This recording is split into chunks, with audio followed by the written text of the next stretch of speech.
our Lord and Savior Minarchy. No, seriously, I'm just kidding. Hi, my name's Rick Robinson. I am the general manager of KLRNradio.com. We are probably the largest independent podcast network that you've never heard of. We have a little bit of everything, and by that, what I mean to tell you is we have news, pop culture, special events, conspiratainment, true crime, mental health shows, drama productions, and pretty much everything in between.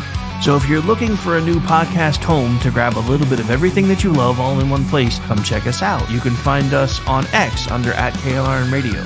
You can find us on our Rumble and our YouTube channels under the same names. You can also find us at KLRNradio.com and pretty much every podcast catcher known to man. So again, feel free to come check us out anytime you like at KLR.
Hello, friends. If you have a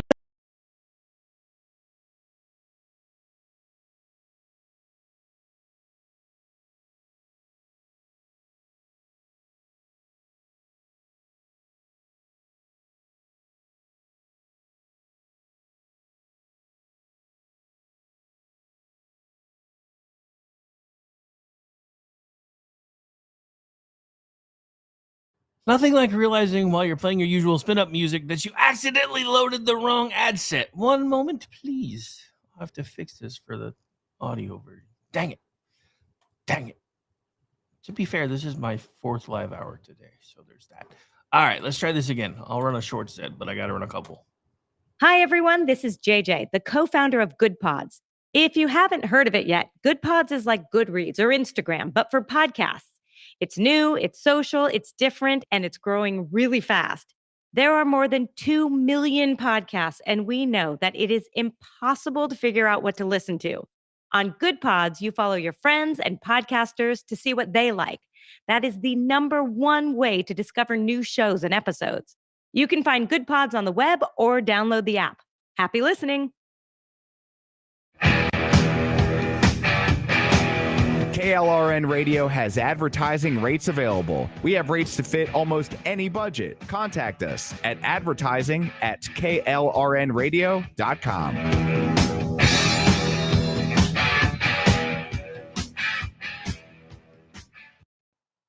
The following program contains coarse language and adult themes. Listener discretion is advised. The following program and all of Chat Lives Matter Night is presented by KLRN Radio's newest sponsor, Big Pharma's miracle cure drug called Need a Check. Ask your doctor if Need a Check is right for you. Need a Check, just to be warned, can lead to spontaneous TDS syndrome in the left and also spontaneous admissions of truth. Please consult your physician to see if Need a Check is right for you. I take a breath, I'm not gonna lose.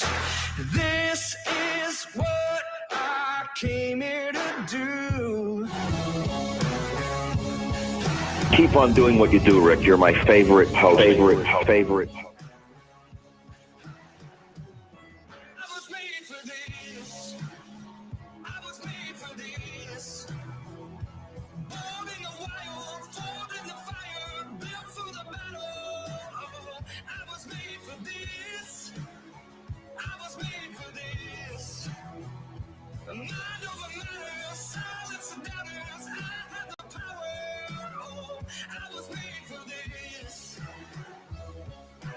I have come here to chew bubblegum and kick ass. And I'm all out of bubblegum.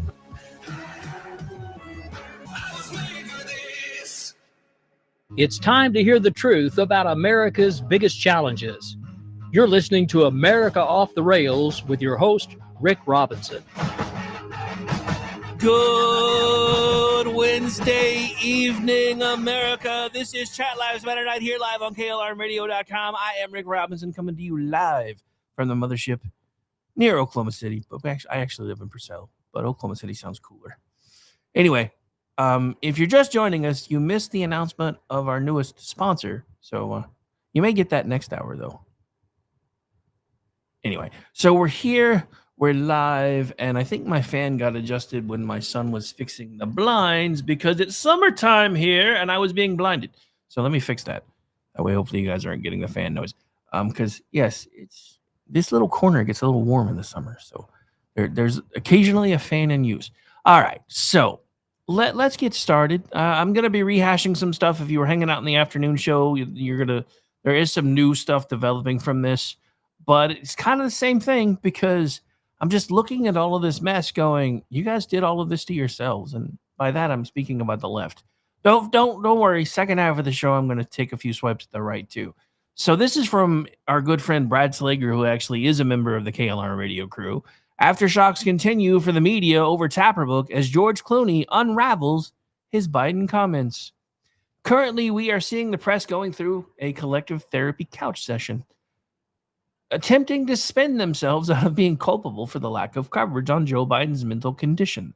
Over the last few years, the spark for this reaction is impending release of the book, Original Sin, by supposed journalist Jake Tapper from the Communist News Network and Alex Thompson from Axios. I haven't figured out what to call them yet. I'm working on that. The desperate reactions have been a mix of them appearing both amusing and even sometimes pathetic. So an excerpt of the book has been made available recently, and it was made available to the New Yorker. The media have been gnawing on a few choice items that were revealed, such as the plan tabled inside the White House at one time that President Silver Alert might need a wheelchair to finish a second term. But one thing that has really lit up the press is a Hollywood connection that had a Klieg light shined on it. Klieg? I don't know. As Bob Hose covered previously, George Clooney had a revealing segment where it was explained at the famed Hollywood fundraiser held between the G7 summit and the presidential debate that President Silver Alert, otherwise known as the cauliflower in chief, was unaware of who Clooney was. And we covered this today. So if you missed it, just let me clue you in on what happened. So President Biden was being shuffled past everyone by an aide assisting him with his arm, much like we saw with the Obama tape that everybody said was a cheap fake. Yeah, right. Biden senile? Who knew? Said no one ever. Unless you were on the left, and then you said it a lot. And you lied, and we know you lied. You are lying liars who lied, calling us lying liars who lied for trying to tell the truth. So you lying liars can suck it. Because now all of your chickens are coming home to roost. And the American public does not trust you anymore. You know how I know? Trump has had 90, depending on where you look, 93 to 97% negative coverage in his first 100 plus days, and nobody gives a shit. Now, Facebook and X and everywhere, they're, of course, all aflutter over the jet that is being gifted from Qatar, yada, yada, yada. And I know I've been calling it Qatar. I don't care how you say it. I'm hearing everybody else call it Qatar, so that's what I'm going to start calling it. I don't really care. Now, look, I have my own issues with the jet thing. One of the things, and I figured this out today, was I wasn't sure who was going to be outfitting or retrofitting the plane to make it suitable to be an Air Force One, but it appears it's going to be our Air Force doing that. So, while I do admit I'm not that pleased with the idea of our president flying around in a plane provided by another country, Boeing has turned to shit. Now, Trump is doing everything he can to revitalize Boeing, including some deals that he's actually made with Qatar to try to get some money flowing back into Boeing's coffers. And now that they're moving away from all their DEI bullshit, there's a good chance that it might actually save the company. Of a decent chance, but a minuscule one, because I don't trust anybody anymore. So yes, the thing that is driving me crazy is everybody talking about how it's illegal for Trump to accept this gift. And before anybody says, but what about the Statue of Liberty? To be fair, Congress actually authorized the receipt of the Statue of Liberty. That hasn't happened with this plane. But the difference is, in my estimation, and based on what I've been able to read that the Attorney General and everybody else has put out about this, it's actually being gifted not to the Trump family or to the presidency itself or even to the White House. It's being gifted to the United States Air Force, which takes most of the wind out of the Democrat sails regarding all the BS. This is a quid pro quo. They're giving him this gift because we're helping them. Even if they are, who the hell cares? And before you say anything, well, you're just being a hypocrite. No. We didn't cross that bridge first. We tried to tell you guys where this was going to go when you kept letting Hillary Clinton get all the gifts and all the shinies and all the things. And then you let the Biden family get all the gifts and all the shinies and all the things. You know why I'm not talking about it anymore? You know why I don't really give a shit anymore? Because that's just how the game is played now. And I didn't make those rules. You guys did. I'm tired of holding my side to a standard that no one else holds on to anymore. I'm tired of expecting my people to play by Marquis of Queensberry rules while the other side is doing every dirty trick in the book just so they can win. That doesn't fix anything. You know my new motto? You ever seen The Untouchables? They send one of ours to the hospital. We send 10 of theirs to the morgue. That's my new mindset. I am done with all of this. We have to play fair. We have to do the right thing because it doesn't work. While we've been playing fair, while we've been doing the right thing, the establishment in both parties has been selling us down the river. And if you don't believe me, all you need to do is look at the story that's coming out about Joe Biden, thanks to Jake Tapper, who was key in keeping the shit hidden in the first place. And now he's trying to sell a book because he needs some NITA check. That, if you weren't in the beginning, that won't make sense yet. But it might in the beginning of the next hour. This is true. This is annoying. It's frustrating, and I'm so tired. And that's the thing that drives me nuts, right? I get it for some Republicans. I have Republican friends who were screaming and yelling when Hillary Clinton was doing it, screaming and yelling when Biden was doing it, and now they're screaming about the jet with Trump. You know what? I at least half-ass respect those people because they're being consistent. Who I don't respect anymore is the left. Because the moment the shoe goes on the other foot, they pull out every trick in the book. It was fine when their guy did it. It's not fine now. You know, that's why I don't give a shit anymore. I just don't care. I don't care enough. You have made me not care. Because you guys have taken all the rules off the table. You guys have made this a bar fight. Not me. I didn't make it a bar fight. You did. I didn't make these choices. You did. You have made them over and over and over again. And I have been forced to watch as my country slid further and further and further away. And as I said on the afternoon show, dear Republican asshats, we fixed it for you, or we're trying to. We have given you the beginnings of a republic again, to paraphrase Ben Franklin, if you can keep it. So do your jobs. Quit whining to me about all the things and do your jobs. We have been telling you for the last 2 years that if you kept the House and got the Senate and got the White House, we wanted individual bills on the president's desk on day fucking 1 after you guys were sworn in. Did you do it? Did you even try to do it? No. So fuck you. Now I'm hearing that there are Senate Republicans that are refusing to codify the Doge cuts. Fuck every single one of them, right in the ass with a rusty mace. You have one job. That is to do the will of your people. You are not doing your job. And I, for one, have had enough. I have watched a president do the impossible for the last 100+ days. I have watched this man do more in 100+ days than the entire previous administration did in 4 years to try to fix this mess. And it's been painful to watch because it's all having to happen at breakneck speed. Because nobody still wants to talk about how close we are to this cliff that I've been warning about for as long as I've been doing this. And that's a long fucking time. This is 2025. I have been involved in politics, starting through social media first, and then eventually into podcast and terrestrial radio and everything in between since 2009. That is how long I have been trying to wake people up.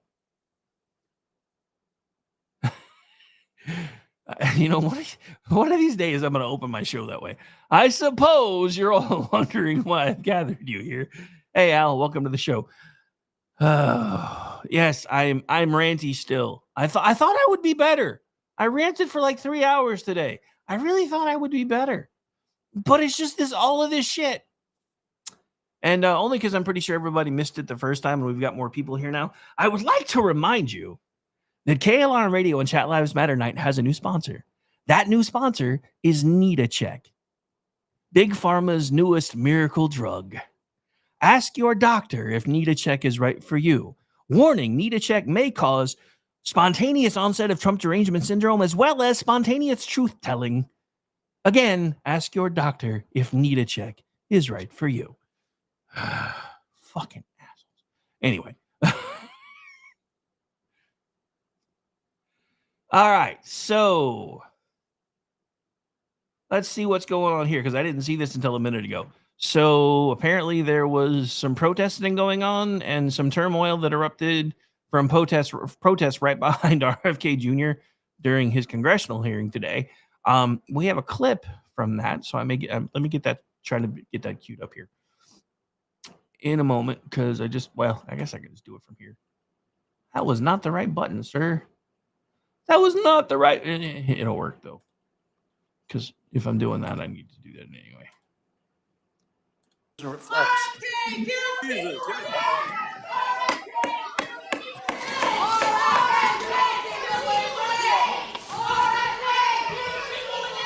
The witness will suspend. The committee will come to order.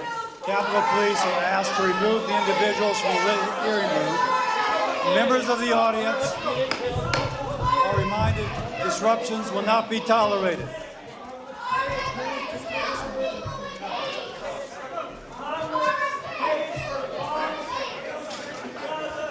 Members of the audience are reminded disruptions will not be permitted while the committee conducts its business. Capitol Police are asked to remove the individuals from the hearing room.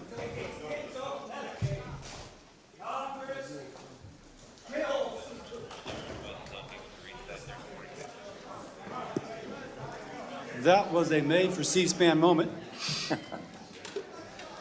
The secretary will resume. You gotta keep them medicated. Oh, wait, sorry. Dude, that was crazy. I had not seen that yet. I actually was planning on trying to carry that hearing today. By the time I got everything squared away, I was like, you know what? I had to preempt half my show yesterday for special stuff. I'm not doing it again today. I almost did, but I didn't. Anyway, so yeah, that was fun. They seem absolutely normal. Wow. Apparently there's more. So hang on. Oh, of course you're going to do that now. Why do you always do that to me when I move to the second clip? Why you got to be retarded, yo? Why you got to be retarded?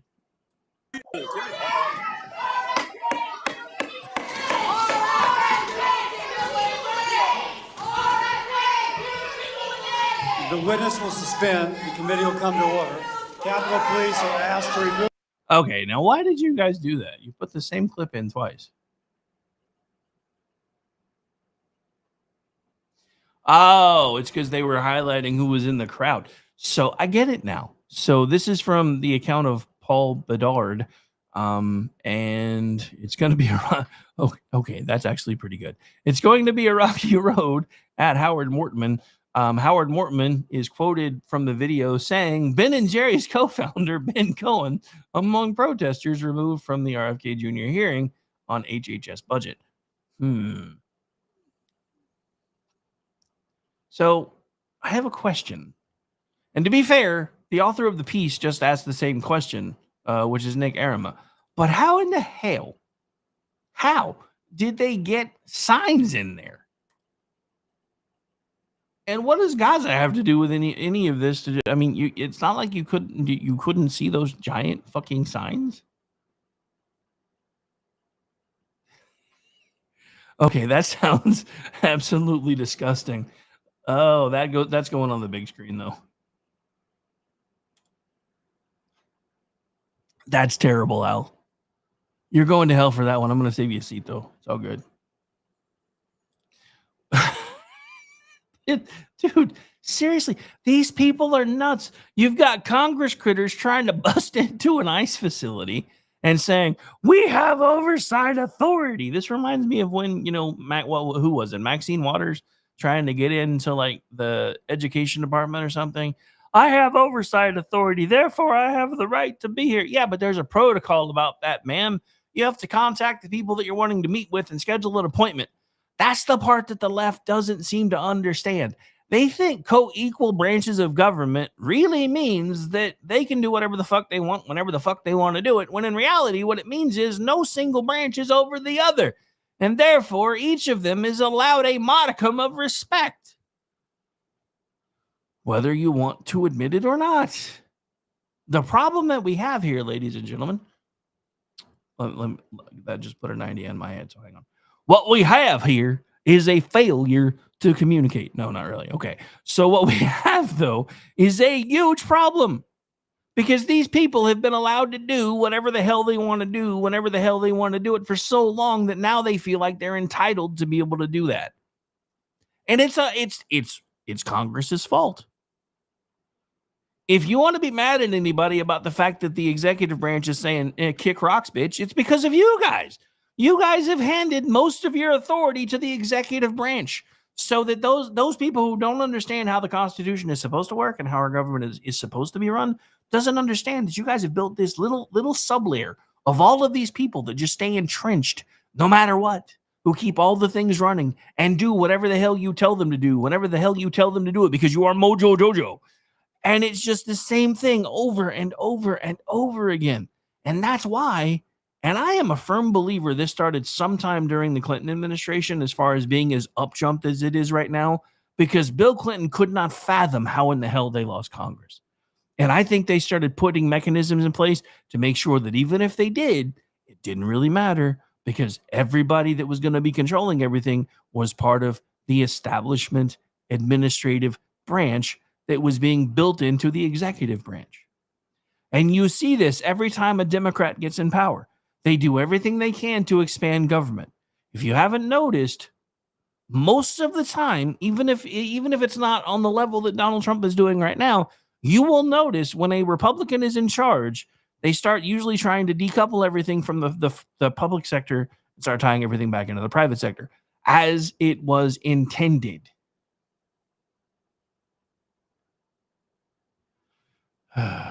As it was intended.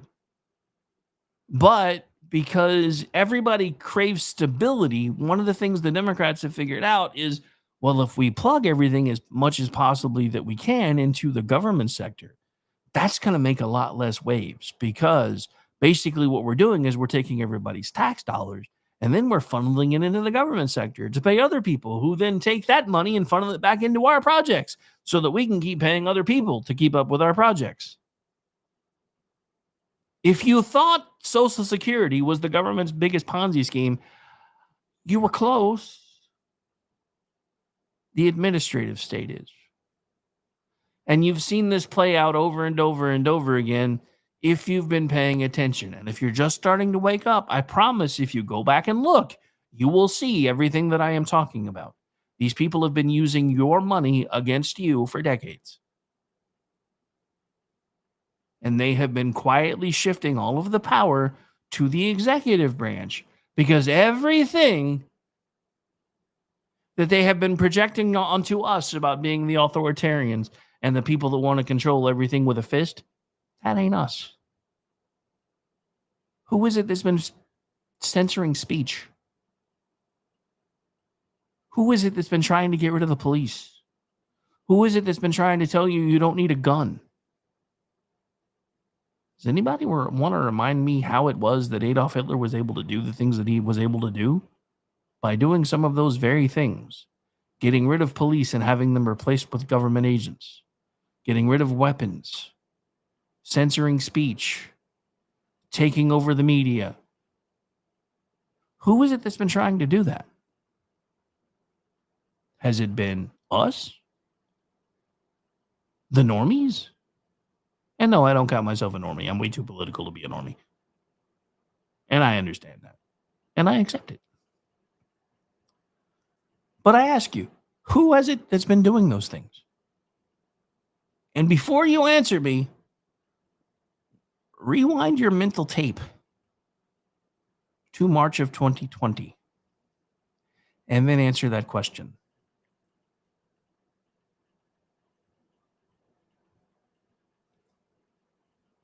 Because again, Donald Trump was being blamed for a lot of the COVID stuff. But if you've been paying attention to what they've been trying to show you for the last 100+ days, he wasn't as in charge as he wanted to be. And I think at some point he knew that, and he was just trying to get to a second term. Now, the irony of this is, most of you probably wouldn't even know right now that the media has been lying to you, if not for so many different things. Do you guys understand that there have been 3 scandals, 3 huge scandals that make Watergate look like somebody knocked over a lemonade stand in the last 4 years? Where's the Woodward and Bernstein? Where are they? Watergate put people on the map. The problem with Watergate, if you dig into it enough, is it wasn't anything what they made it out to be. And we may or may not have an upcoming episode on juxtaposition about that. But it was what started showing people that sensationalism sells in the news. Now, it wasn't the first piece, but it was the biggest one. That was kind of when everything started shifting, because all of a sudden, members of the media were superstars. And they were being treated like the movie stars. They were being treated like the athletes. And they liked it. And they needed it. And they craved it. The scariest thing about what's going on with Tapper is the fact that he had the opportunity, if he chose to do so, to be the 21st century's either Woodward or Bernstein, because he knew. He knew everything that he's talking about. He knew when he was telling people that they need to stop making fun of Joe Biden's stutter because they're making children with stutters feel self-conscious. That was his go-to line all the time. Why are you picking on someone with a stutter? Last I checked, a stutter doesn't cause you to fall up the fucking stairs. I mean, I could be wrong, but I don't think I've ever seen anybody with a stutter fall upstairs repeatedly. I mean, I'll even give you a one-off that maybe you lost your footing or something as you were going up to the next step and then had to use the rail to catch yourself. Maybe once. You guys realize there's like video footage of him doing that like 2, 3, 4 times? That's why they went to the short stairs. That's why they went to the baby steps.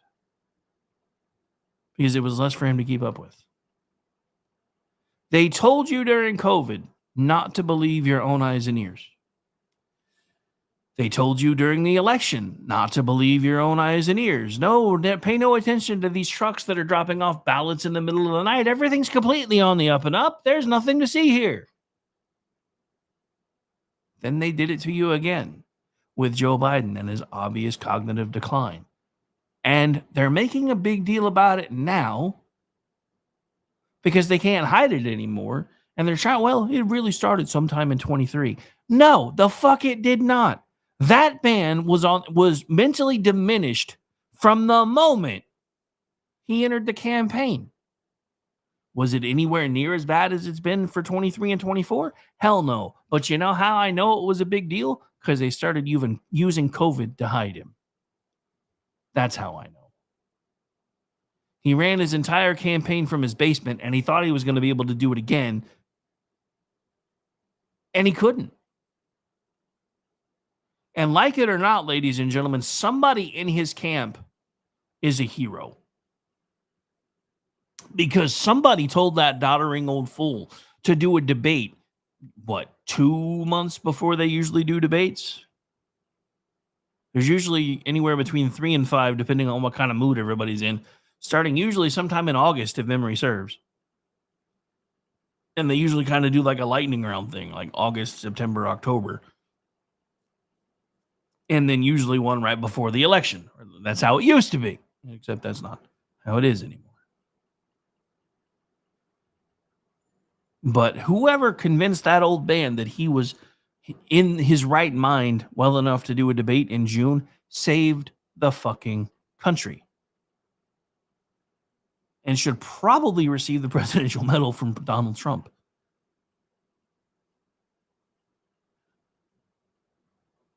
Because I am still a firm believer that if he had been on the ballot, it would have been so much easier for them to try to steal the election again, because it would have been the exact same matchup from before. And again, before anybody started, you have no proof that they stole the 2020 election. Are you sure? Have you looked at the data? Have you looked at the numbers?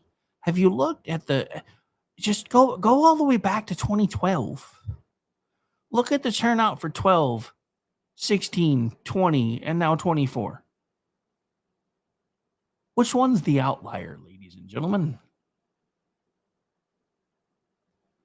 Which one's the outlier?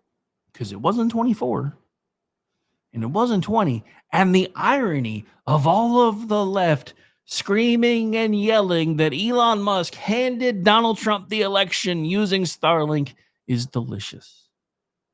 But the reason they're screaming that as loudly as they can is because they're hoping they can distract you from the fact that if you look close enough, you're going to find out that there's about 11 million missing votes between 2020 and 2024.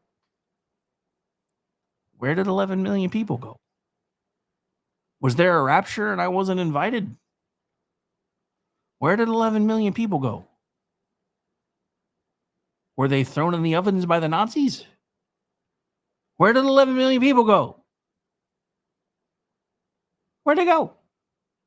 Nobody can answer that question for me. You don't understand, Rick. More people were able to vote during COVID because the mail-in ballots and blah, blah, blah, blah, blah. None of that really changed. People were still allowed to vote by mail. What happened?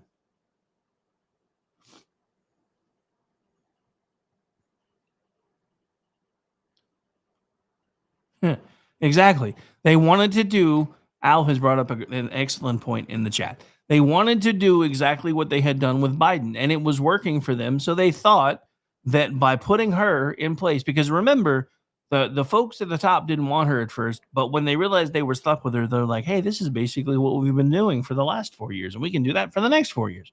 So to quote Al, they thought Harris was a golden ticket. Brainless bimbo they could send out with talking points while they run the nation by a neo-socialist panel. And that's exactly what they did with Biden. We still don't know who was running the country. Now, I get it. Donald Trump is at a breakneck pace trying to do everything he can to wrest us back from the fiscal cliff. But Congress could still be doing things. I mean, they're finally starting to do things. I saw that the reconciliation package made it out of committee today for Congress. That took them a lot longer than it should have. And I'm still not a fan of this big, beautiful bill shit, but that's exactly what Donald Trump asked for. And I'm not president. But as the Speaker of the House, I would have went back to the president and said, Mr. President, we've been working from the moment we were sworn in, which was January 6th, I think is when they usually get sworn in. Remember, that's when the supposed insurrection happened. That's the thing that still pisses me off. Not about the insurrection itself, but about the fact that those people were sworn in with a speaker selected on the first round. Nobody thought that was going to happen. with a majority, granted a very slim majority, but they didn't even try to do what we asked them to do in the nearly 3 weeks or a little over 2 weeks before Donald Trump was sworn in. They had 2 weeks to start putting together single item bills. But Rick, you don't understand. If the House tried to do that, the Senate wouldn't let them get past the 60 vote threshold. Do it anyway. Because then you can prove to the American people that we are doing what you told us you wanted us to do, and the Democrats are stopping us at every turn. This is why everybody votes for loggerheads.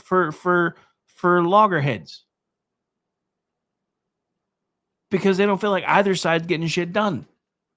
Because neither side proves to them that they're trying to get shit done. So they just get, well, if you're not going to do anything anyway, let's make it impossible or next to impossible for you to do anything. Which, honestly, as a taxpayer, kind of pisses me off. These people are making money for doing nothing. That you remember the money for nothing, chicks for free song? That should have been about Congress, not fucking rock stars. Because ask Al. There's a lot of work that goes into being in a band, and there's lots of stuff that you never see. It's kind of like being a talk show host. There's been a running joke for everybody that I know that's done this for forever, that being a full-time talk show host is like being a full-time college student, because for every hour you spend on the air, you're usually doing about 3 hours worth of research and prep. Now, eventually you get to the point where you've got a team doing it for you. Looking at you, Glenn Beck, you lucky son of a bitch. But not us. We do all our own stunts around here, folks. And yes, you're right. Congress is, in fact, complicit. If only, as you've pointed out, just enough to run interference. All right. I'm not going to take the break because we're down to we're a little over 20 minutes anyway. So let's see what else we can find in the news.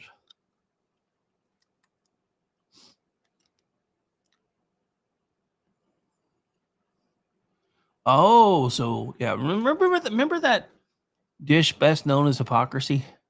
So this just happened. This is from Rusty Weiss over at Red State. So Hillary Clinton is apparently ripping Trump over the Cutter plane until she got a pretty good reminder. Death taxes and Hillary Clinton.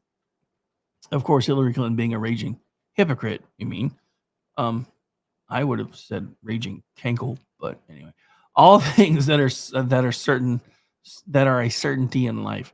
Clinton opted to weigh in on the Cutter plane controversy currently circulating in the media as if it were the smoking gun that would finally bring down Donald Trump's presidency. Trump, you see, agreed to accept a plane gifted by Cutter for use as a temporary Air Force One until the new Boeing models arrive. The jet has been described as a palace in the sky. It's pretty sweet and thus very expensive. And Trump snatched it up for the low cost of nothing. On its face, it's a breathtaking, money-saving move on Trump's part, an argument he has consistently and constantly made in his defense while the Democrats hound him on the matter, and few Republicans, if we're being honest. Why should our military, and therefore our taxpayers, be forced to pay hundreds of millions of dollars when they can get it for free from a country that wants to reward us for a job well done? Trump put out on his platform, Truth Social. Hillary couldn't help herself and had to join in by making her thoughts known on X. Womp womp.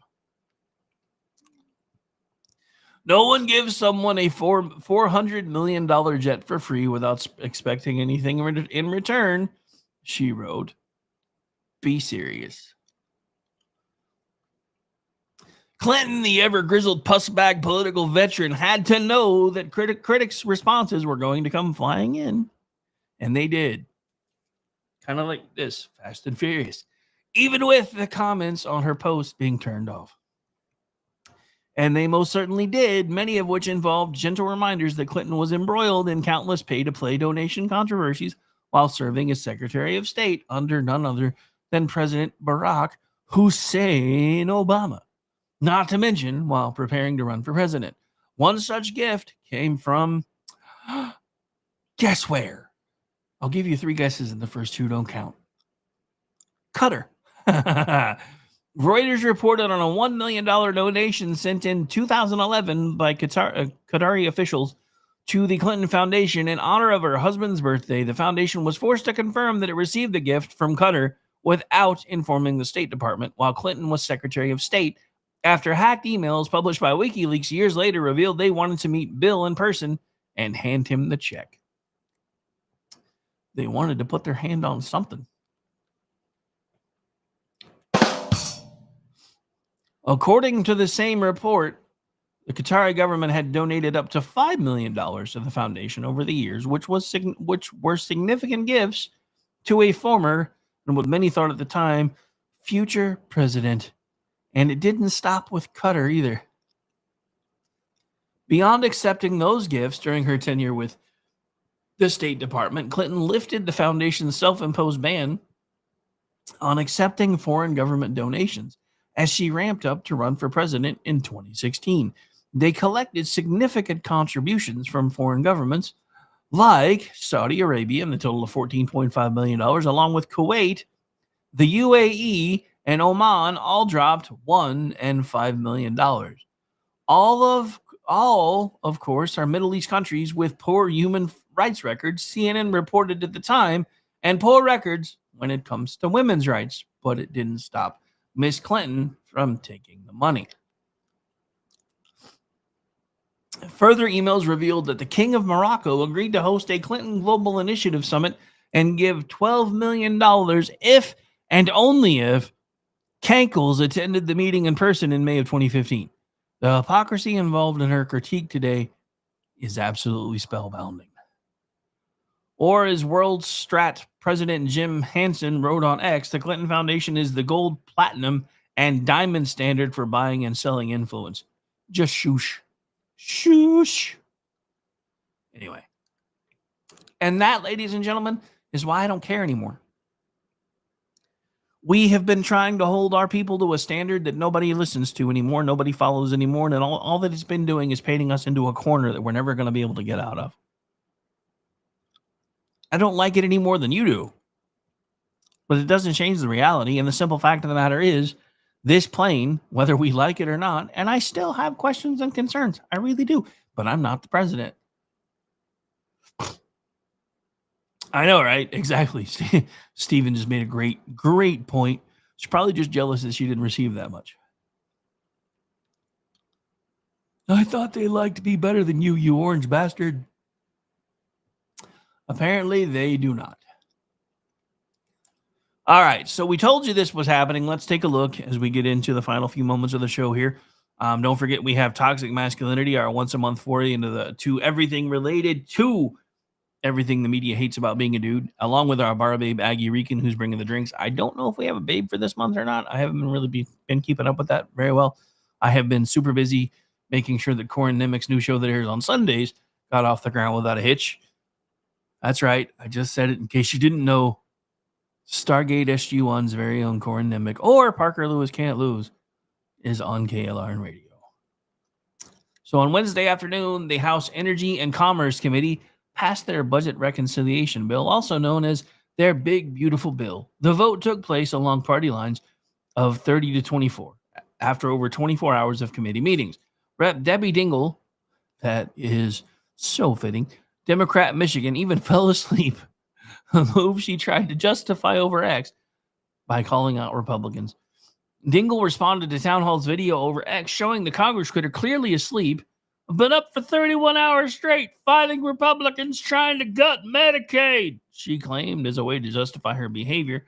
Closed my eyes to think about America where everyone has access to quality, affordable health care. The post is now a pinned post for Dingell's official account.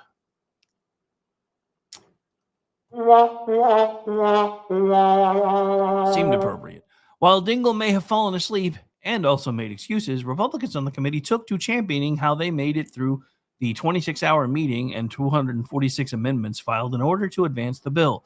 Committee Republicans took an historic step today to unleash American energy, bolster our technological leadership, and prioritize health care for the most vulnerable Americans and U.S. citizens specifically, Chairman Brett Guthrie, Republican, Kentucky, also said in a statement once the bill advanced from his committee. We make no apologies for putting Americans first, and we will gladly work through a 26-hour markup in order to pursue a more perfect union. As Jeremy covered earlier, Speaker Mike Johnson, Republican Louisiana, has promoted the legislation as one that is checking all the boxes on President Donald Trump's campaign promises. The Speaker hopes to have the bill on the president's desk by July 4th. I really remember when they were trying to do it before Memorial Day. Anyway, a pinned post from the committee's X account from May 11th is an op-ed from Guthrie for the Wall Street Journal promoting this bill as one that is a common sense budget reconciliation bill, as he too notes how it will help the president's agenda. Despite the fear-mongering claims from Dingell and other Democrats, as well as their allies in the mainstream media, the bill also actually strengthens Medicaid, as the committee members have pointed out. See, here's the thing, ladies and gentlemen. Everything they're telling you is going to be a cut. Might be a cut. What do I think about Indian people? Which ones? You mean actual Indians or American Indians?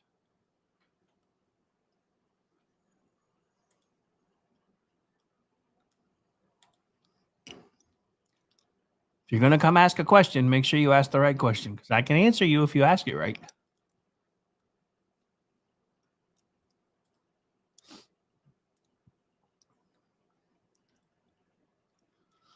All right, so let's keep moving with the show notes before I see if they're going to respond.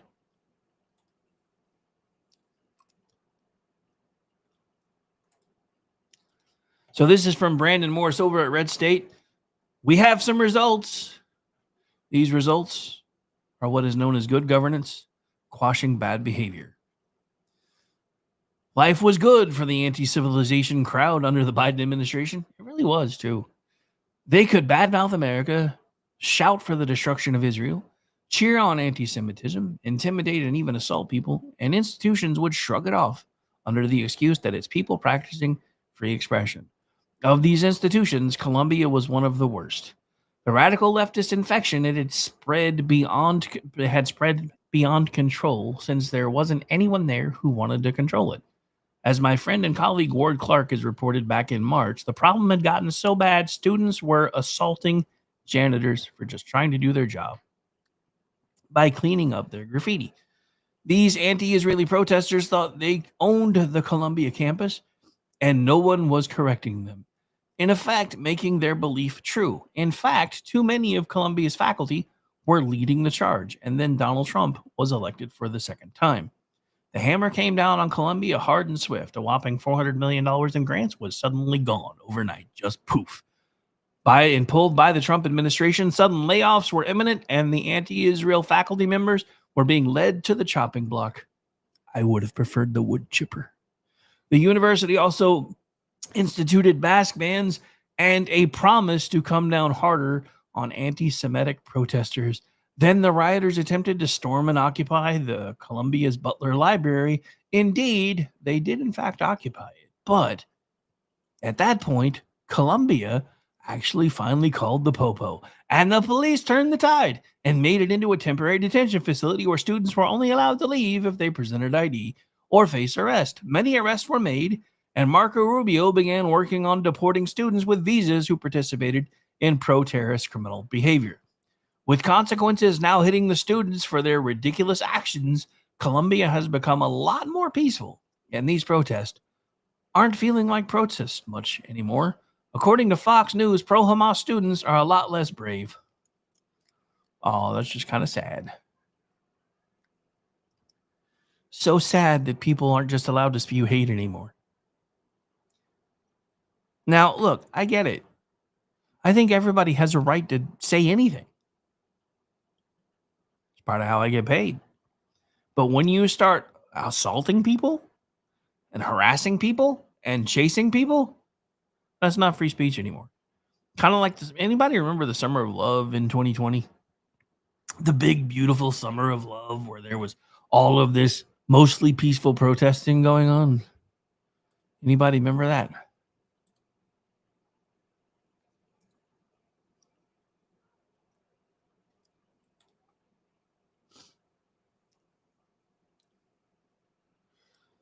Yeah, sorry, I was checking on something else because one of the rooms for the upcoming show was all aflutter with notifications, and I was like, please tell me that something hasn't come up. So anyway, yeah, the Summer of Love. Anybody remember that? Remember all the media guys standing around with their camera dudes, holding their microphones, saying, "Yeah, Jim, mostly peaceful around here," as there's buildings and cars burning around them and people running past them with handfuls of loot. Anybody remember that? I remember that. Pepperidge Farm remembers too.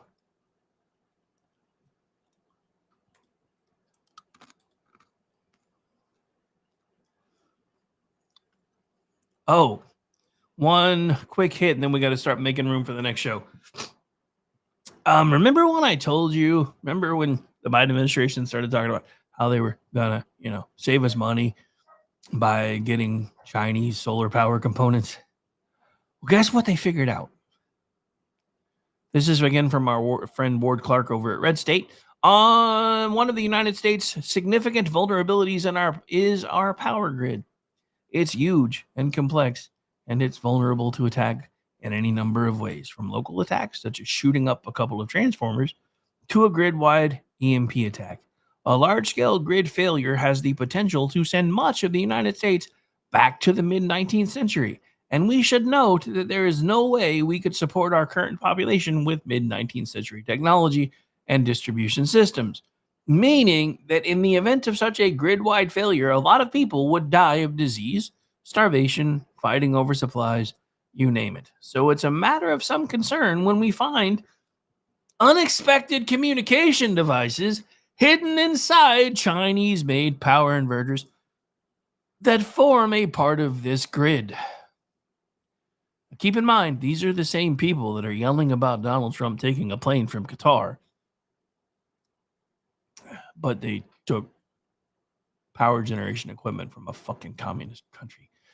Anyway, U.S. energy officials are reassessing the risk posed by Chinese-made devices that play a critical, you heard what I said, critical role in renewable energy infrastructure after unexplained communications equipment was found inside some of them. 2 people familiar with the matter advised us of that. Power inverters, which are predominantly produced in China, are used throughout the world to connect solar panels and wind turbines to electricity grids. They are also found in batteries, heat pumps, and electric vehicle chargers. While inverters are built to allow remote access for updates and maintenance, the utility companies that use them typically install firewalls to prevent direct communication back to China.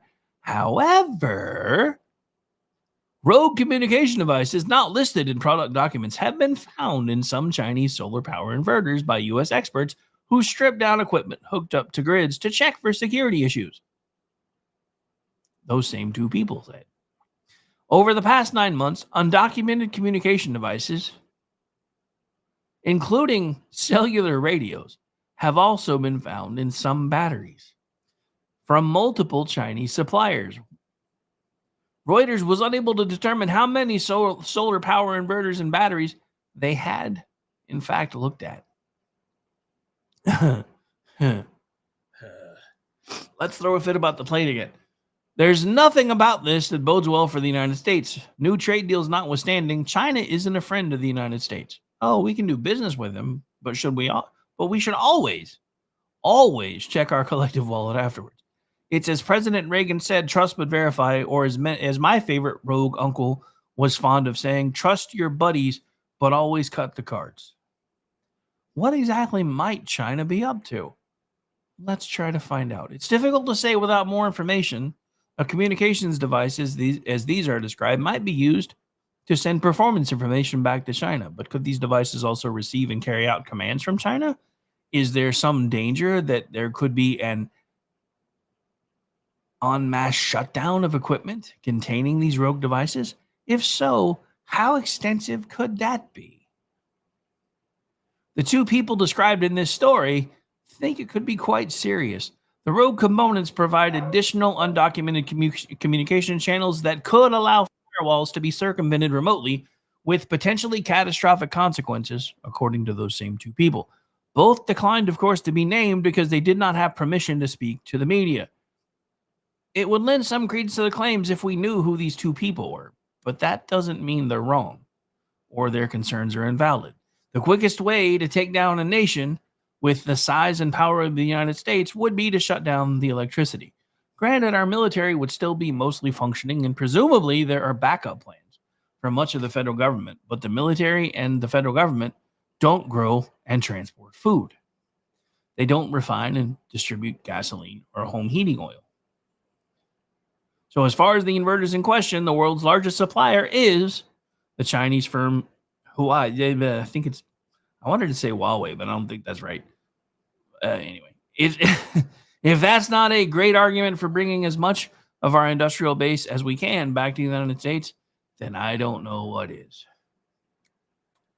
All right, folks, that's going to do it for this particular episode of the America Off the Rails Show. Hang out for a few minutes, and we're coming back with Toxic Masculinity after the break. Don't forget, this show was sponsored by NeedACheck. NeedACheck, Big Pharma's newest miracle drug. Ask your doctor if NeedACheck is right for you. Warning, NeedACheck may cause spontaneous outburst of Trump derangement syndrome and or spontaneous outburst of truth. Again, ask your doctor if NeedACheck is right for you. And that was not the button I thought it was. All right, that's going to do it for this one, folks. We'll be back Monday night for this one, and in like 5 minutes or so for Toxic. I don't go anywhere till like 3 a.m, so hang out. It'll be fun. You can watch me become sleep deprived. Stay tuned.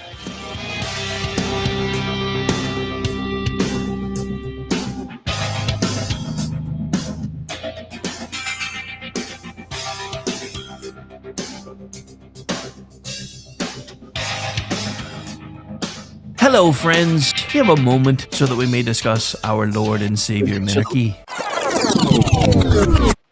No, seriously, I'm just kidding. Hi, my name's Rick Robinson. I am the general manager of KLRNradio.com. We are probably the largest independent podcast network that you've never heard of. We have a little bit of everything, and by that, what I mean to tell you is we have news, pop culture, special events, conspiratainment, true crime, mental health shows, drama productions, and pretty much everything in between. So if you're looking for a new podcast home to grab a little bit of everything that you love all in one place, come check us out. You can find us on X under @KLRNradio. You can find us on our Rumble and our YouTube channels under the same names. You can also find us at KLRNradio.com and pretty much every podcast catcher known to man. So again, feel free to come check us out anytime you like at KLRNradio. You are listening to KLRN Radio, where liberty and reason still reign. Hi, I'm Mike, founder of DollarShaveClub.com. What is DollarShaveClub.com? Well, for $1 a month, we send high-quality razors right to your door. Yeah, $1. Are the blades any good? No. Our blades are f***ing great. Each razor has stainless steel blades, an aloe vera lubricating strip, and a pivot head. It's so gentle a toddler could use it. And do you like spending $20 a month on brand name razors? 19 go to Roger Federer. I'm good at tennis. And do you think your razor needs a vibrating handle, a flashlight, a back scratcher, and 10 blades? Your handsome-ass grandfather had 1 blade and polio. Looking good, pop up! Stop paying for shave tech you don't need. And stop forgetting to buy your blades every month. Alejandro and I are going to ship them right to you.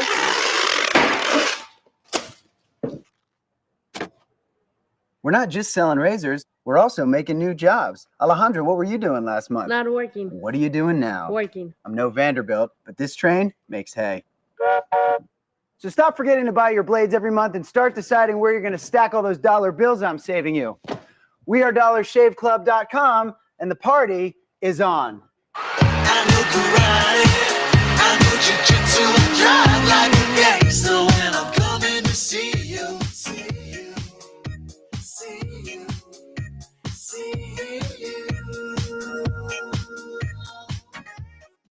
Not to be a backseat driver, but can you say for sure you got the best monthly payment possible on your auto loan? Could it be that you might have gotten a better deal by shopping the loan at a few places and have a lower car payment? Next time, before you go car shopping, visit Communication Federal Credit Union first. Our auto loan experts will find you a perfect loan and get you the lowest monthly payment we can. Communication Federal, your auto loan experts. Restrictions apply. Federally insured by NCUA. I'm Jordan Klinger, an attorney at McIntyre Law. The decision to hire an attorney after you've been injured is important. The decision on who to hire is even more important. At McIntyre Law, we will settle a case if the offer to our client is fair. Partial justice is no justice at all. At McIntyre Law, we are committed to obtaining full justice for our clients. Contact McIntyre Law at 405-917-5200 or visit us at mcintyrelaw.com. Hi, everyone. This is JJ, the co-founder of Good Pods. If you haven't heard of it yet, Good Pods is like Goodreads or Instagram, but for podcasts. It's new, it's social, it's different, and it's growing really fast. There are more than 2 million podcasts, and we know that it is impossible to figure out what to listen to. On Good Pods, you follow your friends and podcasters to see what they like. That is the number one way to discover new shows and episodes. You can find Good Pods on the web or download the app. Happy listening. To me. KLRN Radio has advertising rates available. We have rates to fit almost any budget. Contact us at advertising@klrnradio.com.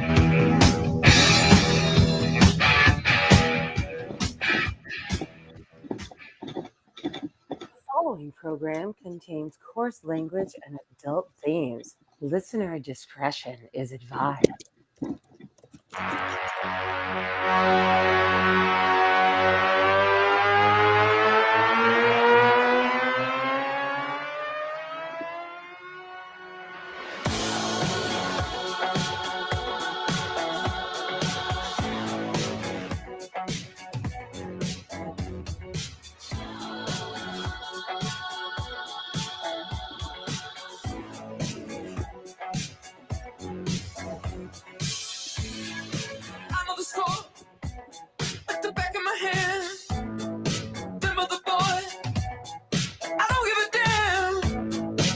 On the rain, I carry the crown. Nothing can break me down. Don't you know if I got a plan? I know the direction, the lay of the land. Out of the spotlight, the back of my head. Them other boys, I don't give a damn. I'm the man. Good Wednesday evening. Welcome into Toxic Masculinity, our once-a-month foray and everything the media tells you is wrong with being a man. Also, one of the top 100 male podcasts in America. Woo! I'm one part of the crew, Mr. Rick Robinson, and I'm joined by my usual miscreants and co-hosts and cohorts. We're going to end up next, just because we're going to toss things around the room here. And, of course, after me, we got to go ladies first. So good evening, Miss Aggie. How are you? I am doing very, very well tonight. How are you guys? Glad to see you survived the visit of the family. I did. I miss them terribly, though. But, I called my mom yesterday. Actually, she called me to let me know that they had arrived home just fine. And she had already unpacked. The dad was already settled. Everything was great. And my friend who drove them up here actually made mention of the fact that my dad not once was asking when he was going home, because my dad hates being away from the house. He is the true definition of a homebody. Okay. His version of traveling is me getting him DVDs about other places and he'll watch that. Okay. And that's his version of traveling. So when he was here, not once did he mention wanting to go back home. And I felt, I finally made him feel at home. This is great. I was so happy. So it was a good visit. So that's awesome. That's awesome. All right. So up next on the hit parade, the Amish one. Doing that well, are we, sir? Fucking Cottonwood needs to stop having sex in my eyes. You could buy goggles for that. Goggins even. Yeah. I mean, I wouldn't mind, but they just get their schmeg all over my eyes and you just Ugh, it burns. Anyway, hi. How you doing? It burns my eyes, my eyes. I'm doing all right. Yeah, I mean, I'm having the same problem. So yeah, it's cedar season around here, and also because of all the wind and the storms and everything else, I have cottonwood in this area for the first time in forever. Not a fan because I am also pretty allergic to cottonwood. So it's been an interesting allergy season for me too. So I understand. I'm just jealous I don't that the know how plant. Megan Fox feels on any random Tuesday. I'm just pissed that the plants are having way more sex than I am. This is not Right, cool. there's that. Just saying. Oh, and of course, last but never least, because our poll babe isn't here yet, Mr. the Conservative Curmudgeon himself, otherwise known as the Grouch. Good evening, sir. Oy vey. How's everybody doing? Wait, when did you get body snatched by a Jewish guy? You know, my foot's hurting, my ankles hurt, my knees hurt, my lumbago's acting up. I slept funny on my shoulder, but you know me, I can't complain. Well, even if you did, nobody listened. Sanders or the show. What the hell? One night I'll do the whole show like that. I just kept waiting to hear, "Don't talk to me about my private planes." Oh. Yeah. That was a fun out there. Ba-boom, ba-boom. Yeah. Boom. So anyway.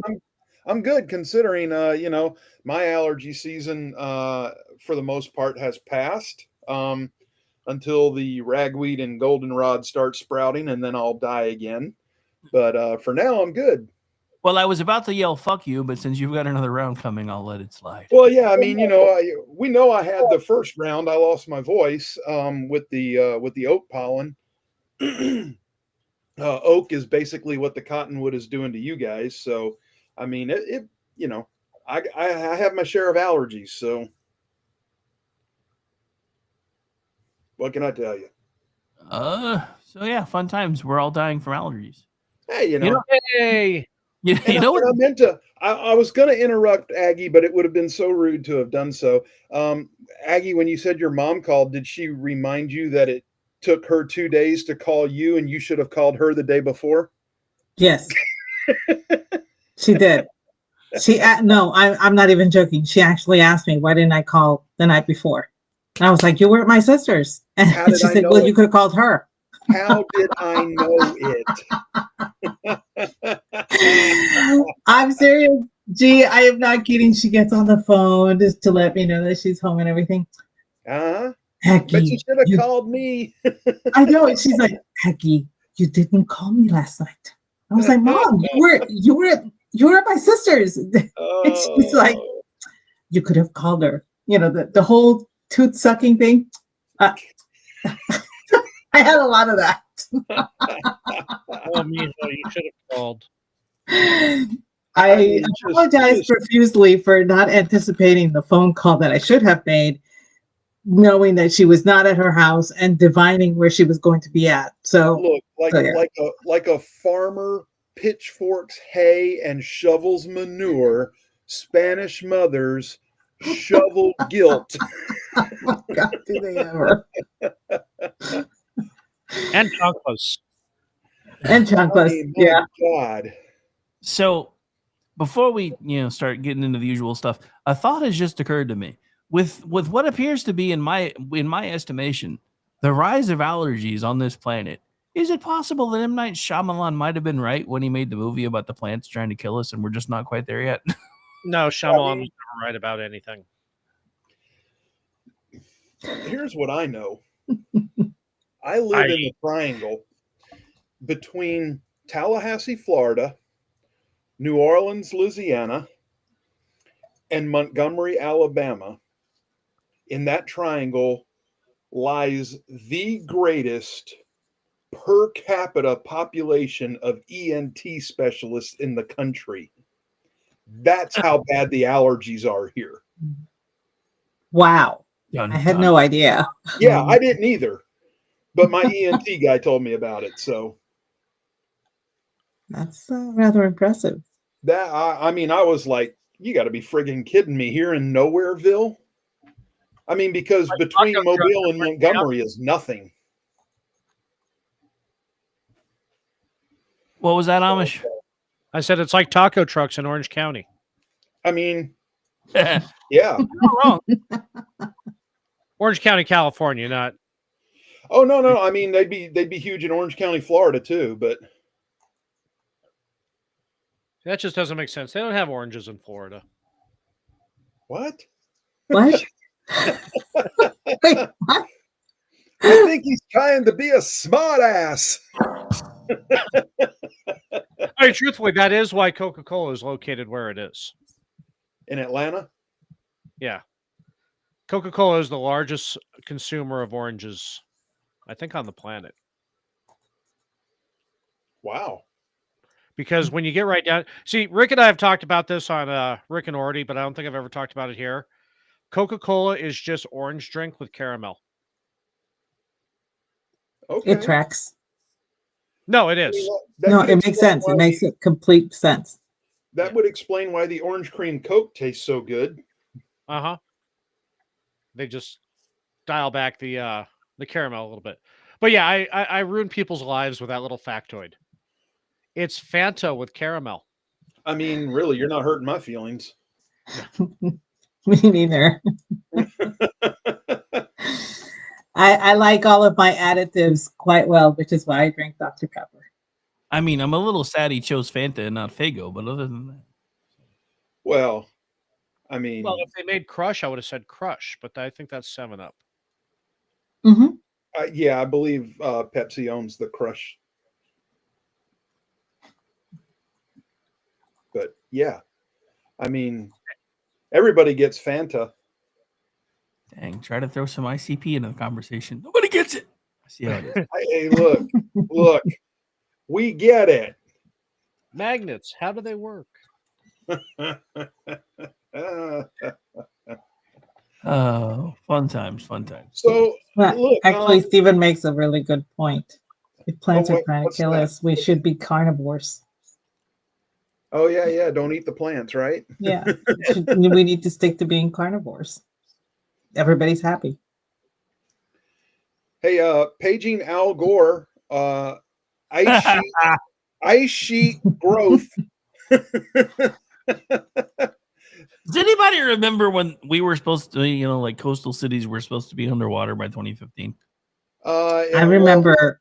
I remember when being. they were supposed to be underwater by 1985. Yeah. Well, that was only if we didn't. That was only if we didn't freeze to death in 1979. Yeah. Right. Yeah, but 85, we were supposed to be underwater, and this was the running joke because I graduated from high school in 85, and we were all going to be like surfers. So everybody gone surfing. Oh wait, sorry.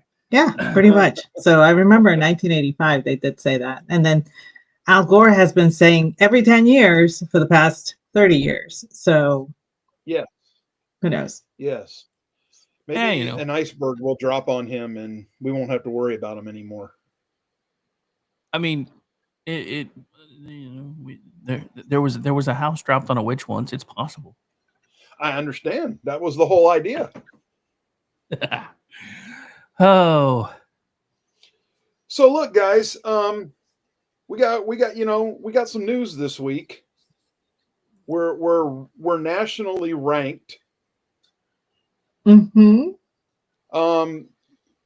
But I am not satisfied with the ranking. We must improve. We must improve. Yes, we must be more manly. So we must be more manly, damn it. We are going to save more kittens and puppies, and we're going to open more doors for ladies and old people and even other gentlemen. Yes. And if we have to do it on the back of Harley Davidsons and holding flowers for the ladies too, we'll do it. We will ascend the ladder. We're going to do it. We're going to do it. I just think it's awesome that we have so many shows that are starting to show up in lists like that. It's cool. It really is. I mean, that means somebody's listening. You know what? I've stepped up my game with manliness on one level a lot lately. Referring to people as sir and ma'am. Just out I of do that respect. a lot. Yeah. Yeah, I mean, even like at convenience stores or whatever, it's like, okay, you're all set. Hey, thank you, sir. Have a great day. Mm-hmm. Yes, sir. No, just bring the respect thing back, because I think that's what we're losing a lot of too. I catch a I lot of think eyes. I'm sorry. Go ahead, Aggie. no, I think there's a point to be made about the return of chivalry and how that is attached to masculinity and how they're both intertwined. And when you started doing away with the chivalrous acts just because, women were saying, no, I'm equal to a guy or whatever, masculinity started to erode. I think bringing it back is not a bad idea. I think that would be wonderful. And I think everybody would benefit from it because it mostly pertains to having good manners. Correct. Make chivalry great again. That should be our new Exactly. book. And That manners are should be. free. Yes, No, I they catch are. a lot of eyes from my peers when we're doing site visits. Like for instance, today I was at a school, and their head custodian. They don't call him a head custodian. They call him the building and grounds manager. But his job is to manage the other custodians under him and make sure that the whole facility runs. And when we arrived on site to take the tour, we came across him in the hall, and he's somebody I've known, over the years, having been in and out of the schools. And I stopped and I shook his hand and I asked him how he was doing and called him sir as we were departing. And the other suits with me were like, my God. And I'm just like, you don't even know. I don't know the man well enough to call him a friend, but I do know that talking from everybody else there, if I had a problem on that site and I needed his shirt off his back, he would give it to me. And he's just good people. Yeah, that's And I right. think That's why when you treat people with respect and basic needs, unlike on my Twitter feed, but people, not left, communist. not communists. So, it kind of goes full circle to where I don't want to say it brightens their day, but then they feel inclined to do it as well, and then the respect momentum builds, and Of that's how you course. rebuild communities. Of course. And what young men out there couldn't benefit from that? Right. I get the attitude that it's like, oh, you're just making yourself, you're bringing yourself down by making them like, they're above you. I said, I'm not that's taking myself down, no, and I'm not pulling them up. yeah. Yeah, it's neither of those things, but people have that eye towards it. I'm like, Oh well, yeah. there's your No. It's like the guy at work that told me not to tip so heavy in the Mexican restaurant because they'll come to expect it. And I looked at him and I mean, that was the last time we've had lunch together. And I used to like the guy, but now I got nothing for him now. He's a piece of shit. That's incredible. Yeah. Yeah. Don't tip the Mexicans. Wow. Yeah. I even tip behind the Circle I mean, K. look, I mean, they understand. My favorite little cantina here. They know they are in a poor town, and I say poorer. I mean, it's not Orange Beach, Alabama, but we're not far up the road either. Close enough to it. We're not coastal. We can still breathe salt air, but we're not putting our toes in sand. But their menu prices are cheaper than what you get down on the beach, and they serve food that is absolutely authentic. They make it right down to the friggin' salsa that they bring out to the tables. I have watched them cut the ingredients up on a prep table, scrape the entire table off into a 5-gallon bucket, and use a drill with a beater attachment to mix it. Proper. And I'm absolutely proper. And it's just as fresh as it can possibly be, and it is delicious. And he's like, don't tip them. You know, I order a plate there. My normal plate is 3 soft beef tacos with a side of guac, and I get chips and a glass of tea with it. And my plate comes to $9. That's what they charge me, $9. Yeah, and I drop a $5 tip on a $9 tab, and he's having a conniption over it. And I'm like, you know, $1 just rounded to the 10. Jeez. Well, I mean that, and where the hell else can you go and have a good meal with good service, friendly people, fresh made food for under $15? You can't, with your especially tip not out included. here. Yeah.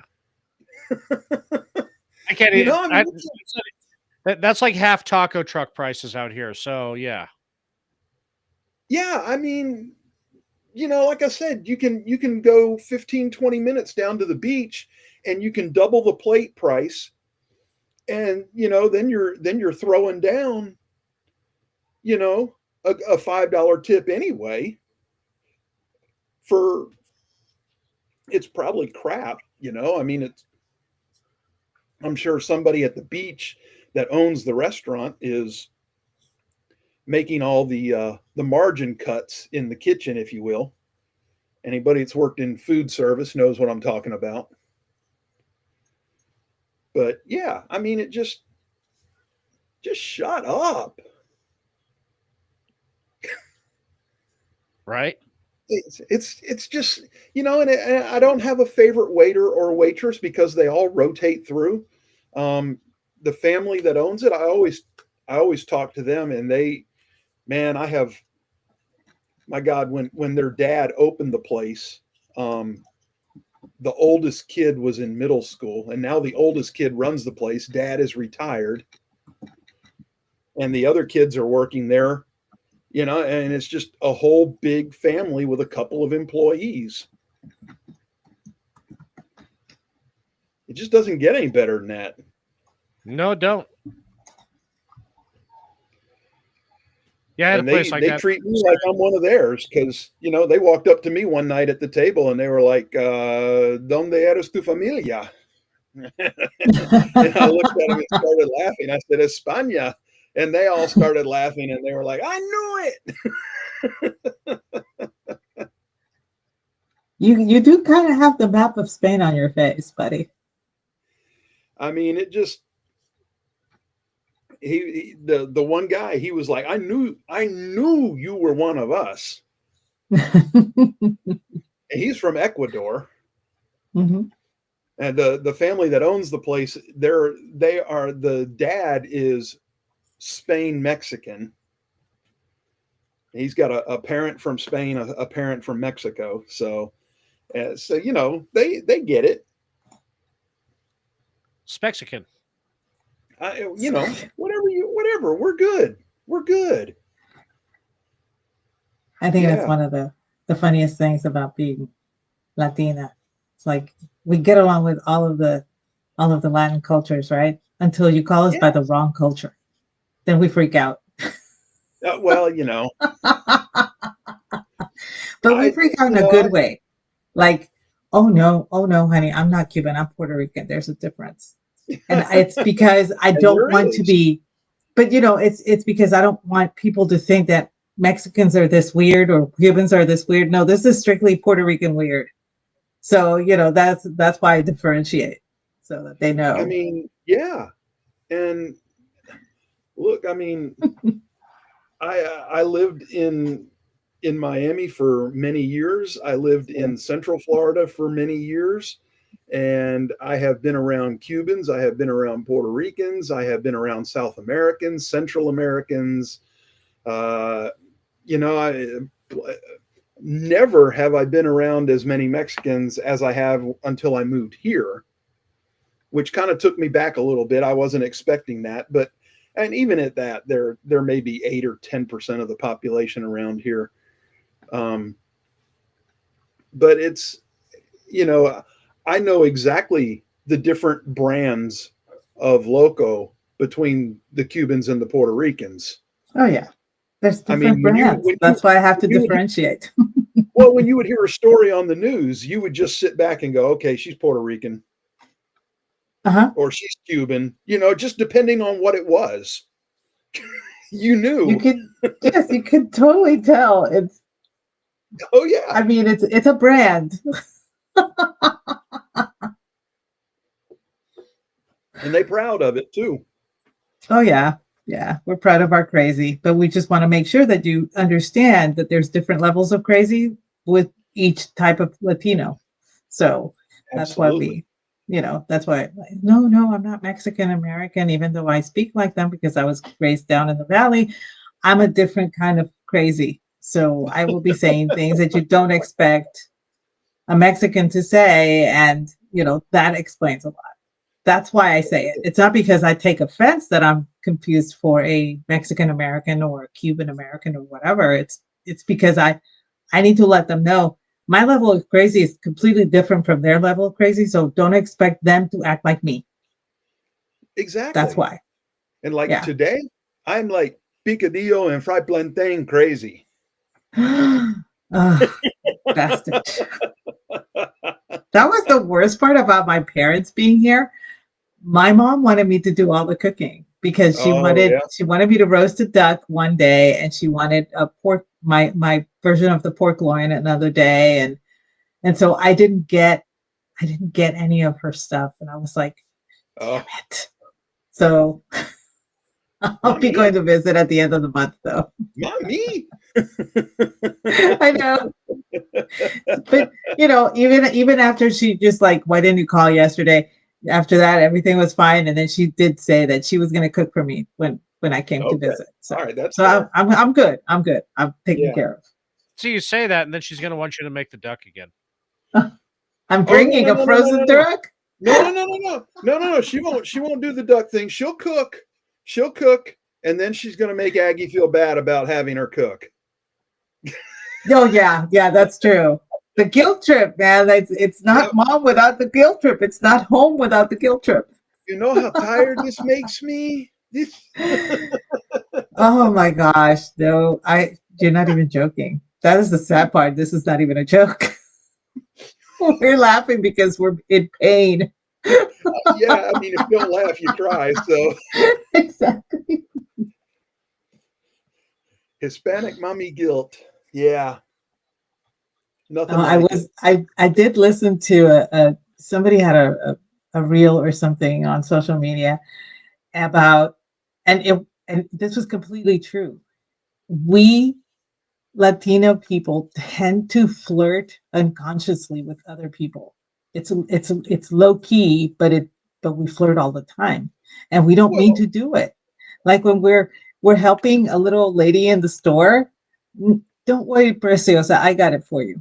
I mean, you'll actually call her sweet names and stuff. I do that all the time. But that's even with the ladies in our culture.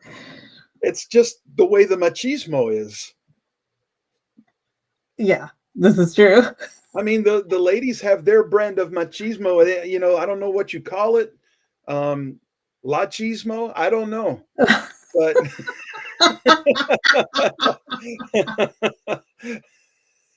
I'm going to tell that to my mother. She's going to have a good laugh. Well, good. You tell her that the crazy Spaniard said it. I will definitely tell her that. Oh my goodness, she was. Yeah.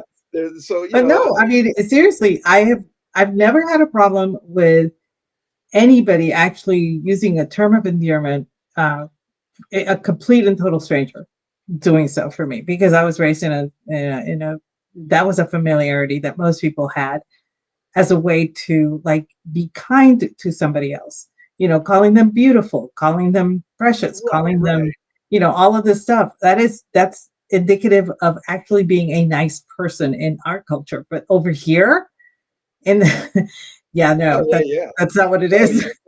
But you know how you get away with it here, right? Hmm. You have to turn the accent on.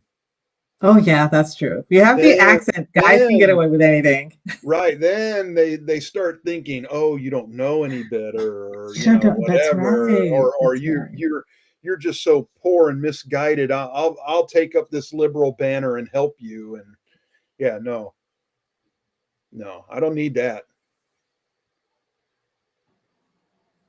I don't know. I walked back into the room right as Aggie was talking about the mom guilt from cooking. Mija, I've been on my feet all day. Why you making me? Yeah. You know what? I'm going to take my phone. I'm going to hit record, and I'm going to put it off to the side. She's not even going to notice, but I'm serious, y'all. I will post the recording. And look, I have to look. I'm gonna go out on the honesty here, and I'm gonna say that I had never heard the term machismo before. That was something I literally just threw off the fly. I'm telling you, I'm adopting that. I am totally stealing that. I'm going to be using that. I'll give you credit. I mean, look. I mean, when that hot Hispanic chica, catches something for you off the, that you dropped or whatever, and she looks at you, boom, it's in her eyes. She's got the machismo. It could be la chisma. I don't care. I was gonna say, wouldn't that be la chisma? But it could go, however you want to use it. It's my term. It's my term, so I make the rules. On this show, don't say it could go either way. That would be bad. I mean, just saying. I'm just saying you can. I mean, there are exceptions with words where the feminine and the masculine mix in how you say it, and it's okay. Aggie knows this. Oh, I know. I know too. I was just being a smartass. Well, don't do that. No, I'm kidding. Well, if you you'd do stop, whatever you want to do. Well, if you'd stop talking to me like a member of La Raza, maybe I wouldn't be giving you such a hard time. Orale. Wow. Okay, so it is the bottom of the hour, and I'm supposed to bring a drink. And because we did make that ranking on the Top Masculinity podcast, I thought we should have something to celebrate. And I found a cocktail called Celebration. Okay. And it's not bad. It's actually pretty masculine. It's kind of hoity-toity in a way. I'm looking at that going, this is for like super special occasions, but this is one. This is a special occasion. Yes. So does it get served with a little Kool in the Gang in the background? Well, you can. A little celebration. It's not. It's actually, like I said, it's a little hoity-toity, but you probably have some of the stuff in there, and you can buy smaller bottles for some of the stuff so that you can try it. I'm sure Biff has everything at the country club. Oh yes, MD has this stuff. So let's see. It's you're gonna take an ounce of Remy Martin VSOP cognac. Ooh, I like an ounce of Strucci Rosso vermouth. Okay. An ounce of their red bitter, which is kind of like a Campari. And 2 dashes of orange bitters. Angostura is my go-to, so Angostura orange bitters is fine. And you're going to Angostura or Riot.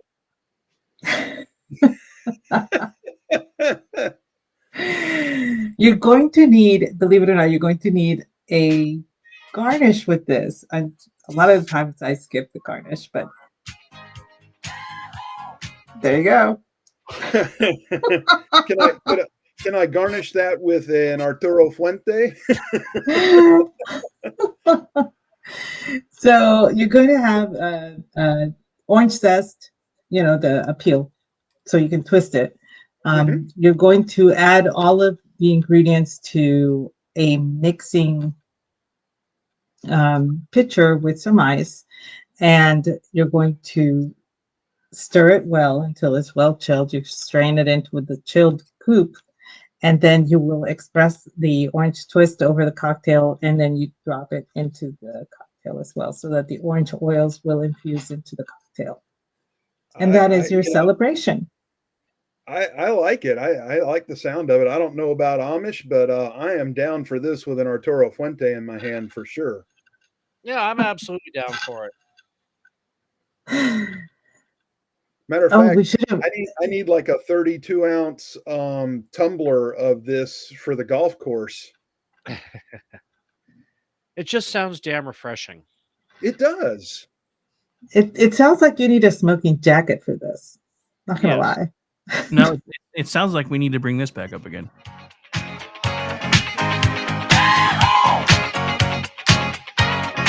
And to be fair, I was already trying to pipe this through before G said anything. Just my phone was being dumb. Great minds. Great minds.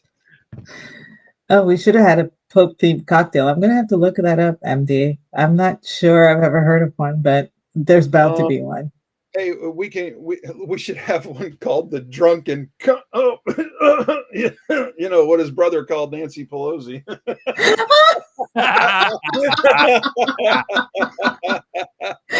Oh my God. I almost forgot about that till G said something. Okay, you guys can look that one up. I'll skip that.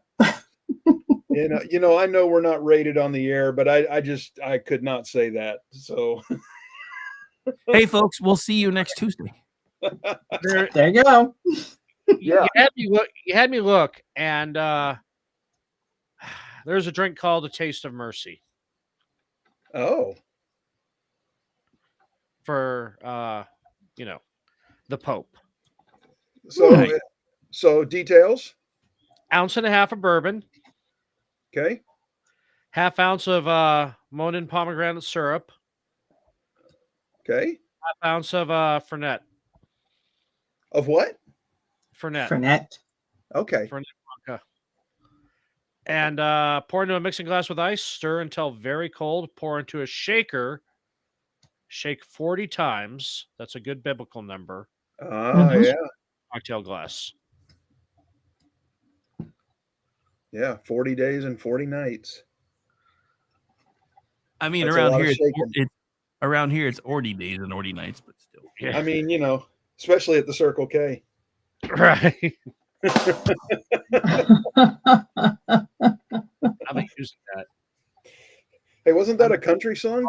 40 days and 40 nights. The only song I remember hearing, 40 Days and 40 Nights, is the Schoolhouse Rock one. 2 by 2. We should start, I just had an idea, and I don't know if we've floated this idea before, so if I'm repeating myself, somebody just let me know. We should start coming up with like a once a month drink themed about one of the hosts of the show. I think that would be kind of cool. Well, that's fine. And then, yeah.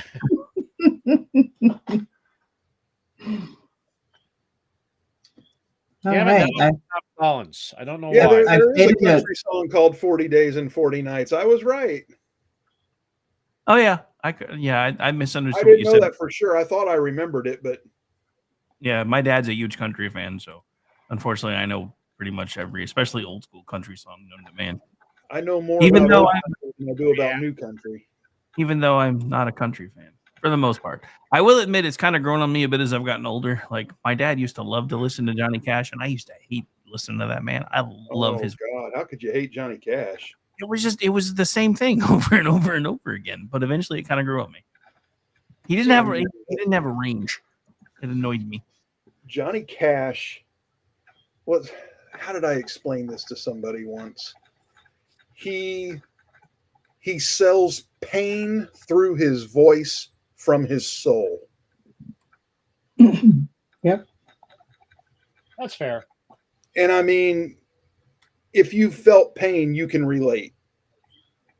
That's all I got to say about it.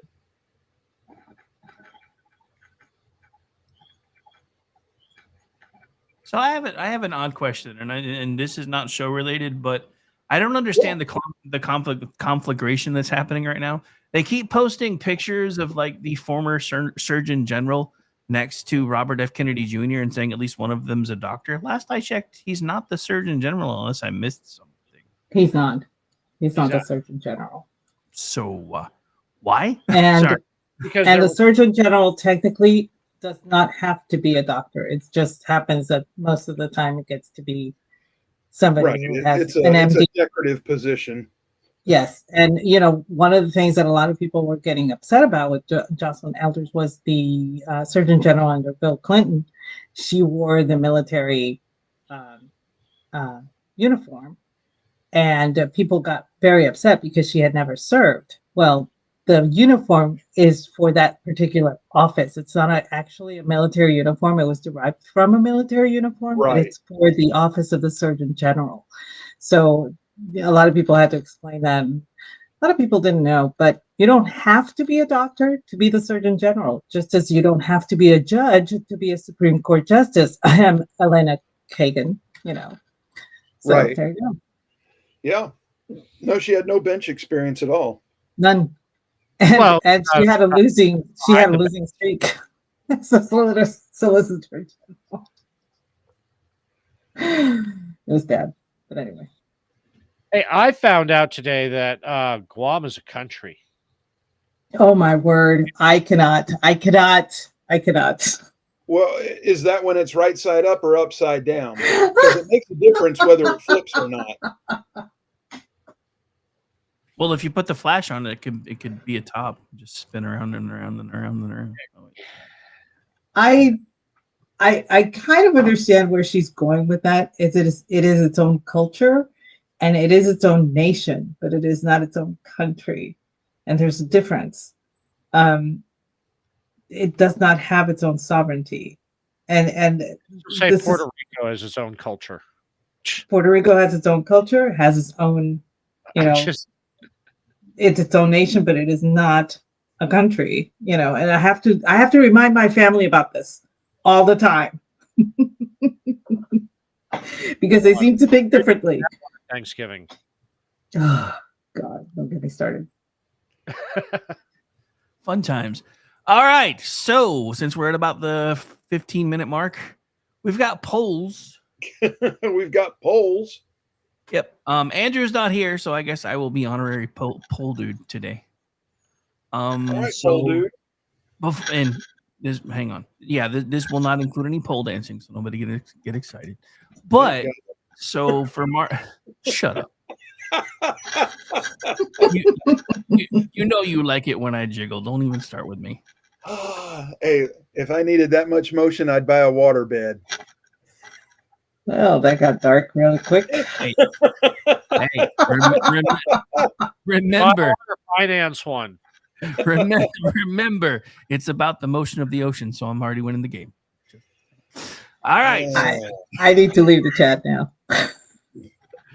Peak Twitter for March of 2025. We had tariffs are only for U.S. or us, snow red, signaling war plans, and Tesla violence.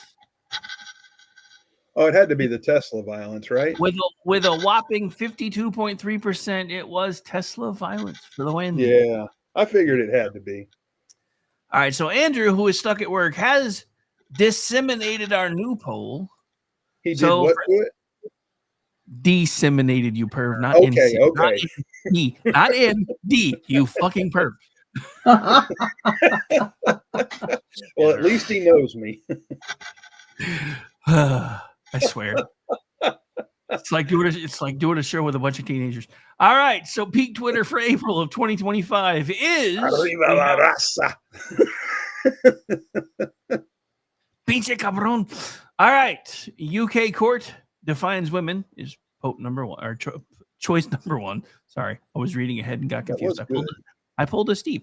Pope's death, Judge Trump's president, or Cutter Force One. Oh, that's too vote mean. early, vote often, and we'll let you know the results next month. You know what really gripes me about this is there's discussion on both sides about he shouldn't. And he's trying to defend it, and they're giving the reason why they should, and the whole thing is this hasn't happened. It's not a story. Right now, it's just a frickin' supposition, a proposal, possibly, if you will. Mhm. Let's wait just a damn minute before we start screaming about the emoluments clause and also, if the plane is going to be given to the United States Air Force, what difference does it make? Yeah, there is. Well, that's just it. If it's given to the Air Force, there is no emoluments violation. And I will say, after doing the afternoon show today, one of my kind of thought processes that I had an issue with has been put to rest, because what's going to happen is Qatar is going to gift it to the Air Force, and then Air Force is going to refit it to make it an AF-1. So for everybody that was like, what about all the top secret shit? Yeah, they're not. Right.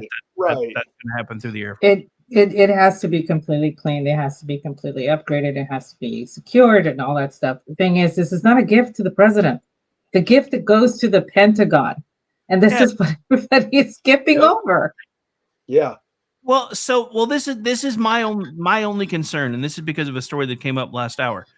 They are finding all kinds of alternative communication devices, shall we say, in power inverters that are being used that are from China, and things like solar panels and batteries and all of But the we've above. been, to be fair, we've been screaming about this for 15 years. Nobody's been paying attention. That was a topic on Cyber Wars. Yeah, like forever ago. Yeah, I know. That's the whole reason I brought it up, because I was waiting for Ordy to say, well, if they were listening to us on Cyber Wars, they didn't know about this 10 years ago. Because, I remember Pepperidge Farm. Just saying. Farm. But yeah. Let's not remember the whole reason there's this whole brouhaha is because the two 747s that were ordered in 2017 are still not ready. Aren't going to be ready until 2029. And billions over budget. Yeah. Yep. Yeah. So, I mean, I don't really like the idea of our president flying around in a foreign plane, but I kind of understand his reasoning, because he's like, hey, we gave you guys this gig like but 8 years ago. Hang on a second. Who actually made the plane? Qatar didn't make the plane. Right. It's still Boeing. True. It's probably still a Boeing plane. I didn't think about that. So here's my thing. Why don't they look to Airbus maybe? Oh, that would be a bad image. Yeah, I don't know. Why? Made right here in this country. I mean, a half hour down the road from me. Isn't that a French? Yeah, it's a French. I mean, their parent company is Europe, yes, but still. I mean, I like the 380. That's a fun plane. I mean, if we're looking for alternatives, Airbus right now is robbing Boeing blind of airline orders. Well, to be fair, Boeing keeps stepping on its dick and handing all the orders to Airbus. Well, yeah, I mean, they got so wrapped up in all the DEI bullshit that there were stories about people that were trying to do the assemblies that were jumping up and down on the panels on the planes to make them fit, and the inspectors were like, "They're not supposed to do that." Well, we're just trying to meet the order deadline. And then everybody's wondering, why are all these panels flying off of Boeing planes when they're in the air? Right? Well, yeah, I wonder why. Well, can't imagine. Again, why not give Airbus a shot then? See, I'm with your argument just for the fact that because everybody forgot because they let NASA take the blame for them. It was Boeing that stranded 2 whistleblowers up at the ISS for 8 months. Oh, yeah. Yep. So, oh, yeah. And yes, I'm totally convinced that they were whistleblowers. They were not astronauts. Well, yeah, so I was actually pointing that out when Trump was like, we've got the new F-47 and we're giving Boeing the contract. I'm like, that's the company that just stranded 2 people in space for almost a year. You really want to give them the gig? Really? I mean, I get it. They are an American company, and I get wanting to keep the business in America. But I mean, my God, how much more can Airbus do other than move their headquarters to the U.S.? Well, so my question is Boeing the only U.S. aircraft manufacturer left? Because there used to be. We still had Lockheed Martin. So I'm just thinking maybe I was just looking for Northrop Grumman too. No, they don't.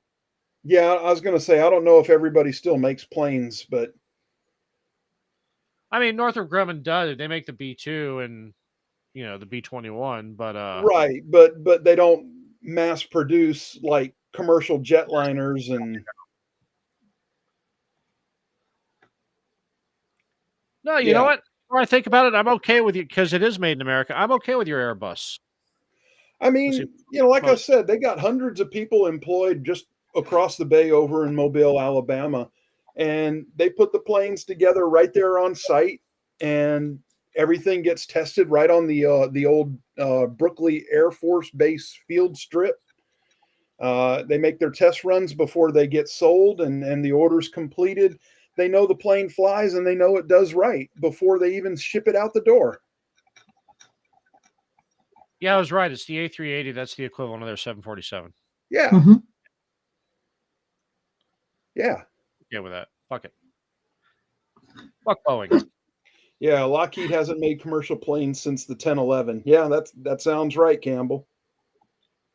L-1011. I remember those. But my question is, what happened? Because and I understand, eventually, competition usually squeezes somebody out. Right. But when Boeing happened, but when you've got a company screwing up that badly, somebody that does still manufacture airplanes didn't say, "Hey, maybe we should try to get back into that business." yeah, but here's the thing: through the 60s, 70s, and 80s, Boeing was stellar.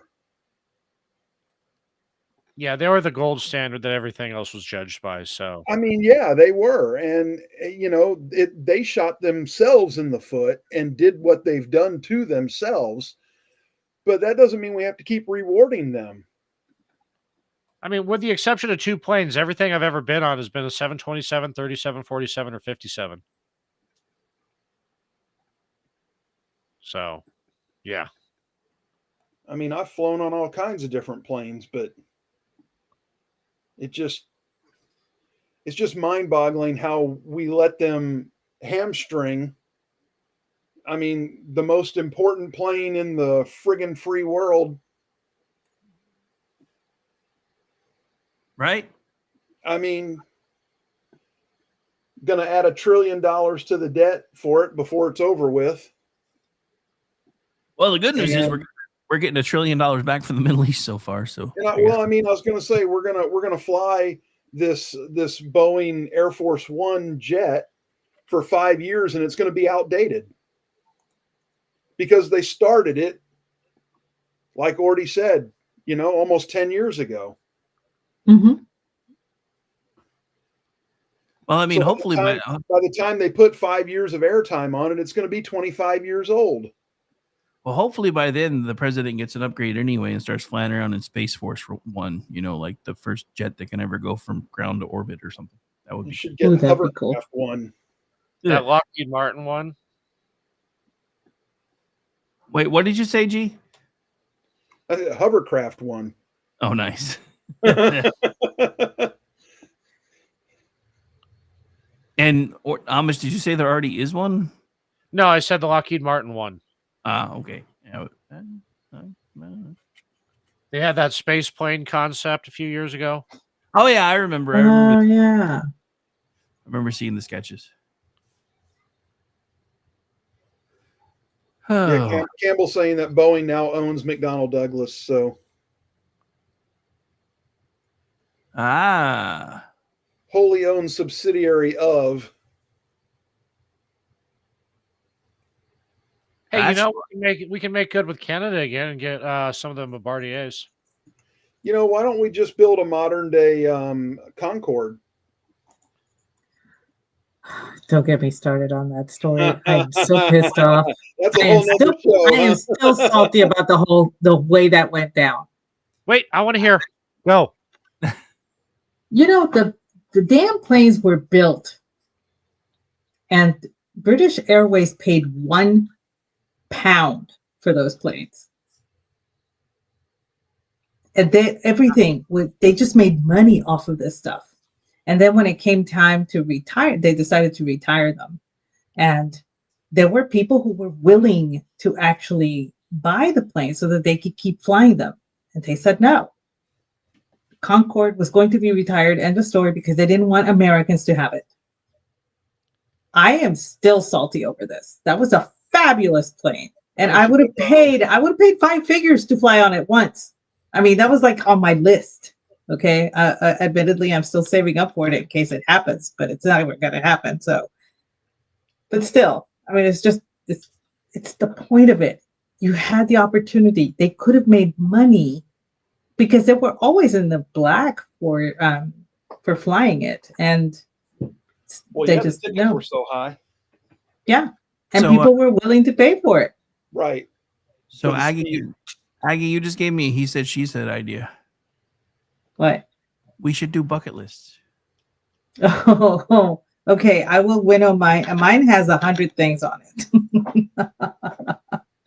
Well, But we could do. We'll do a small one. I'm gonna say we'll have to on it. We'll have to either. God damn it, Amish. We'll either have to winnow it down, or we could do a multi-parter. I guess I don't know. But so Stephen makes a great point, and I have often wondered this question myself. And I get the logistics and all the things that they normally have to fly with, the press corps, the communications, everything else. But with technology the way it is now, do we still really need to give this man a plane that's the size of a fucking office building to fly in? Really? Well, that was done I think initially it's for the press corps. entourage. That was the entourage and the press corps that really did that. It's so also, I would say no, you don't have to, but you still got to have enough room for Secret Service. You still got to have enough room for the chefs, and you still got to have enough room for this and that and the other thing. And It's got to have a full living quarters area for when he's for the palace in the sky. I mean, all I'm going to say about that is if flying in a cattle car is good enough for me and you, it should work for him. Yeah, I still remember when we would fly from here to Puerto Rico back in the 70s. There was actual space between the seats. The seats were not stuck together. There was space between the seats. I remember that distinctly. And they were smoking on the plane too. Yep. There was a smoking section in the back because miraculously the smoke stayed back there. I don't know how that worked, but apparently it did. And we wore jackets. I was going to say, people used to dress up to fly. Yeah. I still do. I still dress up to fly. Yes, and people still wear pajamas now too. So back in the day, like when everybody used to dress up to get on a train, then it became the planes, and now everybody just does everything in their fucking pajamas. Have you been to Walmart lately? Just saying. Stop going to Walmart in your fucking pajamas. Go to the theater. It's the same way. Yeah, it's sad. We used to be a proper country. We used to be. Yep. We're working on trying to see if we can become one again. All right, so I have not heard from Miss Lennox, so I guess we will be running Gene's show in a minute. But believe it or not, folks, we're down to about a minute and a half. Wow. So any final thoughts before we start doing the usual closings? No, I'm thoughtless. Well, this we know, but thanks for You're pointing. a very thoughtful individual, G. Don't put yourself down. Don't lie to him. Don't sell yourself short. You're an incredible slouch. That's right. I hope all you mothers out there had a beautiful Mother's Day. How about that for a thought? Oh, look at you upstaging, motherfucker.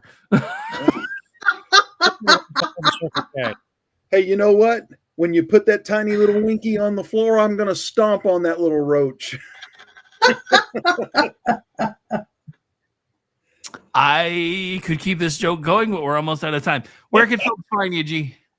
They can find me on X at TCC_Grouchy, and that's it. That's the only place I live. So it's either there or die. All right, Aggie, where can folks find you? Well, you can find me at Aggie Rican and at Aggie the Barkeep. Those are over on X as well. And 8:30 p.m. Eastern almost every night. I don't know. Go ahead. Because you're the female version of Ordy Amish. Where can folks find you? Shit, you can find me here in an hour with you. You can find me tomorrow on the Culture Shift with Brad with the fantastic hair. And that's it for the week. No. And on Vincent Charles Project on Sunday, where we are revisiting the Russian LOTR we did with the Russian Hobbit. No. It's Brad with the good hair. Don't make his ego any worse. Fine. All right, folks. You can find me in about an hour with the Amish one. You can find me pushing buttons tonight until about 3 in the morning, one way or the other. Right here live on KLR Radio. I'll be back tomorrow afternoon doing the Rick Robinson Show for the Thursday edition. Hopefully, Jen and Rick will be back. We pulled it off last week. Let's see if we can do 2 in a row. And Friday, he said, she said, potentially talking bucket list. Other than that, please feel free to check KLRradio.com schedule tab because we got to go. Bye, everybody. Nothing can break me down. I'm the man. Hello, friends. Do you have a moment so that we may discuss our Lord and Savior Minarchy?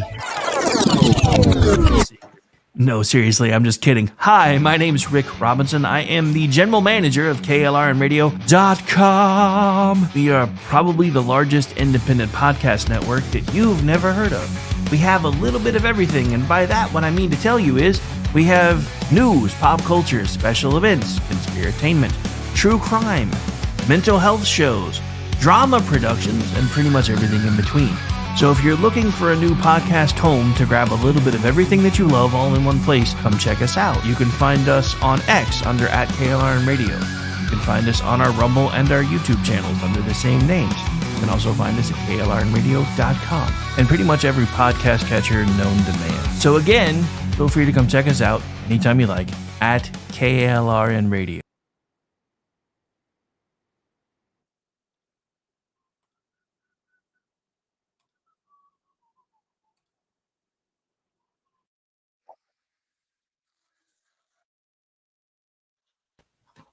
And I think you are now behind enemy lines.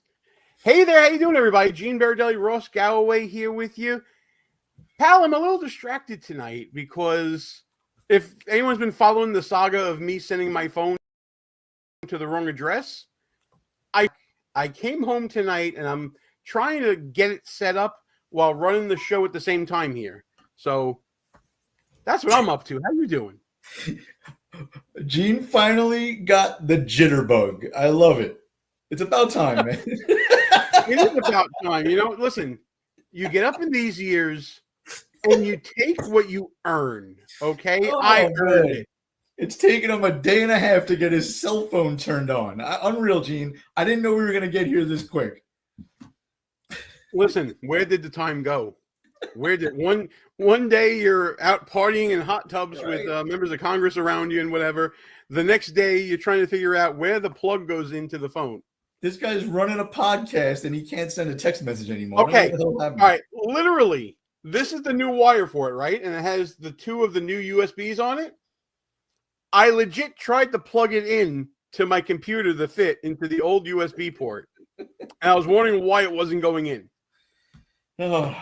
So, yes, I'm a boomer. I don't care. At least I know how to run a show. Well, you're not a boomer. Let's not get crazy. Listen, I feel like it this week. It's been a long week in the news here, pal. I've been following like 20,000 different stories lately. Yeah, today was a long week in the news. Like I actually figured out for this show, you can't really start on Thursday and lead into Wednesday. You have to basically start on Tuesday, like paying attention. Because there's just so many things that are not relevant anymore a week later. Trump time is just way too fast. Oh, it's bullet time. It's bullet time, isn't it? I mean, and between all the other news out there, and there are so many dumb people in the world, especially in our government, that, you know, it's too much to keep up with sometimes. There are days when there's nothing going on and you're trying to figure out what to talk about. And then there are weeks like this where, oh my God, everything is going on. And what are we not going to talk about? Yeah, and I mean, no matter what anyone listening or watching us thinks about Donald Trump, you have to admit that the guy, regardless of his age, right, since that Biden's age is still a hot topic nowadays, regardless of the guy's age, he is all over the place all day, every day, right? The guy does not take a break. So energetic. I don't know how he does it. And this isn't like the left. I got my first notification on my phone. Say again. Anyway, go ahead.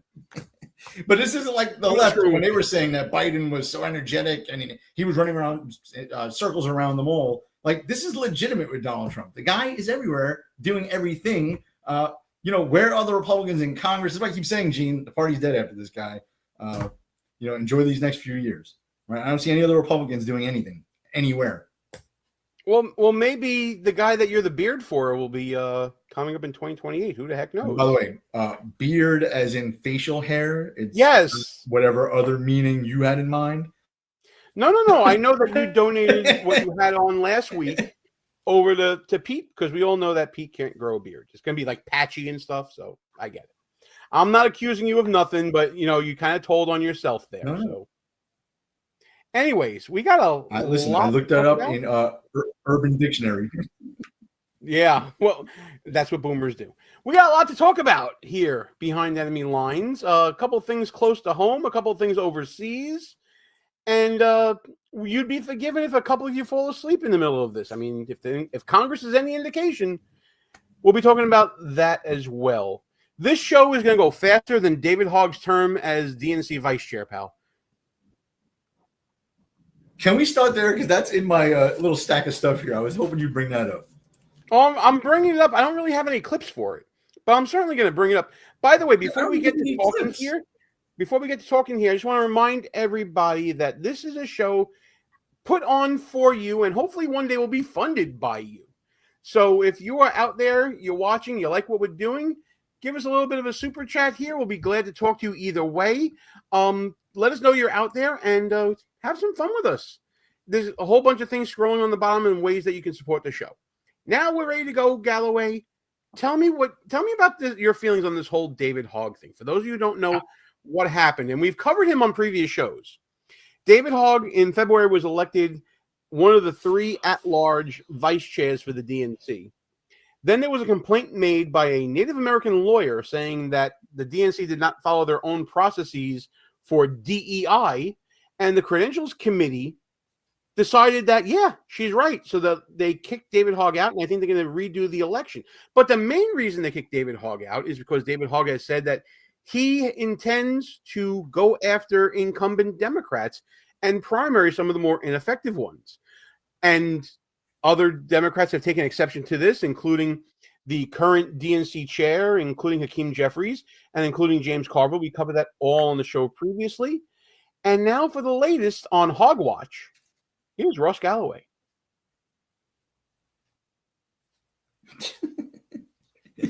This is one of my favorite topics right now because the only clip I wish we did have, maybe you could insert it post-show, is when the DNC was actually explaining the mechanism for how they were going to vote. They basically had to have like one non-binary, one male, one female, one transgender, a person of color, a waiter, a Mexican waiter with one leg. Like they had to there was very set standards of who they can vote for, and somehow David Hogg won.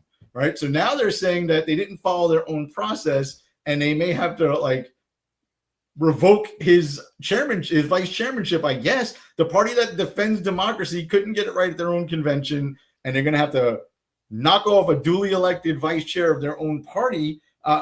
Here's the truth of the matter, Gene. It's just that the Democrats are actually racist, sexist, and homophobic. Right. We've talked about this before. They have so many factions in their party. It's a very loosely associated group of factions. The dirty secret is those factions all hate each other, right? The people of color who are non-binary don't like the transgenders, and the transgenders definitely hate the straight liberal white dudes, right? They all hate each other, and it's delicious to watch. But the dirty secret really is David Hogg is a white dude. He claims to be heterosexual. I don't know if that's true. I think he claims to be male. I think his preferred pronouns are he, his. I don't know if that's true either. But those people have no place in the Democratic Party because even though most of the factions hate each other, all of the factions hate the straight white man. Goodbye, Chuck Schumer. Goodbye, David Hogg. Goodbye. It's interesting that you bring that up. And guys, if you're out there, tell me if I'm lagging or if Gallo's lagging or if one of us is lagging here or not. This story is still sort of breaking a little bit. I want to put this up on the screen from Newsweek. And like I said, let me know if I'm lagging or not here, gang. We're going to share the screen. And this is an article from Newsweek. This is what I love about situations like this, when outside forces start stirring the you-know-what. Democrats may have impinged David Hogg's civil rights, according to Trump's top lawyer. This is fantastic. A Justice Department official has encouraged David Hogg to file a civil rights report after his election was challenged over the Democratic Party's gender parity rules. In February, Hogg, a gun control activist, became one of 3 vice chairs of the DNC. However, an unsuccessful candidate challenged the results, alleging that procedural errors in the vote disadvantaged female candidates. Harmeet Dillon, I love Harmeet, the assistant attorney general for civil rights at the DOJ, and a longtime ally of President Trump, encouraged Hogg to file a report about the incident. Quote, if anyone knows David, let him know he can file a complaint here, she wrote on X. The message includes a link to the Justice Department website where individuals could, quote, get help for illegal discrimination resulting from D. I freaking love it.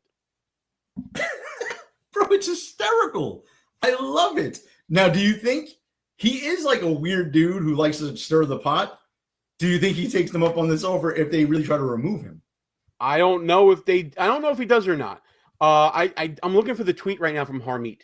But I mean, why wouldn't he take advantage of an opportunity like that? Unless he doesn't want to hurt the brand, right? But look what the Democrats are, the brand. What's left of the brand? David Hogg is like a couple of weeks away from wearing a MAGA hat, it looks like. Like the Democrats are just shedding their own. And let me just get serious for a minute. Like a guy like Trump, he's very pro Second Amendment, but he's very pro common sense, right? So like David Hogg is insane with gun restrictions, things that he wants. But Donald Trump's not against necessarily a certain red flag type laws, and he catches a lot of flack from the NRA types with stuff like that. Our party truly is the big tent of ideas, not your identity, right? The Democrats, they're not the big tent party of ideas. They're just about your identity. What do you have between your legs? What don't you have there? What color is your skin? What zip code do you live in? What income do you have? Like they slice and dice their membership up. It's crazy. Absolutely. So I found Harmeet's tweet here, and it comes along. She actually put in she linked to a video from Bill Maher talking to David Hogg. So I'm going to see if I can get that on here. Just give me a shout and let me know. Okay, so it's on the screen now, and the video's right there. Just let me know if you can hear it or not, pal. I'm going to embiggen and hit play. What is the deal on the woman who attacked you because you beat her at that job? Did you beat her fair and square? Was there any fire there? You were able to hear all that? Yep. Okay, I'm putting it back a little bit. Here we go. There any fire there? There was the election that the DNC held, and I was the person that was one of the people that won one of the 3 positions that they had for the at-large vice. So what was? Hold on. So all right. No, yeah, not anymore.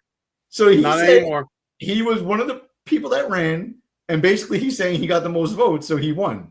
That's not how your party works anymore, dude. You guys are the protectors of democracy, but the vote count rarely matters for you people. Your party is the party of keeping people off of ballots, kicking them off the ballot, trying to throw them in jail, suing them, and trying to bankrupt them. That's your party now, right? And now you're going to get eaten by your own, fuckhead.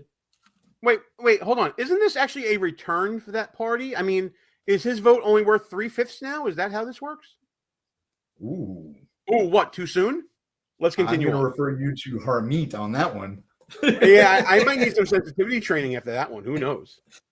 So, and by the way, folks, I was talking about. But truth be told, vote being 3/5. By the way, I was talking about the white guy's vote being 3/5. Get your minds out of the gutter. And Gene, don't hold on. Just to expand on that a little bit, so people know the full context here, he's referring to a clause in the Constitution, right, for apportionment purposes, where they counted enslaved African Americans as 3/5 for apportionment purposes, right? By the way, there was no Republican Party back then, but there was a Democrat Party throughout all of slavery in this country. So just little factoid there. Funny how that works, right? Let's go back to former Vice Chair David Hogg here. Not to bore people, but to get into the bureaucracy of the DNC, we have a gender balance rule at the DNC because, of course, we do. Did he just make a joke like a DEI joke about the Democratic Party, saying that this DEI rule is like, oh, of course we do, like sarcastically. What was that? It was a lunatic Democrat trying to be more normal, right? Because Bill Maher is like a more normal liberal. However, like if there was anybody with any sense on that panel, I'd be like, dude, your party has a gender requirement, but you can literally just go back to the DNC right now and say you identify as a woman, and they would have to accept that, right? That's the lunacy of the modern Democratic Party. He can claim right now that his pronouns are she, hers, and that he's a woman, and then he's good. Crazy, right? I'm going to rewind a little bit and get back into it. Part of the claim, so not to bore people, but to get into the bureaucracy of the DNC, we have a gender balance rule at the DNC because, of course, we do. Okay. And See, right away. By the way, the Republican Party does too. If the chair is a male, then the vice chair has to be a female. Well, what's interesting is that. Did you know that? That's why I'm encouraging you to get that clip and put it in post-production of them explaining these rules. They couldn't even explain them. Yeah. Mike Lola sort of finding commonality with Democrats on DEI. That's a weird flex, but we'll keep going. That's even more progressive than our vision, which is that the chair doesn't count towards the gender balance rule that we have. Frankly, I don't even know if it makes sense for us to have the gender balance rule anymore in this day and age, because I want to focus on whoever's just best at the job. Great. At this point. Oh my God. Oh my God. Dude, David Hogg found meritocracy. Now that it's biting him, I think but still, he needs to be sacrificed. A white man like David Hogg needs to be sacrificed upon the altar of DEI for the greater good. Sorry, David. You made this bed. Now lie in it. That's my own view. Terrific. By the way, I support what you're doing with respect to the primaries, because I can tell you, having been in politics for quite a while, I started as an intern for McCain. Some of these people don't know when it's time to go. They don't. Chuck Schumer has been in elected office for 50 years. 1974, he was first elected. 50 years.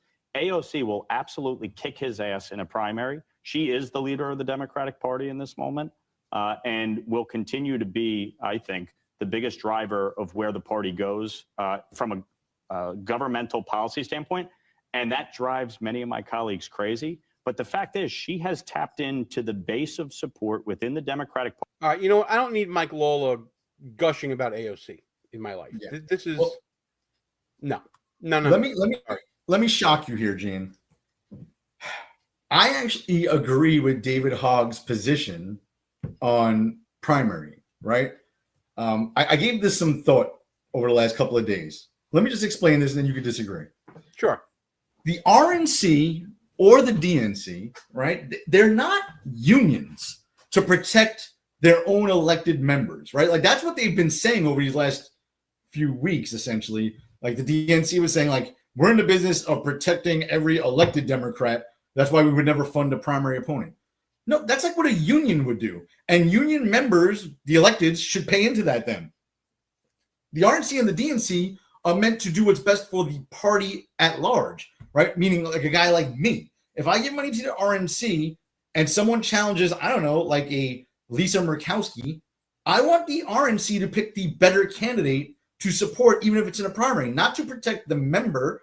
Who cares about the member? If I change my party registration tomorrow and get elected as a Democrat, will the Democrats just protect me going forward as an incumbent? I clearly don't align with their views, right? They're not a union. I don't know. I agree with David Hogg on this. The party needs to clean itself up, both parties. And that's one way to do it.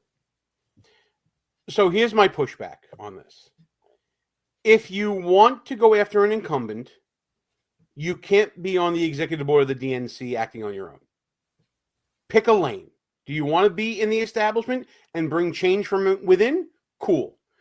But if you want to go after incumbents, be on the outside. You basically took the donor list from the DNC, stole it, for lack of a better word, and then used it to parlay it into money for your own personal crusade. But Gene, if he couldn't have raised the money on his own, then he doesn't have a good enough of an idea to go forward with. It doesn't work that way. So I think dude needed to pick a lane and just not be a combination of I'm on the executive board, but I'm going to go against incumbents that we have seats for already. It just doesn't work that way. Let me push back on you a little bit here. All right. While you're doing that, I just want to say hi to, hey, Demodex, how you doing? And by the way, Rick Robinson wanted to say, you know, what would you like to have between your legs? Just saying. Go ahead, make your point. So you've often said that you're not sure about term limits, right? That the voters. No, I am anti-term limits. Absolutely. Yes. Okay. So even better.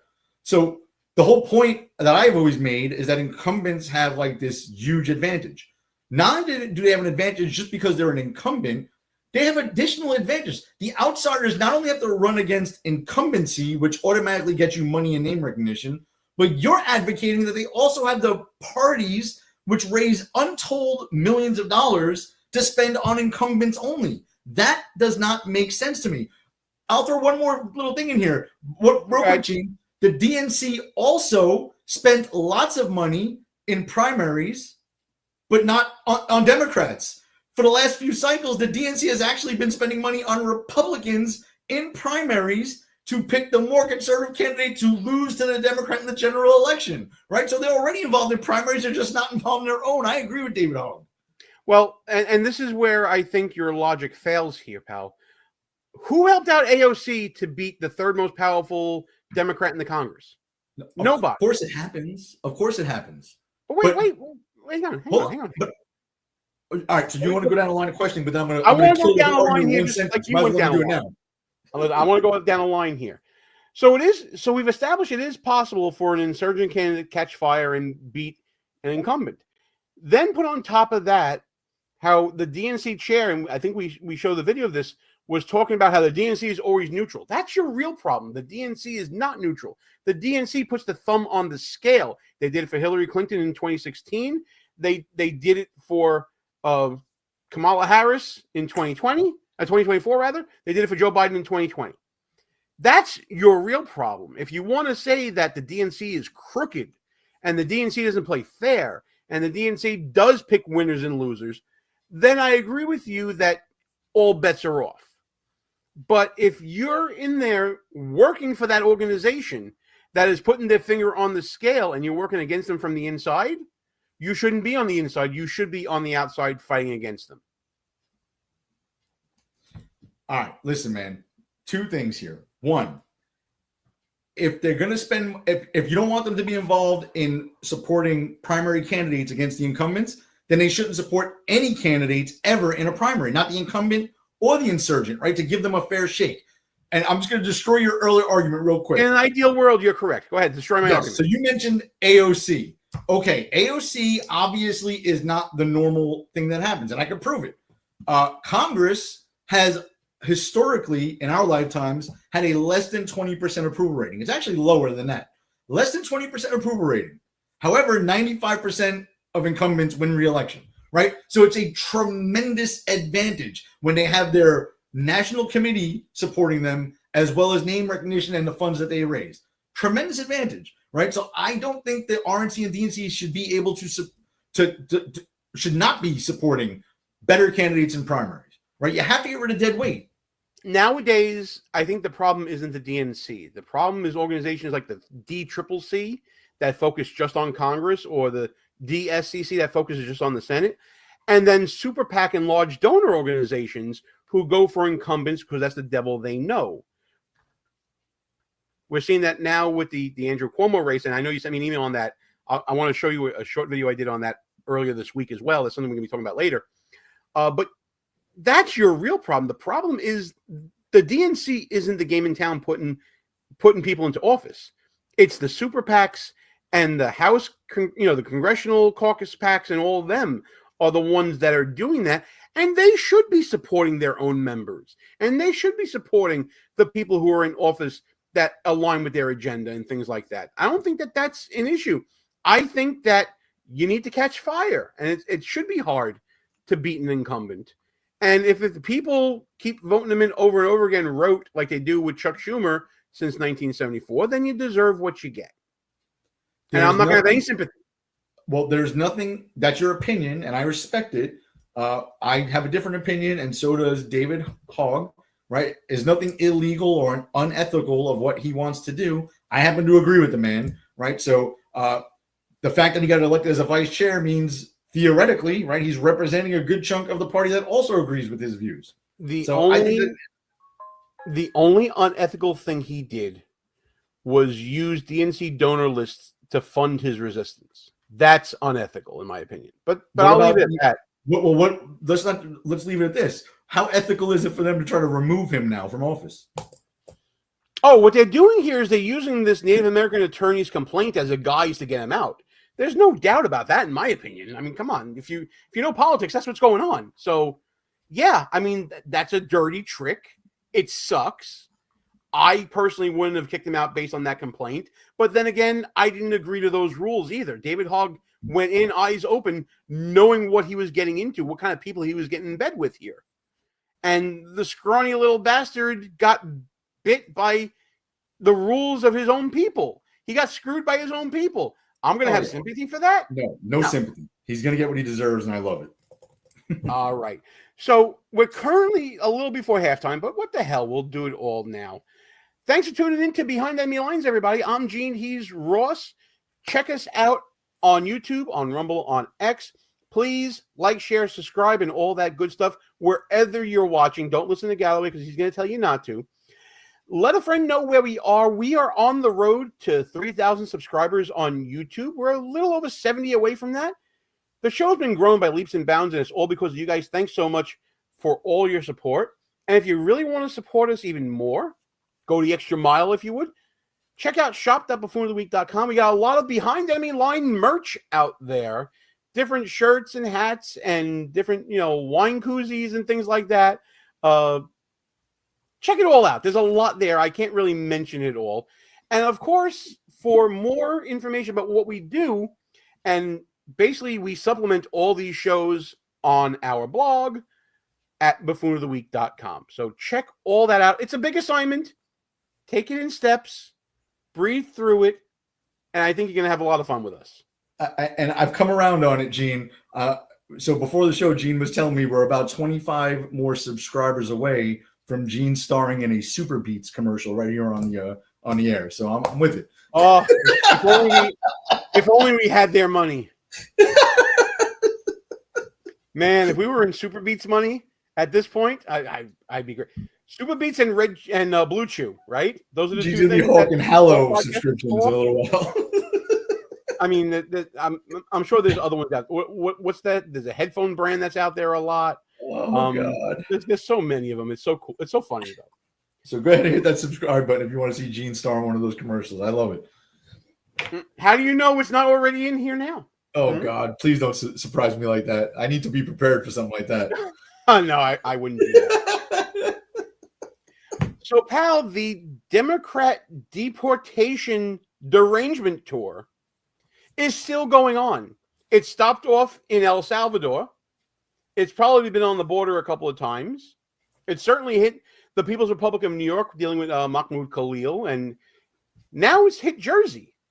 And at the Delaney Hall ICE detention center, there was a big ruckus involving some New Jersey Democrats, including Bob Menendez's son, Rob Menendez, because, that name is gold in Jersey politics right now, and Newark Congresswoman LaMonica McIver. I'm going to get that right sooner or later. And also, I believe the mayor of Newark, Raz Baraka, was there, and he was arrested for us. Apparently, McIver and Baraka and Menendez, and I think there was another Congresswoman Coleman was there as well. They tried to rush into an open gate that opened to allow a bus of detainees to come through the gate. And the mayor of Newark was arrested. Since that time, there has been some footage released, some body cam footage of what happened here. And this is courtesy of Benny Johnson. The only caveat I'll give here is that this footage was altered somewhat. There's a section that repeats in slow motion. So for all you people out there who are going to say, oh, God, it's doctored or all that, we're putting it out up front to you guys. there's a section that's slowed down to emphasize how Congresswoman McIver may have committed an assault against an ICE officer. Body slamming is what ICE officials called it. Have you seen this footage, pal?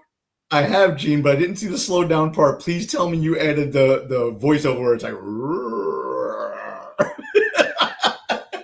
That would have been a good idea. Dude, that would have been great. You got to put the sound on it. I didn't do it, but Benny Johnson did. And it's in this clip here. Take a watch here. Take a listen as well. Now, I should say, look out for the really glaring red blazer. That's McIver.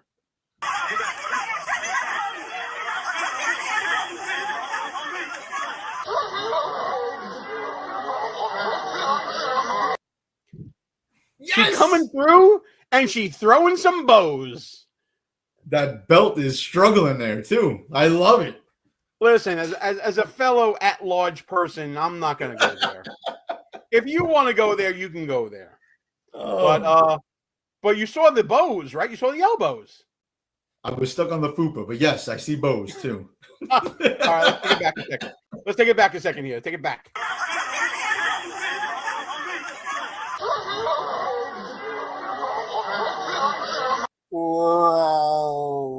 I love it. Brilliant. That was so good. That was so good. Demodex42 says, just a political stunt. They only need to give a 24-hour notice and they could get a tour. By the way, Demo, that's partially correct. For a member of Congress to do oversight and do a site inspection in ICE, there's actually an act that was passed in 2020. Members of Congress themselves don't need to give any notice whatsoever to do any sort of oversight at an ICE detention facility. But that's a very good point, that they could have handled this a lot better instead of throwing elbows at an ICE official and then cursing him out afterwards here as we continue the clip.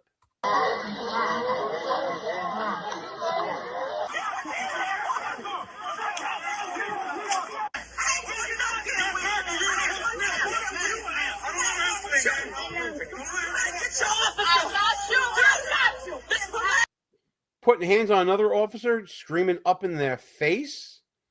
Yeah, she big mad. If you gave her a cape, she'd be super mad. So, do you remember when? So, I don't know if that law you cited there, Gene, is that only for ICE? Because remember when MTG tried to go to that facility to go visit the January 6th protesters? They denied her access and other members of Congress too. Well, I'll tell you what. I literally just pulled up the link for it. Let's read it together. This is from ice.gov. It's basically a fact sheet that is available publicly. This is ICE's facility visits for members of Congress and staff. These are their basically rules, regs, whatever you want to call them. I want you to listen to this first sentence because I think it's very important. All visitors are expected to comply with facility rules, procedures, and instructions from ICE personnel on site. Case closed. They're already in violation of ICE policy. In the event of an emergency, facility personnel will provide further instructions.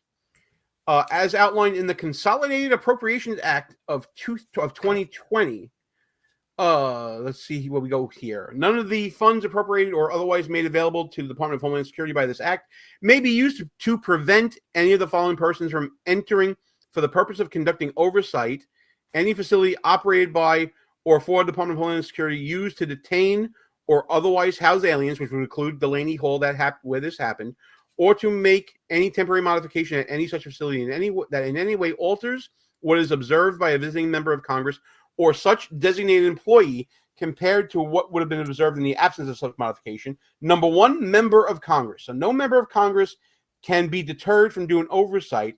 And the second person is an employee of the United States House of Representatives designated by such member for the purposes of this section. With respect to those individuals in Section C here, and by the way, this is Section 532 of the Appropriations Act, the Consolidated Appropriations Act. With respect to individuals described in A2, the employees, Homeland Security may require and request that they be made known within 24 hours the intent of having an employee visit the facility. So that's specifically in the Department of Homeland Security Appropriations Act, pal. Let me tell you what I saw in that video, Gene, real quick. Mm-hmm. So I saw what appeared to be a protest that got somewhat out of control with a bunch of leftists that were attempting to obstruct official proceedings. They were trespassing on a federal facility and assaulting federal officers. Now, I have been told for years now that equals insurrection. Insurrection. So when are we going to see some people getting locked up here? Okay, so here's the nuance that they would apply to this. Yes, there was a protest going on there. Some New Jersey Alliance, I forget what it's called, had a protest ongoing for days there. And then McIver and others took to social media saying that they were on their way to the facility to conduct oversight. That might give them enough little cover to say that they were there purely with oversight, not part of the protest. They were certainly there in support of the protest. But I want to show you something here on page 2 of this document from ICE. And it is under other considerations. So wait, before we go to page 2, Gene, can you tell me on page 2, does it say that the mayor of Newark, New Jersey can conduct oversight in a federal ICE detention facility? Oh, absolutely not. Absolutely not. Insurrection. Insurrection. And by the way, the basis that LaMonica McIver said in one of those videos is she was going as a member of Congress to conduct oversight because other agencies at the city and local level were being refused entry, and they were suspecting like code enforcement issues and no permits and fire hazard stuff and things like that. Basically a pretense to get in there, in my opinion. So she was going in there to sort of redouble those efforts, and she was bringing the mayor along, I guess, as her guest. You know, fat lot of good that did him. But under other considerations, ICE, and this is Hatch Act stuff, and you know a little bit about Hatch Act, pal. ICE employees may not authorize the use of ICE detention facilities for political activities, which is defined as activities directed towards the success or failure of a political party, candidate for partisan political office, or other partisan group. This includes town hall meetings, political rallies, speeches, fundraisers, press conferences, photo opportunities, and other similar events for campaign purposes. No media, photographers, campaign pins, distribution of literature, consultants, or campaign volunteers are permitted. This was a press conference, in essence. Her showing up there was a press availability. Certainly after everything happened, there was a press conference. There was a podium there that said House of Representatives on it, and they had a press conference there. That, to me, is a Hatch Act violation. And, oh, by the way, after all the fracas was over with, they got in, and they saw that everything was good. This is a new facility. They found nothing wrong. Yeah, so this is great. When they're locked up and held without bond for over a year, they can bring that document you just showed and say they were conducting oversight in front of a jury of their peers in New Jersey, right? A federal jury, right? That's what they did to the January 6th political prisoners. That is what we must now do to them, right? Maybe they will be found not guilty, and that's great, right? The system might work, but they need to go through that same process, because the process is the punishment. And they've used that against us, Donald Trump. Every day I'm waiting for someone to knock on my door, right? It's time for payback, Gene. I certainly hear you on that, my friend. And if and when there is a trial, which I'm not exactly holding my breath for right now, I think we have a preview of the prosecution and defense arguments. The prosecution being represented here. Oh, by the way, look, before I get to that, Get Some J agrees with Ross Galloway. Thanks for showing up, man. We really appreciate you. Or girl, I'm not assuming your gender. There you go. No judges stepped up for J6ers either. Let's see what the prosecution argument looks like in the form of ICE spokesperson Tricia McLaughlin. I'm glad I can be here to actually give viewers the facts. What happened as that these members of Congress, including the mayor as well, and a mob of protesters, as there was a bus full of detainees going through the gate, they stormed the gate and actually entered the first security checkpoint. This put law enforcement at risk, and this actually put the detainees as well at risk. If any official, including these members of Congress, want to enter the facility and take a tour, DHS is more than accommodating, but just because you're a member of Congress does not mean you can break the law, trespass, put law enforcement at risk, and storm the detention facility. I have yet to hear anyone on this network actually talk about who is in this detention facility. There are members of MS-13, known terrorists, murderers, child rapists. There are some of the worst in this detention facility, and I'm still very confused why these Democrats are so hell-bent on getting these heinous actors out of this facility when we have the proper permitting. And actually, in that press conference, those members of Congress actually noted the great conditions of this facility that our ICE enforcement officers so bravely operate. So that's a hell of an opening argument, I think. What do you think of that summary? Yeah, I think it's pretty solid because I think the first rule that you read on that little sheet from ICE was you will promptly obey the guidance that given to you by ICE employees or officers, right? And clearly they didn't. So to me, the rest of the sheet is irrelevant. Once you break that first rule, there's no way you can say you're conducting oversight if you're throwing elbows. Absolutely right. And now we'll hear from the defense. The DHS also says that, in their words, you were body slamming an ICE officer. Is that what we're looking at? Is that what happened? Absolutely no. I mean, I honestly do not know how to body slam anyone. There's no video that supports me body slamming anyone. We, as Congresswoman Bonnie Watson-Coleman said, we were simply there to do our job, therefore oversight visit. And what you're watching in a video, and we don't have all of the body cam, and we hope that all of the body cam is released. It was a very tense situation. It unfortunately did not have to be like that. They created that confrontation, they created that chaos, and then ultimately went to arrest the mayor of the largest city of New Jersey, who is my mayor and my constituent. And it was very difficult to watch that happen, but absolutely, I did not body slam anyone. All video evidence to the contrary. Would you like to see the body slam again, pal? Oh, hold on, don't go there yet, Gene, because let me lead into the body slam, if you will. First things first. She said she wants all the body cam footage to be released. Yeah, that's a great wish. We wanted that too during January 6th. I don't know if you remember. I think you'll have to wait, like we had to wait until the Republicans took the House of Representatives and Speaker McCarthy released a bunch of those tapes that we didn't get to see, right? So maybe you'll have to wait until, God forbid, the Democrats take back the House. Now about the body slam, we can watch it again. Just let me lead into this. That's not your typical American wrestling body slam. It was more of like a sumo belly bump. Like it wasn't really like, a body slam was like what Hulk Hogan used to do. This was more like sumo wrestler trying to bump somebody out of a circle. So I'm with her on that. She used her body to slam into someone else. Isn't that what it is? That's body slam.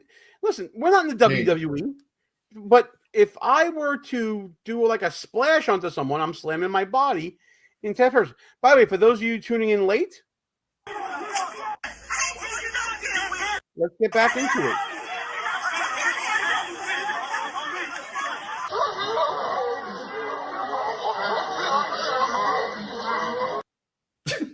I counted 3 elbows there. Oh. But we ain't body slamming. This was brought up. Oh wait, get some J. See, I love when we get the comments going here. Get some J under NJSA section 2C colon 12-1A. Oh, I love me some good legal jargon. The Great Red Pumpkin committed a crime. I'm going to see if I can look that up while we listen to Homeland Security Secretary Kristi Noem speaking before Congress, addressing this issue about what happened at the Delaney Hall facility. I did not address the disturbing actions that we saw last week. There were members of this very committee that took part in an action at Delaney Hall on May 9th that need to be addressed. I served as a member of Congress in this body for 8 years, and I understand the importance of congressional oversight. What happened on May 9th was not oversight. It was a political stunt that put the safety of our law enforcement officers, our agents, our staff, and our detainees at risk. Here are the facts. As a vehicle approached the security gate at Delaney Hall Detention Center, a mob of protesters, including 3 members of Congress, stormed the gate and they trespassed into the detention facility. We have footage of those members of Congress slamming their bodies into our law enforcement officers. And now everybody is saying, in all fairness, it's called a body check. I mean, if you're body checking, you're slamming your body into that other person. You know, it's not like she's on skates at an NHL hockey game or anything like that. And listen, I love me some Kristi Noem, but she's saying a mob of protesters. I want our side to take it up a notch. That was a mob of insurrectionists. You have to throw it back in their face. You have to. Absolutely. By the way, Get Some J is one of my people. Okay? I spend my days debating laws. This lawyer salutes you, my friend. I appreciate you being so well informed. Let's get back to Kristi Noem's characterization of the events of last week at Delaney Hall. Shoving them, screaming profanities in their faces, striking them with their fists, and otherwise assaulting law enforcement. The behavior was lawlessness, and it was beneath this body. Members of Congress should not break into detention centers or federal facilities. Had these members requested a tour, we certainly would have facilitated a tour.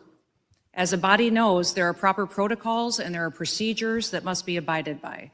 These congressional members and staff visit our facilities all of the time, and these members could follow the policies that have been in place, and they would have been followed. We would have facilitated a tour of this important facility.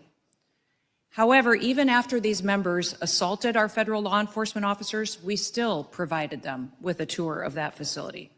I'm glad that at their press conference following the tour, these members acknowledged that Delaney Hall is in good condition and meets deferral standards.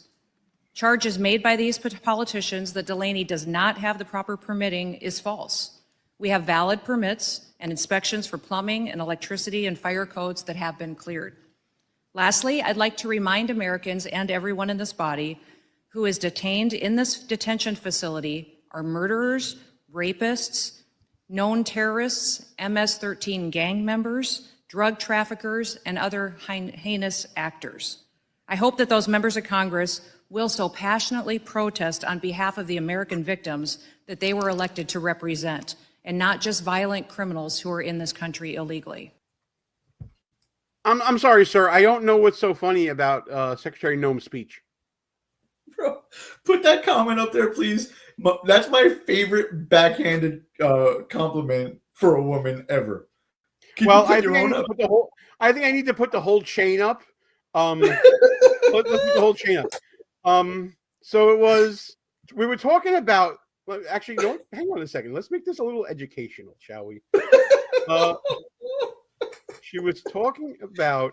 I'm sorry. We were talking with Get Some J about the New Jersey statute for simple assault, and we're going to share it on the screen right now. There it is for everybody to see.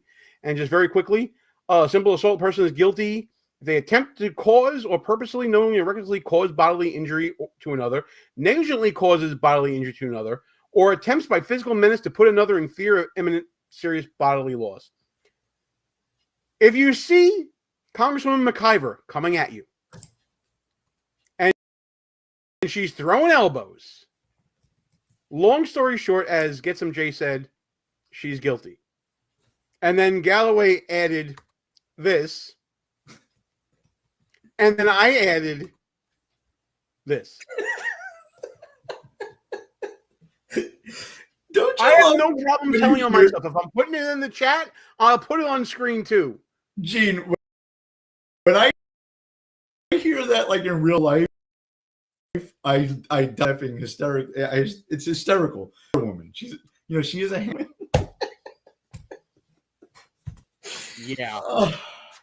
Oh, and just to round it out here, in comparison. Okay, so not to objectify members of the Trump administration, but yeah, I can dig it. I can dig it. And I'm single and I can deal with that. So there we go. All right, we got time for a couple of more funny subjects here, pal. Not really final thought stuff, but certainly stuff we can talk about. I'm going to pull up this video, and you can look in the chat right now if you want to answer that comment, pal. Something just popped up that you may want to take a look at here. So those of you who know the show know my well-founded hatred and vendetta for Andrew Cuomo, who is currently running the New York City Campaign Finance Board. Yeah, we're supposed to see that yet. Damn. I'll remove it. Pretend that didn't happen. So Andrew Cuomo running for mayor of the People's Republic of New York. When you run for office in New York, you are entitled to get matching funds if you meet a certain threshold of number of donors and amount of money that you collect. Andrew Cuomo was due to get about $2 million from the Campaign Finance Board, but that didn't happen because the Campaign Finance Board found that Andrew Cuomo had been coordinating with a super PAC. Take a look at this quick little short video that we uploaded yesterday. Huge bite out of Andrew Cuomo's campaign. Wait, yep. Okay. Go. Board has reason to believe Fix the City's $622,056 expenditure for an ad distributed on May 4, 2025 was not independent of the Cuomo campaign. Cheater, you're a cheater! CFB rules state that the board may determine an expenditure was not independent if the, quote, entity making the expenditure has utilized strategic information or data that has been made publicly available by the candidate in a manner which the candidate knew or should have known would facilitate such utilization. This is horseshit! Expenditures coordinated with a campaign are considered in-kind contributions that undercut New York City's strict spending and contribution limits, which are in place to ensure voters, not big money, decide elections. The fucking game's rigged. As such, the board has withheld public funds in the amount of the expenditure, $622,056. Gotcha, bitch! This guy never met a rule he didn't want to break. How could anyone want to vote for him? So yeah, Andrew Cuomo lost $622,000, and I don't feel the least bit sorry. I don't either. He actually lost more for some other paperwork snafus because it's so hard to actually comply with the Campaign Finance Board to get those matching funds, as you and I both know personally, right? We both and this went through guy that was an elected official and can't do it. But I do want to draw another parallel here, Gene. I also was told this by reliable sources that if you file a false business record, right, which a financial disclosure would be if he put something incorrect on there, to cover up another illegal act, that is elevated to a felony in New York, and he should be tried for that like one Donald J. Trump. What's the difference? It's amazing how we have this two-tiered justice system. Getsom J asks, so will he be disqualified or just held accountable for the finance fraud? So what has happened, Getsom, is that the Campaign and Finance Board was going to give him somewhere around like $2.1 million in matching funds. As Ross was talking about, he had screwed up his matching funds paperwork in 2 previous donation cycles and wasn't able to get money then. And out of the 2.1 million or so that he was getting in this round of matching funds, the Campaign Finance Board withheld $622,000 of it, counting the ad that Fix the City PAC put out in support of Andrew Cuomo. They took that as an in-kind contribution, taking away the money. So instead of getting the money, he got the ad. So he's not entitled to that money. This brings, now I'm going to take down this for a second because this brings to light an issue called red boxing. Ross, have you ever heard of this concept of red boxing? So I just learned about it today, ironically. All right. So let me see if I can find this. If you go on Andrew Cuomo's site right now, you are not going to find the part of his website that is considered to be red box. Red boxing, for those of you who don't know out there, is a way that campaigns will send out messages to super PACs about what to say through the campaign without telling them. So thankfully, the internet is forever. And I want to show you what Andrew Cuomo's red boxing looked like here so that we understand what's going on. Thank you to the web archive, the Wayback Machine that you can look up. This was a page on Andrew Cuomo's website. It was andrewcuomo.com/message. It doesn't exist anymore. And this was supposed to be under the guise of Cuomo's message for voters. Let's see what it says here. And you tell me if this is a little bit above the head of voters, Mr. Galloway. While Andrew Cuomo continues his uninterrupted lead among all candidates in an NYC mayoral primary, as most recently seen in the Honan Strategy Group poll fielded on April 15, 2025, look at that, a citation. It remains essential to communicate in a variety of ways so all voters know that, in bold text now, in this time of crisis for NYC, Andrew Cuomo is the only proven leader in this race with a real record of results who can get things done. It all comes down to effective, proven leadership. The posting over here, this message, goes on to cite talking points, goes on to cite lines that the campaign wants to get out into the public through other media, talking about his 500,000 new affordable housing units over the next 10 years, universal 3K in every neighborhood, 5,000 new police officers patrolling the subways in high crime areas. That all appeared in the Fix the City PAC's ad. And there was also a focus on anti-Semitism in support of the Jewish community. We also believe it is necessary to reach out to voters ages 40 to 55 who consume their news in less traditional ways. Once reminded of his leadership as governor, his progressive accomplishments, and let me just, I missed the quote here. Codifying Roe v. Wade into law, raising the minimum wage, et cetera, and ability to get things done, they will become more supportive. And finally, it is critical to communicate broadly to NYC to remind them of Andrew Cuomo's progressive leadership. And there's even more talking points to build off of here. And not only that, they included videos to be used in the ads from these super PACs, that these were available to be taken. This, by the way, is allowed in federal elections, but not in New York City elections. Campaign Finance Board actually recently changed the law to prohibit this sort of practice in city elections. Yeah, and this is tough for a lot of people probably to understand, right? Like, you go to any candidate's website and they're going to have very similar things on here. The difference with Cuomo's page, this hidden page, is not only did it have like his issues and talking points, which are kind of okay, but then in there it actually specifies the targets for those talking points. They mention Hispanic voters between certain ages and Jewish voters, right? You'll never see that on a campaign website of who they're targeting. They'll just use their talking points. This actually was like an instruction book to the super PAC. And then just real quick, Gene, so I know a lot of people get confused about like, what is a super PAC actually? So campaign finance rules, both at the federal and the state and local level, they have to regulate money somehow, right? So in almost every level of elections, they limit how much an individual can contribute to a candidate, right? They have certain contribution limits.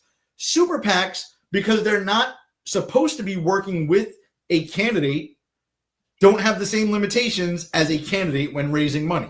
But they're not supposed to, it's illegal for them to coordinate with a candidate or the candidate's committee. And that is true on the federal side too. The red boxing thing where you send subliminal messages on a website or just get your message to that super PAC without being too overtly, maybe that's not as illegal on the federal side, but New York, I guess it's illegal there. But I still don't understand why he's not being charged with a crime, right? Campaign finance, that's what Donald Trump was basically charged with. And then a record-keeping error turned that into a felony, right? So, yeah, we're going to be saying goodbye to some of our KLRN radio listeners right now. All you 470 beautiful bastards out there, thanks so much for tuning in. You'll be taken to other great KLRN programming really soon, which means, pal, it's just about time for some final thought. Hello, friends. Do you have a moment so that we may final for discuss today, our anyway. I want Lord us and to- Savior Minarchy? No, seriously, I'm just kidding. Hi, my name's Rick Robinson. I am the general manager of KLRNradio.com. We are probably the largest independent podcast network that you've never heard of. We have a little bit of everything, and by that, what I mean to tell you is we have news, pop culture, special events, conspiratainment, true crime, mental health shows, drama productions, and pretty much everything in between. So if you're looking for a new podcast home to grab a little bit of everything that you love all in one place, come check us out. You can find us on X under @KLRNradio. You can find us on our Rumble and our YouTube channels under the same names. You can also find us at KLRNradio.com and pretty much every podcast catcher known to man. So again, feel free to come check us out anytime you like at KLRNradio. Hi, I'm Mike, founder of DollarShaveClub.com. What is DollarShaveClub.com? Well, for $1 a month, we send high-quality razors right to your door. Yeah, $1. Are the blades any good? No. Our blades are f***ing great. Each razor has stainless steel blades, an aloe vera lubricating strip, and a pivot head. It's so gentle a toddler could use it. And do you like spending $20 a month on brand name razors? 19 go to Roger Federer. I'm good at tennis. And do you think your razor needs a vibrating handle, a flashlight, a back scratcher, and 10 blades? Your handsome-ass grandfather had 1 blade and polio. Looking good, Pop-Up! Stop paying for shave tech you don't need. And stop forgetting to buy your blades every month. Alejandro and I are going to ship them right to you.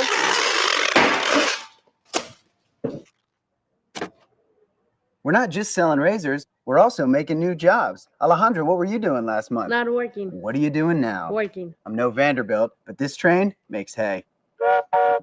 So stop forgetting to buy your blades every month and start deciding where you're going to stack all those dollar bills I'm saving you. We are DollarShaveClub.com, and the party is on. I know karate, I know jiu-jitsu and drive like a gangster when I'm coming to see you.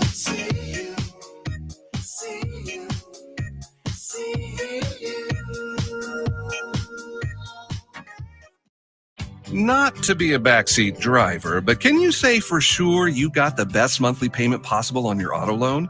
Could it be that you might have gotten a better deal by shopping the loan at a few places and have a lower car payment? Next time, before you go car shopping, visit Communication Federal Credit Union first. Our auto loan experts will find you a perfect loan and get you the lowest monthly payment we can. Communication Federal, your auto loan experts. Restrictions apply. Federally insured by NCUA. You are listening to KLRN Radio, where liberty and reason still reign. I'm Jordan Klinger, an attorney at McIntyre Law. The decision to hire an attorney after you've been injured is important. The decision on who to hire is even more important. At McIntyre Law, we will settle a case if the offer to our client is fair. Partial justice is no justice at all. At McIntyre Law, we are committed to obtaining full justice for our clients. Contact McIntyre Law at 405-917-5200 or visit us at McIntyreLaw.com. Hi, everyone. This is JJ, the co-founder of Good Pods. If you haven't heard of it yet, Good Pods is like Goodreads or Instagram, but for podcasts. It's new, it's social, it's different, and it's growing really fast. There are more than 2 million podcasts, and we know that it is impossible to figure out what to listen to. On Good Pods, you follow your friends and podcasters to see what they like. That is the #1 way to discover new shows and episodes. You can find Good Pods on the web or download the app. Happy listening. Thanks, JJ. KLRN Radio has advertising rates available. We have rates to fit almost any budget. Contact us at advertising@klrnradio.com.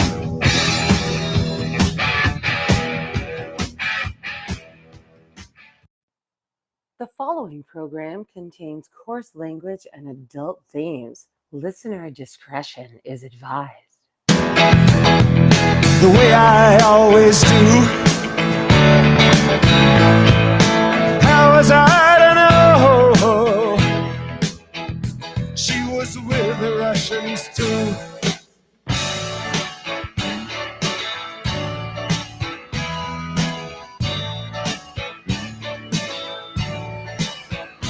I was gambling in Havana. I took a little risk.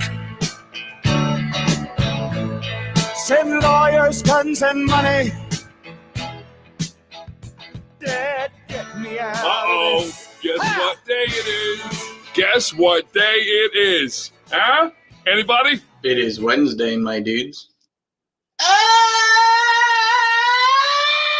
Otherwise known as Chat Lives Matter Night, right here live on KLRradio.com. For the rest of you normies out there, it's hump day. So if you're working for the weekend, you're over halfway through. So you got that going for you.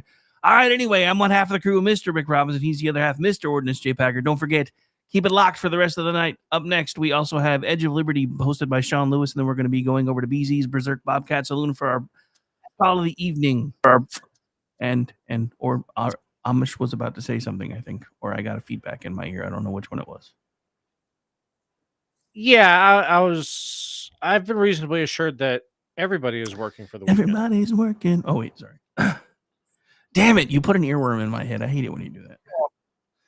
I hate it when you do that. But it's not really your fault. It's not really your fault, though, because with how my memory works, especially with music stuff lately, people can say like one line and I have an earworm. Al did it to me this morning. Yeah. I had Phil Collins in my head all morning, and it was Al's fault. It's all Al's fault. Well, Phil Collins runs this simulation we're in. Just so, another day. Oh, wait, sorry. Anyway. That's actually a good song. You know, that's In the Air Tonight gets all the play, but that's genuinely a good song. Yeah, no, I mean, it was actually one of my favorite ones for a while. So I actually was like a really big Phil Collins fan when I was younger. Much to my dad's chagrin, because that was around the same time that I discovered the Walkman. So I was always sitting in my dad's back seat of his car in the summer when we were hanging out, you know, because I would fly in for the summer. And my dad would be listening to his music. I'd be listening to my music. And I was going through puberty, so I couldn't carry a tune in a bucket, and was singing as loudly as I could because I hadn't quite figured out that with things covering your ears, you can't tell how loud you are. Yeah, I learned that when let's see, what was it? Oh, Toto's Rosanna. I figured it out. Yeah. Oh, John, that's another good one. I don't care anymore. Oh, wait, sorry. I'm on a music kick today, so if I start randomly singing, don't hate me too much. I don't know what's going on. I'm like on a major music kick the last couple of days. Dude, somebody dropped a random meme last night. Is like, you know, you can't just post a picture of somebody's torso and if you know Iggy Pop, I know you're familiar with his music. You know, I've turned you on to his music, but I don't know how much his live stuff you've seen. But Iggy Pop has a very distinct torso that, you know, it's just like you know, the whole, you know, that perfect meme doesn't, you know, whatever. But that whole, you can't just post a picture of somebody's torso and expect everyone to get it. It's just one of those things. It's like, yeah, that's Iggy Pop's torso. Okay, so I have to say this because Mr. Programming Director specifically said I need 3 minutes of intro so I can go make a drink. I gave you 4 minutes of commercials and 2 minutes of banter, and you're at 8 minutes, sir. You fail. I tried. Yep. We stretched it out, and he was still like, "Oh, at 8 minute mark." He's like, "Okay, I'm back drinking hand." I was like, "Yeah, you're late." Yeah, you know, in fairness to him, until recently, until we started doing this on X, the standard was 5 after. Each show began at 5 after. The commercial started at 5 after. So yeah. So That's because we have a lot of. I mean, the reason the commercials always started late is because everybody's like, "What do you mean we have to start at exactly the 0?" Like, well, if we're gonna try to be on 24 hours a day, 7 days a week, we got to start figuring that out sometime. But yeah, I mean, Yeah. But anyway, so yeah, no, so I mean, some of us are on old KLRN time. That's why, everybody gives me shit for showing up 2 minutes to airtime. oh, dude, we've been doing this so long. We all do that though. Like, come slide. Yeah, I know. Well, that we're so used to this now that it's kind of like, yeah, I'm ready. Fuck it. Fuck it. We're doing it Especially live. if it's like Fuck a show where it's just, like either Toxic or Manorama, where it's just, we're gonna banter a little bit and throw back and forth some questions. I mean, that's not anything that's not like what I call one of the college level courses. I mean, so some of the shows I do, and I've been telling people this for a long time. For a lot of like the news intensive shows, or even like in some of the pop culture stuff, if you guys are going to do deep dives like we do with, Juxtaposition and some of the other ones that you guys do, basically for every hour you're on the air, it's like being in college, because it usually before AI it took about 3 hours. Luckily with AI, now that I'm starting to figure that out a little bit, I will admit sometimes it's sketchy. So I'm like, no, I know that part's not true. So go back and fix that. And I was like, but yeah, I mean, so that helps a little bit. But yeah, it's a lot like college, because for every hour you spend that's why they have those credit hour courses, because it's like for every hour you spend in the classroom, you're basically doing a total of 3 hours worth of work. So 1 in the classroom, 2 outside of, and that's kind of how radio is, especially if you're trying to put a lot of detail work into it, etc. And right. So yeah, no, and it's back when we were doing Cyber Chill too. Hey, second reference for Cyber Chill tonight. Yeah, it was like I had 3 shows that were college level courses and 3 shows I just showed up to make fart noises for.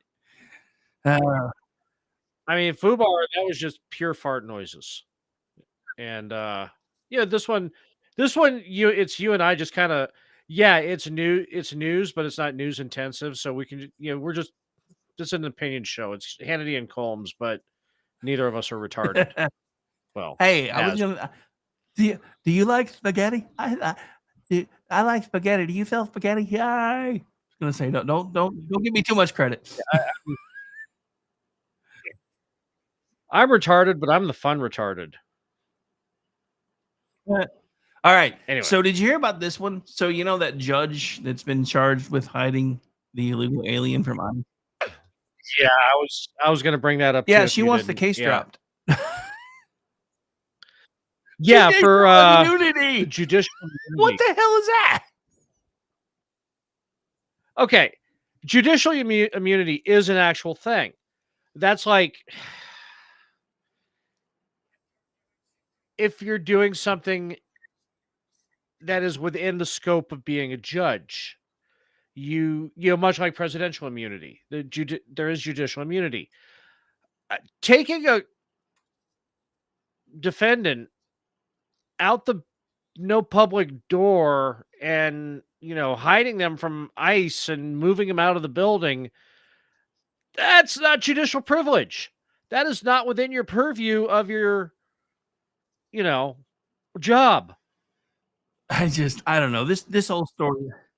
That's the actual opposite of your this job. whole story still astounds me, because I'm just going to be honest, as somebody that used to carry a badge and a gun for a living, I would never in a million years, and I never even in a million years saw a single judge when somebody came in like from the FBI or the DOJ and I was in the court for any reason. I never once saw anybody, like a judge or anybody, say, "Oh, you've got the wrong kind of warrant."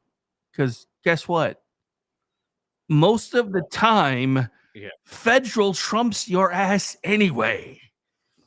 Well, even then, err on the side of caution, going, okay, you have a warrant. I'm going to leave it up to a higher court to decide if that warrant is valid, but I am looking at a warrant. Yeah, well, you have an administrative warrant, not a detainer warrant. Shut up. I mean, that is like, and this is coming from somebody who used to love to try to stick it to the feds when I was in the position I was in. So I get that, because there's always this, supposed friendly rivalry between like local and county and local and feds. So I get the whole, trying to make them jump through all kinds of hoops and shit, but not when it gets to that level. That's just something I had never even heard of before. And for a judge to say that's the wrong kind of warrant, I was like, that's not really your call. That's a higher court's call. Because your court didn't even issue the warrant one way or the other. That's not how any of this is supposed to work. But so and I know judicial immunity is an actual thing. I was just trying to be a smart ass because it just sounds like something that doesn't even exist.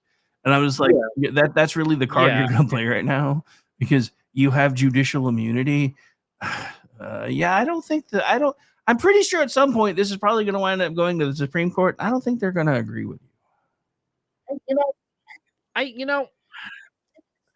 I think it's the only play she has rather than just admit. I mean, you can't.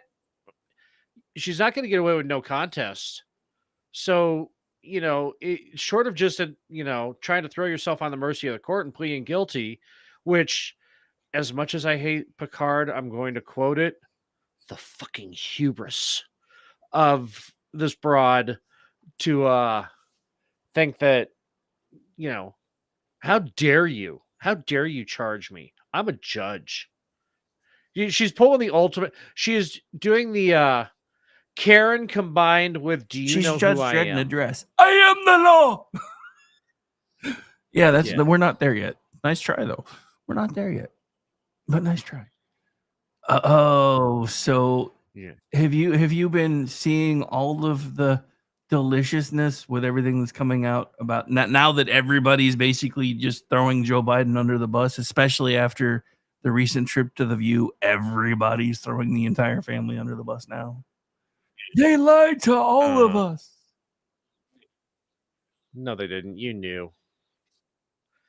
See, and here's the question. Okay, you know what? If you're so outraged and so fucking indignant about being lied to that you actually believe that he was the sharpest man in the room and running circles around all of his interns and staff, why aren't you naming names of the people who lied to you?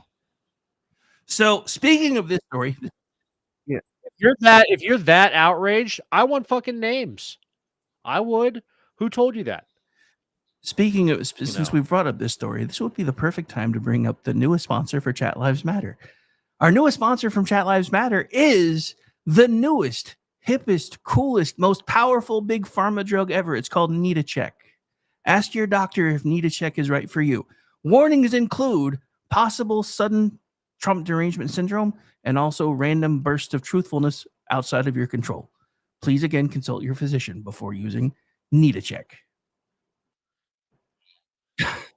Sorry, Dana Lesh put that idea in my head today. I've been running with it all day. I don't care.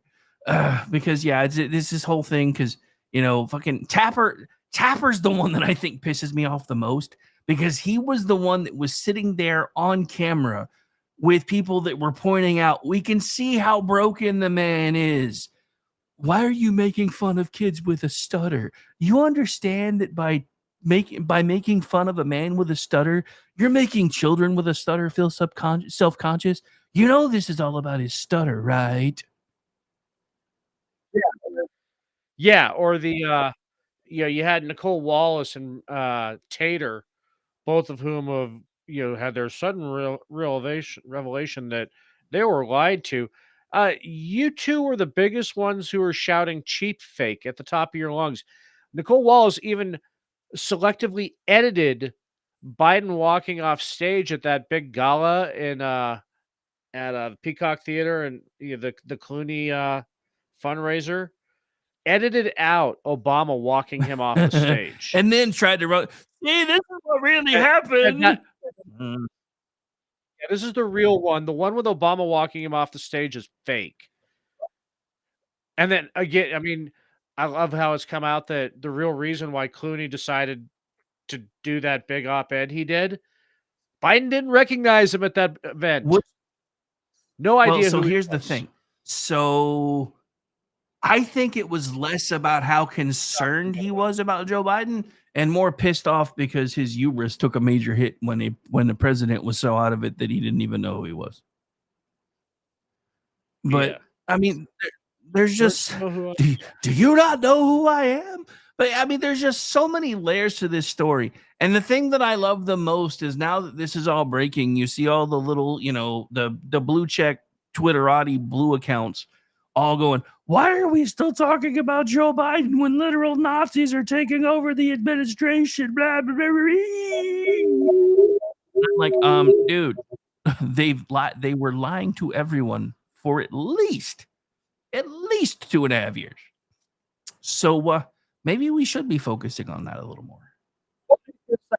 Well, it's such as that. I mean, you've got the Chuck Schumer and Jeffries have got the talking point down now with whenever anybody asks them about it. Oh, we're not dealing with the past. We're moving forward. We're moving forward. Oh. Do you know that they're trying to cut Medicare? We're moving forward. Yeah, I heard that. I heard that all day today. I'm like, you've got to fucking be kidding me. Yeah, it'll be like that video where the 22 senators all just read off a script. Well, the scariest thing about that is because remember when that started making the rounds and the first videos that started going out only had like 5 or 6, and then as the days went on, they just kept adding more and more to it. So by the last time you see it, there's like 22 of them just sitting there like Brady Bunch style saying the same shit, and I'm like, that is like straight out of fucking They Live, bro. Yeah, that's definitely.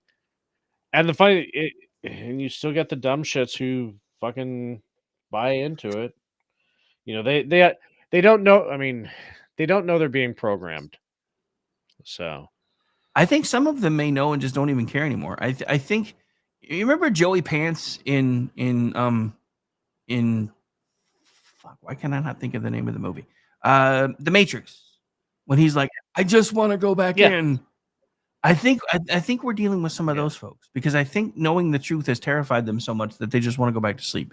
Because the truth of it is, and I said this on Rails earlier, we have had in the last 4 years at least 3 separate occasions of stories that make Watergate look like somebody tried to hold up a lemonade stand. And the media has been carrying the water for the side that was trying to get away with the shit instead of becoming the next Woodward and Bernstein because they are so politically aligned with only one side that they have no choice. That is the part that pisses me off. Look, I don't care that Tapper's trying to make bank. I care about the fact that Tapper's trying to make bank after he tried to do everything he could to not tell the American people the truth. Now, if he had been, I mean, because there were a couple of people, I remember a couple of people on the left that were like, he's not going to be able to do this for 4 more years. And they were lit the fuck up. They were just excoriated. And if you're not going to support Joe Biden, you can't be one of us. He's our guy, blah, blah, blah, blah, blah. But to do all of that you have done, where you, as a member of the media, when people are coming to you, whether they're on your side or from the other side, and granted, most of them are more from the other side, and you're like, oh, no, he's fine. He's just got a stutter. And now you want to be like, oh, it was so much worse than we thought, and it's not our fault because they lied to us too. No, fuck you. As far as I'm concerned, the zombie media needs to die. And I saw somebody post something, and I think I saw it in Pat Gray's Unleashed Facebook page today. Somebody had posted this and said, if Donald Trump and Robert F. Kennedy actually do work together to pull pharmaceutical ads from television, legacy media will die almost overnight. And I'm like, you say this like it's a bad thing. Yeah, because Coke and Pepsi aren't going to be able to pick up that tab. Yeah. I mean, but that's the thing. That's part of when everything. That was accidentally funny because Tab used to be a soft drink. I think too. you can still find it in a few places. I think. I don't honestly know. I haven't looked for it in forever. It was never one that I enjoyed drinking. It tasted. No, I didn't like the. Yeah, Tab was terrible. Keep going. I'm Googling. Yeah, my mom was always we're buying whatever drinks are cheapest. So we went, and it's weird because when I was a kid, she was like diehard Coke, and then at one point she turned into diehard Pepsi. That was right around the time that they tried the new Coke shit.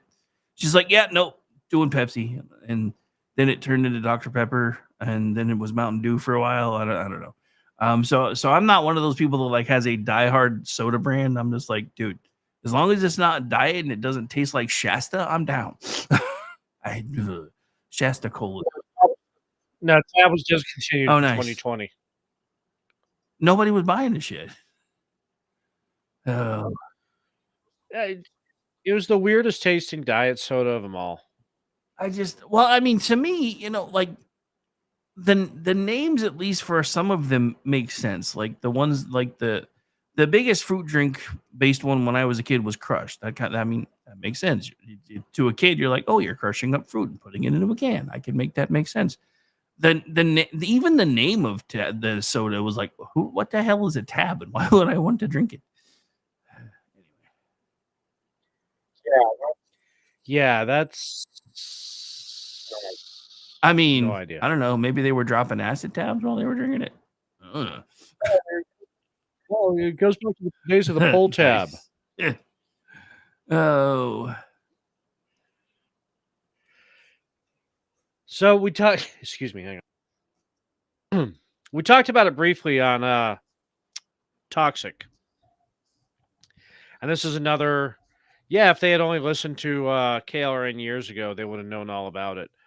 Back in the day, Jeff, Lou, and myself were talking about how they were finding send receive chips at the hardware level on motherboards that the FBI had purchased that was Chinese hard coded basically sniffing tools, but it was on the hardware level, which was really unusual. And how did it get into the FBI's hands and into their computers?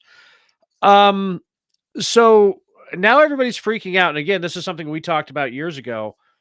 They're finding now, granted, it's in some cases it's an integral part of solar and wind farms for them to have mobile communication devices in them, so that way they can transmit back to home base. And yeah, that makes sense. What doesn't make sense is the fact that it's also in the batteries,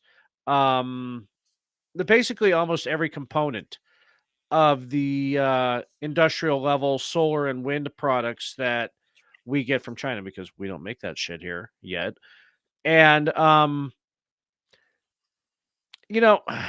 more when I read this and I was reminded of it, the more conspiratorial part of me said, yeah, that whole big power blackout in Spain a couple weeks ago, that wasn't, just, oh, hey, it just happened to be on a cloudy, calm day, and the wind and solar weren't working. That's not how it works.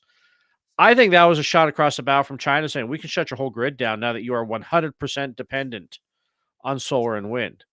Fortunately, we haven't gone that retarded yet, but we're close. Yeah, we haven't. I mean, well, we're close, but I think we might at least be trying to come to our senses. Now the question is, are we actually ever going to be able to do it? So who knows? Yeah, when you hear Newsom talking about wanting to reopen nuclear power plants, you know that they fucked up. They know fucked up. I mean, that's the thing, though. I mean, I get it. There was a huge scare in the 80s with nuclear power because with Chernobyl and 3 Mile Island and this, that, and the other, everybody started thinking the worst. But it really is one of the safest and cleanest ways to generate power. As weird as that sounds, considering, if the plant explodes, it's a terrible thing, but that rarely happens. Well, and that's something I've been talking about. If you follow me on Twitter, and most of you do, but you've seen me mention lifters, which is a liquid fluoride thorium reactor. You could build those on the sites of your decommissioned power plants that still have all their spent nuclear fuel on them, because you're not allowed to transport those things out to Yucca Mountain because everybody freaked out about, oh my God, what if what if the train derails? Well, the containers there can basically take a nuclear blast. But okay, freak out about the stupid little things. But you could take your spent thorium and recharge it off of the nuclear waste that's sitting on those sites. Oh. And they're 100 incredible level of redundant safety.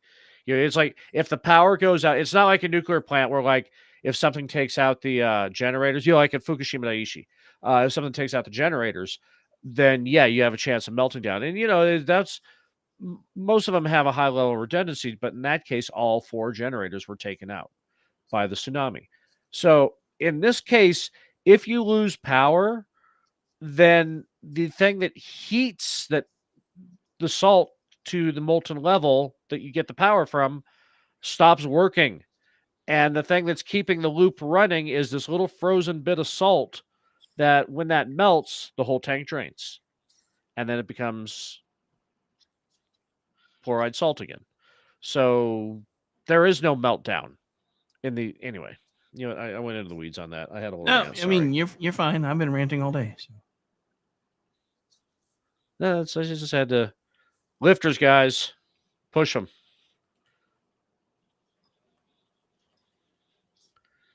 So that's what I had to say about that. Oh, hey, you know what? Trump was right again.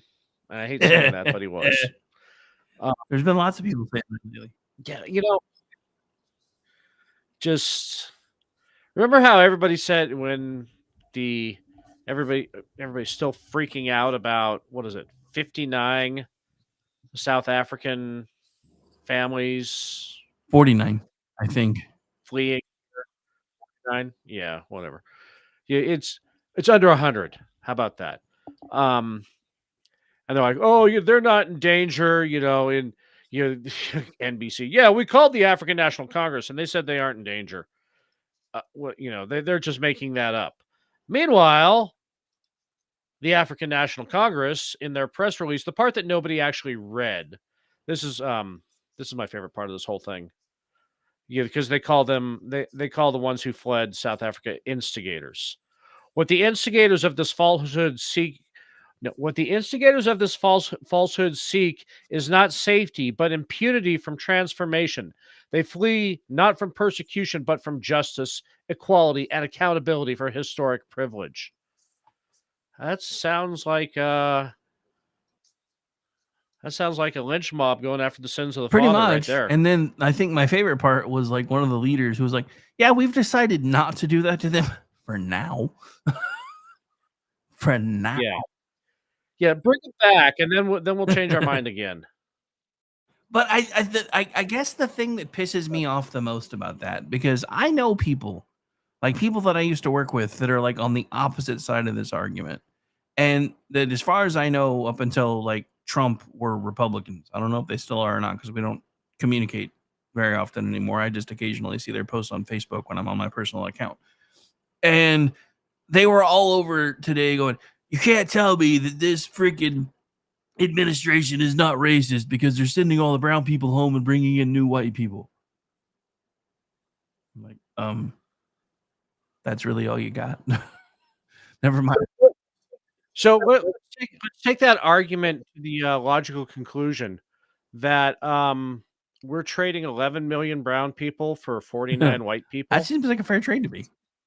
That seems kind of racist. If that's your exchange rate, I don't ever want to hear about the 3/5 compromise again. All I'm saying is, if we're bringing in 49 and getting rid of 11 million, I think we're winning. Yeah. So, yeah. Sure, hey, we you can want to do take a that. break? We can definitely do that. While I'm fighting with my phone. Hang on a second. Yeah. Play some Iggy Pop since we brought him up. Phone's just being retarded because all the pop-ups are stopping me from being able to do what I'm trying to do. Oh, so while you're figuring that out, I'm just going to bring this up. My favorite part is on that whole press release too is issued by the African National Congress. It has the president's name and everything. Media inquiries: Manalingo, Stalin, Hansa. Wow. Yeah, no, but it's in quotes. I did the air quote thing. So his nickname is Stalin. Yeah, sounds about right. All right, so let's take a break. I think I'm just going to let the whole song play because you're like, let's stop playing the ads in the middle. Nobody likes them anyway. Yeah. We'll be right back, folks. Hang out and maybe do some toe tapping or something. Stay tuned. Hair spinning. I see the stars come out of the sky. Yeah, the bright and hollow sky. You know it looks so good tonight.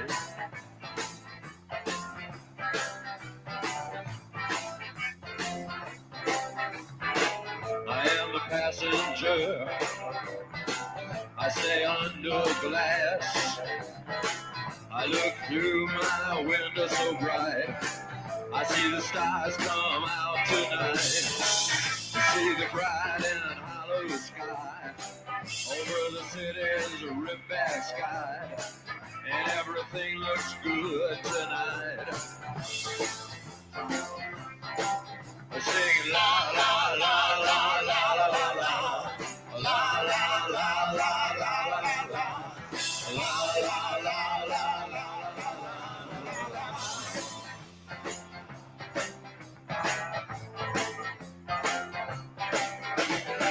Get into the car. We'll be the passenger. We'll ride through the city tonight. See the city's ripped back sides. We'll see the bright and hollow sky.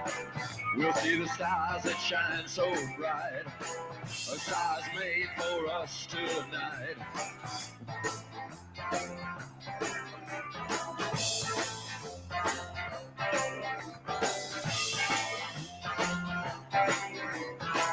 Oh, the passenger, how it rides. Oh, the passenger, he rides and he rides. He looks through his window. What does he see? He sees the side and hollow sky. He sees the stars come out tonight. He sees the city's ripped back sides. He sees the winding ocean drive. And everything was made for you and me. All of it was made for you and me. But it just belongs to you and me. So let's take a ride and see what's mine.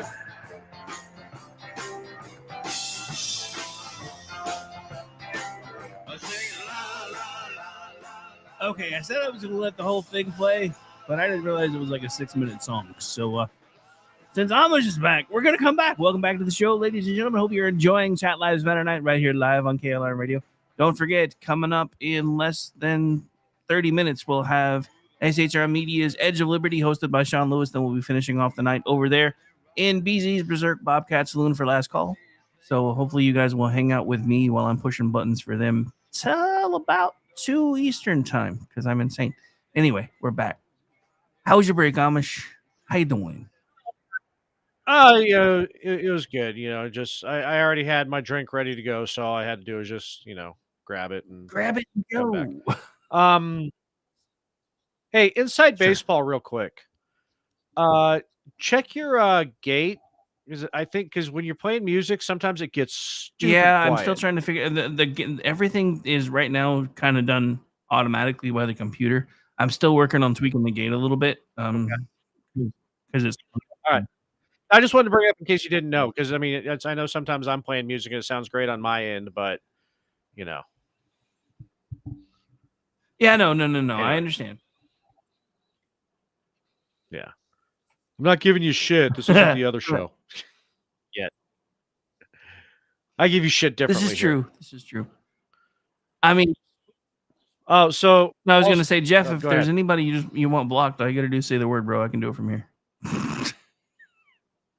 I don't think I can undo it. That was the problem. I've never tested that. I was going to say, I don't think, He was just joking with So, Zelda about being able to block and edit things. And yeah, unfortunately, it's not like our old chat. I remember when he managed to, anytime anybody tried to type her name, it just showed up as 5 asterisks. That was awesome. Good Oh, that times, was good awesome. times. But anyway, yeah, the old school KLRN. There are some things I miss about it, even though we've grown so much since then. There are a few things I miss. Yeah, that's I do kind of miss our old chat for sometimes, but I definitely like, you know, seeing the people engaged in our chat. It's so much easier for them too, because so many people would have a hard time transitioning to the. And if you were on mobile, that means you had to choose between listening to us or, you know, staying on X, Twitter at the Yeah. time, whatever. So now it's, you know, one stop Which is shopping. awesome. Yeah. So, because I mean, you know, as we're pumping out our feed, and they can just, you know, click on that and go through. It's awesome. Even though I'm not thrilled with X, Well, I think Jeff still, just told me he has a workaround. He's just waiting for X to unlock the APIs, and then he's going to bring the chat back. Oh, cool. I have a feeling he's about to Interesting. integrate the Great. X chat into our website. It's kind of what I'm getting. Kind of what I'm. Which would be cool. Or there's another plugin. Anyway. So Wall Street Journal. I have to text Alan a minute and ask him because he said it might actually be, even with my mic muted, sometimes the gate still processes the noise. I'm wondering if I manually bring the volume down, if that would fix that. Because it might. I'll have to test that. So anyway, Wall Street Journal is saying Trump is making a mockery of the pardon process. Have you met the last guy? Yeah. Where in the past there had been sober legal proceedings done by career officials at the Department of Justice determining who deserved a pardon. Have you met Hunter Biden? Or any of the other 4 million people I getting mean, pardoned at the end? Yeah. Yeah. It's like, you know, everybody who was on the J6 committee was pardoned. Are you admitting they committed a crime? Because they weren't charged with anything. Well, that's just it. Yet. In the legal process of a pardon, when you sign that document, there is a section of the document that says you are admitting that you have in fact committed a crime that may or may not be disclosed within this document, and that by signing that, you are acknowledging that, even though you can no longer be prosecuted for it. So in order to sign it, when they signed it, they were admitting they did something wrong. Yep. Oh, we had no choice. We had to accept the pardon. Because Trump was going to come after us. Probably not unless you deserved it. I mean, that's like what's come out with, you know, Letitia James. You know, it's no wonder she knew where to look, since she'd done the same fucking thing, apparently. That I know that motherfucker's doing it because I do it. Yeah. No, Jeff, you're right. I miss being able to post images in chat. So what we need to start doing is just having Jeff log in, because since we don't do anything with this, he could be putting up all kinds of shit while we're talking. Yeah. I mean, because I can actually set it up to where he can actually post things. I'll probably get a pop-up I have to click on, but I don't have an issue with that. That would at least give some of it back to where people can, like, you know, he can mess with us and shit like he used to. Yeah. I decided I'm going to work in OBS this weekend, so that way I can have an image up. Yeah, I keep meaning to do that, because I keep looking at all the folks that are setting up all these cool studios with OBS, and I'm like, I really, really want to do that, but I really, really, really have so much to do that I can't find time to do that, and it's annoying. You know, I started the process because I asked Grok and I asked GPT, you know, because I was trying to integrate it with my Stream Deck and when I was setting up my voice meter, and I got the basics down. You know, I just got to flesh it out. So, you know, it's not that hard. That's what she said. It's really not. Behind the Circle K. Yeah, he's not at the Circle K. So, my governor painting himself in glory again too. For which thing this time? Did you see his little press conference? No, I Today? think I may have seen bits and pieces of it, but I wasn't really paying that much attention. He was going off on, because again with Newsom, it's everybody's fault but his. going off about how bad the homeless problem is in California and how he's tired of watching all the city mayors and state legislature just stand by and do nothing, and forgetting the last 6 years where he has spearheaded these initiatives that are doing nothing. And the only time any city was cleaned out of homeless or, took care of its homeless problem was when he had San Francisco evict all the homeless people and cleaned up the city for when Winnie the Pooh came to Yeah, I visit. was gonna say, when Winnie the Ping came over. I Yeah. can't decide if I want to call him Winnie the Ping or Xi Jinping because Both work. Xi Jinping I like better. I've been trying to figure out which one rolls off the tongue more because apparently he's not going anywhere anytime soon. Yeah. Well, Yeah. So, what else is on your mind tonight? I know you do this all day, but still. Well, I mean, I've had different a show. lot of things on my mind today, but a lot of them all stem from the things that we've already touched on a little bit, like coming to terms with the fact that our government and our media have been lying to us for at least 4 years consistently. I mean, if you want to, well, consistently. years. There were spits and spurts where they've done it pretty much, since JFK and before, but consistently just shoveling shit for 4 years, and just now they're all trying to get out in front of it, and I'm just like, y'all, no. But yeah, no, I mean, there's that.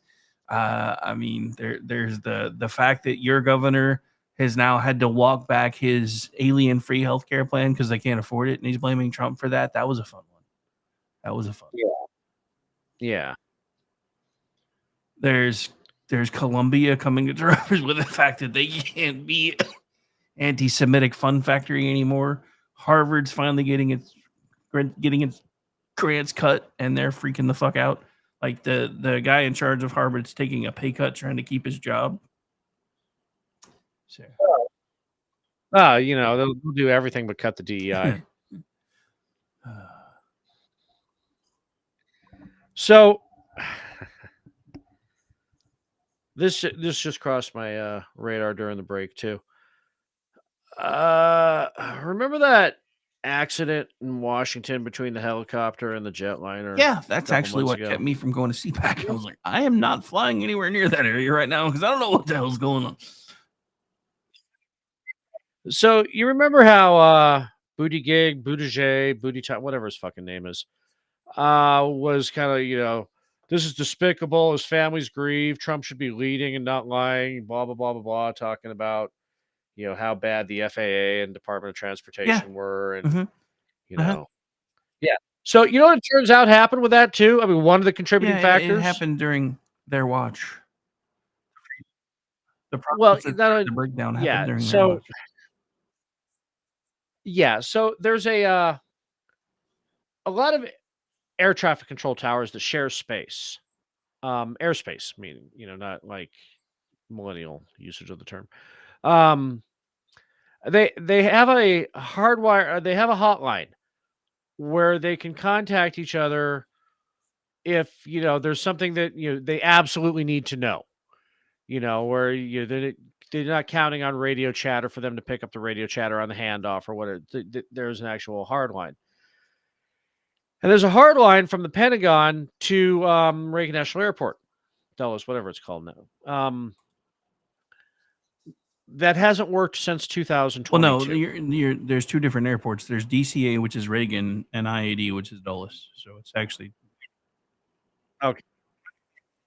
Who knew that little postage stamp in Virginia would get two international airports? Anyway, so whichever one it was, there's a hotline from the Pentagon to ATC to let them know when there was special operations going on, or just to let them know, hey, we've got this going on in your airspace, like a helicopter taking off. And that phone has been dead, non-operative since 2022. They didn't know about it until May 1st of this year. Oopsie. 3 years that So for 3 years, nobody picked up that phone. Nothing ever happened in the area where the Pentagon might have needed to call, or did they just know and nobody Oh yeah, bothered to fix it? they knew. You know, nobody called IT to say, "Hey."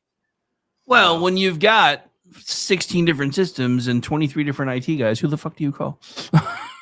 Which one is the one that handles this again? Where's the Rolodex? But no, I mean, so that's only part of it, though, right? So one of the things that the new, Secretary Besant, I think.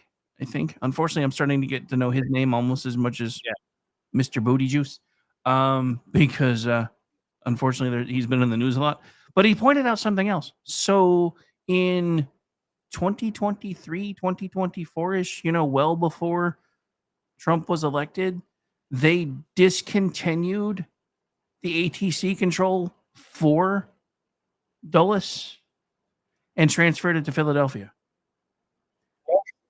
No shit. No shit. So, you know how we're talking, the shared airspace thing? So what happened is Philadelphia and Dulles were basically the two hubs for air traffic control in the area. So they downsized and moved everything to Philadelphia. So you now have people like hundreds of miles away from areas covering incoming traffic using copper lines, for God's sake. Now the good news is after these incidents, one of the first things that the new Secretary of Transportation did was, and he's been doing it now for the last month or so, they have been putting in fiber optic lines. But because they're still using the old outdated machinery, they're having to put shunts at the end of the lines to slow down the traffic so the machines can understand it because of how outdated everything is. This is the world that we live in today. And this is why Booty Juice has been blaming the new guy as much as possible because, and Scott Besant, when he started hearing about all this, he threw him under the bus like a month ago. He's like, the only meeting I ever had with the outgoing Secretary of Transportation, when I asked him how things, asked him questions, blah, blah, blah, yada, yada, yada. Oh, this department basically runs itself. You don't have to worry about nothing. Well, I mean, that kind of tracks when you realize the only thing Buttigieg did in his 4 years as sec trans was go on maternity leave. With him, sec trans has an entirely different meaning anyway, or could. But I swear to God, I think what happened, because everybody, is only really focusing on how bad Biden was for 23 and 24. Everybody forgets he was still pretty broken all the way back in 20. Now, if you look at it comparatively, he looks really sharp in 20, but he was dumb as a fucking box of rocks back then. So I guarantee you what had happened was he's talking to Booty Juice, and all of a sudden Booty Juice is probably talking to somebody else, but hey man, I really like running that train. And Trump hears this. Oh, you like running trains? Would you like to be my department head for Secretary of Transportation? Not realizing he meant a completely different kind of train. The thing that I can't even give him the argument of, oh, he was looking good in 21, 22. No, he wasn't. I remember the day he was inaugurated, I started referring to him as President Silver Alert because, and hang on. I joke about it. I have to say this because I wish I could remember who wrote it today. Oh wait, no, it was Brad. Brad is using your President Silver Alert thing because he put it in an article today. I was like, wait a minute, that's an Amish thing. Nice. I recognize that. I'm going to start suing Salem for attribution on Embrace the Power of and President Silver Alert and yeah. Anyway, and fuck off, retard. Oh wait, they don't use that one. They wouldn't let us use that one if we wanted to. Yeah. Some of us want to. Yeah. But yeah, so going back to the 2020 primaries when Biden had that embolism and his eye got all bloody, and I was joking about what did Biden's left eye know about Hillary. I remember that. So that's kind of what it goes back to. I mean, after that, it was. Wait, wasn't that in 16? I thought that was happening when she was running. So maybe I'm thinking too far back. Didn't she No, run in remember she 20? ran in 16. She didn't run again in 20. Oh, that's right. Yeah, that's when it was Biden's turn. Maybe it was 16. No, maybe she wasn't even on the stage. It was just an off comment because, I just I something just bloody honestly happened. thought I thought I remember that happening because I thought you noticed it while they were on a debate stage together, but I could be misreading. No, I did. Yeah, I just don't know if Hillary was there. Anyway. But yeah, I'll have no, to look at my folder. 'Cause yeah, it's in it was funny. I remember everybody was dying about it, and then and that was kind of the first time when we were like, yeah, there's definitely already something wrong here, and you could tell. And that's the other thing that I don't. This is the part of the story that hasn't dropped yet because again, everybody's focusing on 23 and 24, but everybody's forgetting how heavily they leaned on COVID protocols to keep the man in the basement during his first campaign. That was on Oh, that purpose. was by design. That was They to can't keep him out of the public spotlight because they were already starting to see how bad he was. What Well, every time they let him out in public, he challenged somebody to Well, and push-ups that's or a fist exactly fight. it. That is actually a sign of dementia. When you get when you get that far along in the progress of dementia, you start losing control of what I typically refer to as your temperament thermostat. You just it's like a switch, and any little thing can set you off. And I knew it. Like the moment he started yelling out, "I'll challenge you to push-ups, you dog-faced pony soldier." I'm like, yeah, no, this dude's not right in the head. Not right in the head at all. Yeah, he checked out for Yeah, ice Jeff cream did long make a ago. good point in the chat. He's like, "Don't sue me yet. I'm actually trying to get hired." Right. Uh, Okay, fine. Not yet. but soon. In the words of the African leadership, you do not yet, but soon. Oh, all right. So, any final thoughts before we start winding down, other than what you're watching? Because I just looked at the. Oh, no, I think I covered everything that's been on my mind today. I just, I'm still just absolutely shook to find out that Guam is a Right? country. Right? I have the dumbest people You show know, up you in know my who I. timeline. That retard whisper's got nothing on me. I That's what I'm mean, saying. Dude stole your shtick. not only did he steal my shtick, but he cheapened it with just found one. You got to engage the retards. You have to expose them at their peak retardation. You must demonstrate that they sleep in the retardatron.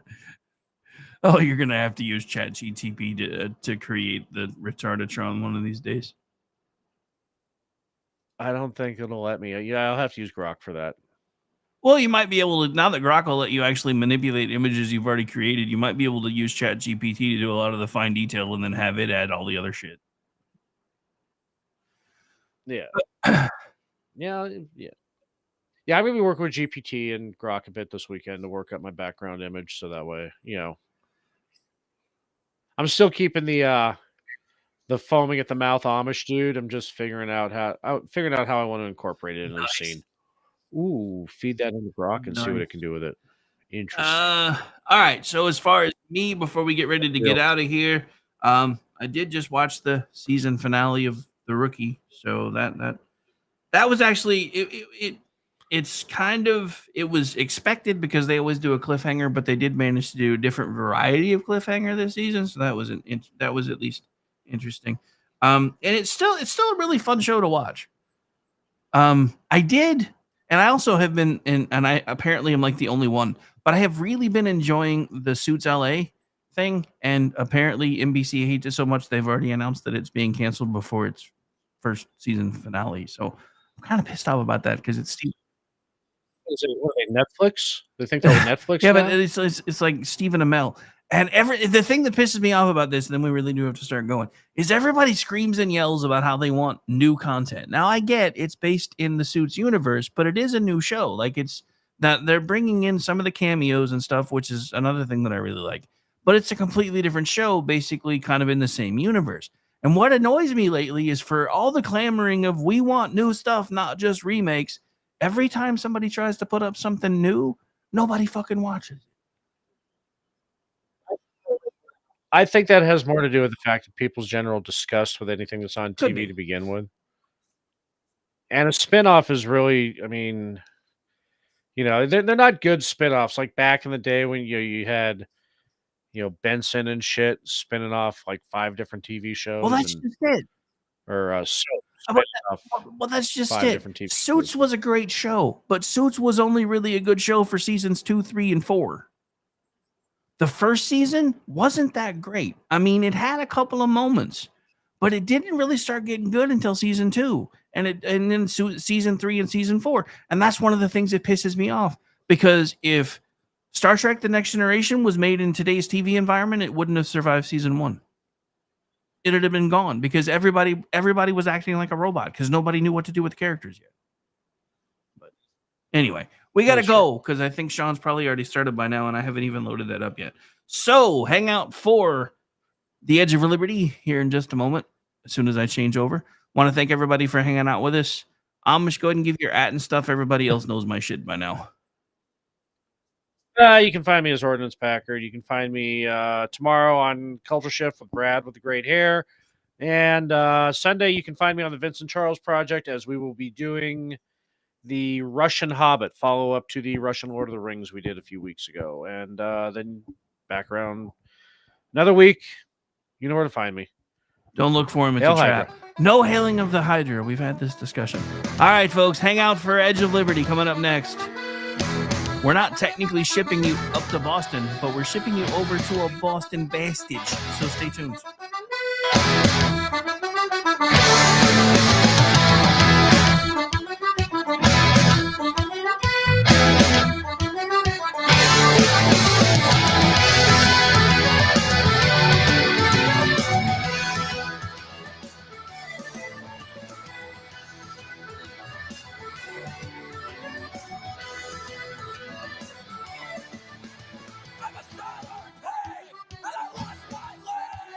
Climbing up the top sails, I lost my leg.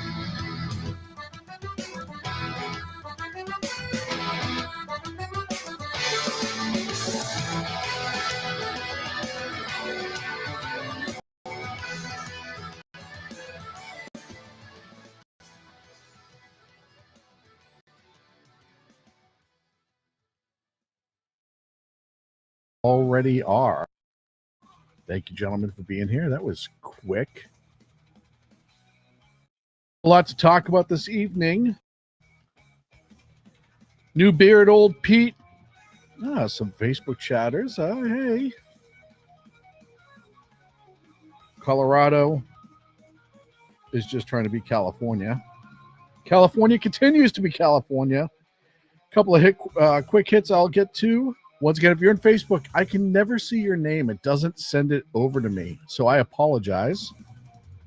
Mission Ready Men is in with us. Good evening. And if you're coming over from Chat Lives Matter on our good friends KLRN, who simulcasts us, welcome, welcome. You can always hit that subscribe button and the like button. I'd greatly appreciate it. We're trying to get to 500. We get to 500, opens up the taps a little bit more with the algorithm, helps us out quite a bit. BZ pushed the limits last night. He got a whole bunch of people came in to see, so that was a lot of fun. The more people that flood the room at the beginning of the show on YouTube, the more it puts it in front of other people to come over and watch. Lost Wanderers in the chat room. Good evening, sir. So I want to start off with this. Jake Tapper gaslighting America on what Jake Tapper used to gaslight America with. Hey, Isaac's in the chat room. My good pal Isaac. Thank you very much, Isaac.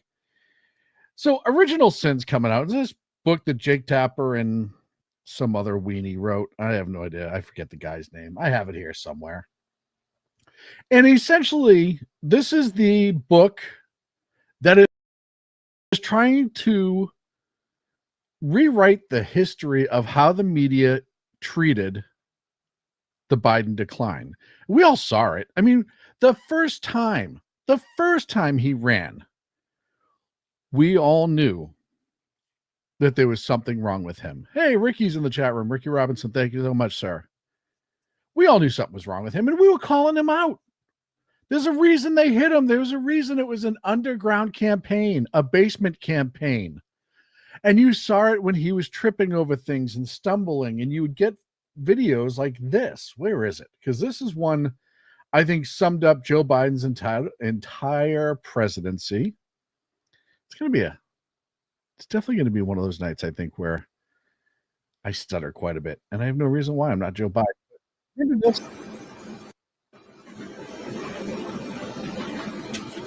Remember that? One more time. That's what they were trying to tell us, that Joe is just fine. And we talked about this a million times. But this book coming out is different, because what this book is trying to do is say to you, hey, wait a minute. We were tricked too. Everything that the media was saying for the last 4.5 years, we didn't know.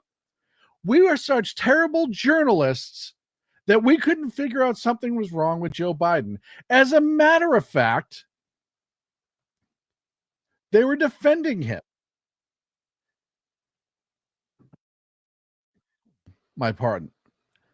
They were defending him the entire time. Oh, he's sharp as a tack. He's running circles around everyone. Yada, yada, yada, yada, yada. Oh, thank you, KLRN, for leaving 714 viewers here for me to watch on your site. I do appreciate that. They were saying things like this. This is Lara Trump on with Jake Tapper himself a couple years ago, telling us and scolding her for suggesting that something was wrong with Joe Biden. This is on CNN. Every time he comes on stage or they turn to him, I'm like, Joe, can you get it out? Let's get the words out, Joe. You kind of feel bad for him. How do you think it makes little kids with stutters feel when they see you make a comment like that? First and foremost, I had no idea that Joe Biden ever suffered from a stutter. I think what we see on stage with Joe Biden, Jake, is very clearly a cognitive decline. Okay. That's what I'm referring to. It makes me uncomfortable. You have to watch somebody on stage it's so amazing. It's so amazing to me that try and figure out an answer. A cognitive decline. But when you're trying to tell me that what I was suggesting was I think that you were mocking his stutter. Yeah, I think you were mocking his stutter, and I think you have absolutely no standing to diagnose somebody's cognitive decline.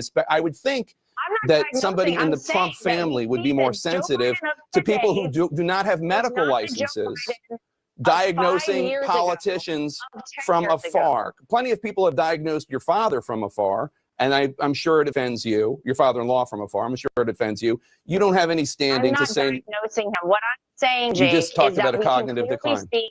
That Joe Biden I have is one last struggling question for you, Laura. You can't times on stage, and it's very concerning to a lot of people that this could be the leader of the free world. Okay, that is all I'm saying. I genuinely feel Laura, sorry for.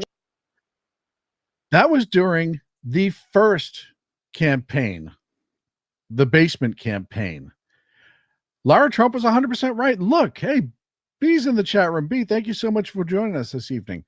That was Jake Tapper giving a full-throated defense to Joe Biden. Now, at that point, he was already stumbling. He was already mincing his words. He was always losing track of where he was, not getting the right city. Remember, he did that. Saying words like, children have to under the pressure. Right? And they were telling us he was fine. And then what happened? He got sworn in, and 2 days later, he tripped falling up the stairs at Air Force One. Right? He then told a dead person to stand up in a meeting, a representative who died like 6 years ago. We all knew it. Everybody fucking knew it. It wasn't hard to see. The only thing that really made it questionable was the media defending him in situations like that. And that wasn't the only one. So as you get into this book, I say as we get into this book, I should probably get on the right page of my notes. I was reading through them at the beginning. Oh, here we go. Oh, boy. Sorry. So now we get into this book, and Jake Tapper is telling us that his entire inner circle, Biden's whole inner circle, knew something was wrong. The outer circle knew something was wrong. The faraway every fucking human being knew something was wrong. And there are people alleging that there are some points he needed a wheelchair to get around. People pushed him around in a wheelchair. Remember they told you it was his gait? He had a really stiff gait. Remember that? That was like the big medical reason why he was walking funny. Oh, he's got a stiffening gait. But they couldn't explain why he would forget where he was. And the media, I mean, when I say full-throated protection, it wasn't Jake Tapper. It was everyone on CNN, MSNBC, all of the other leftist rags. All they did was tell us and gaslight or try to gaslight into saying that Biden was totally fine. As I said before, even after the debate, they tried to do it. The governors went to meet him after the debate. Tim Walz was one of them. They came out to the press conference. Yep, he's still fine. He's still perfect.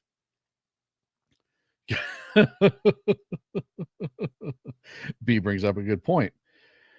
In the book, he reveals that Biden napped through the 2024 debate prep, which we knew. We were told that almost immediately afterwards, because immediately after he dropped out of the campaign is when all of this started. They started to actually admit to it. Why?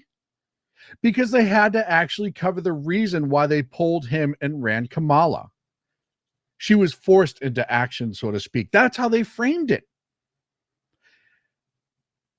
When George Clooney suggested, he wrote that op-ed suggesting that Biden get out of the way, they explained in this book that was because even though Biden had met George Clooney several times and knew who he was, I mean, most Americans know who George Clooney is, even if you don't like him.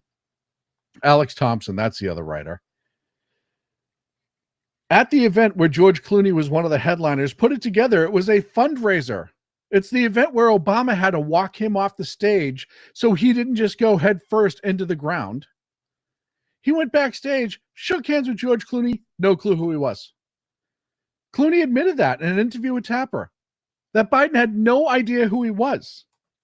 And the media is trying to tell you, we didn't know. We had no idea.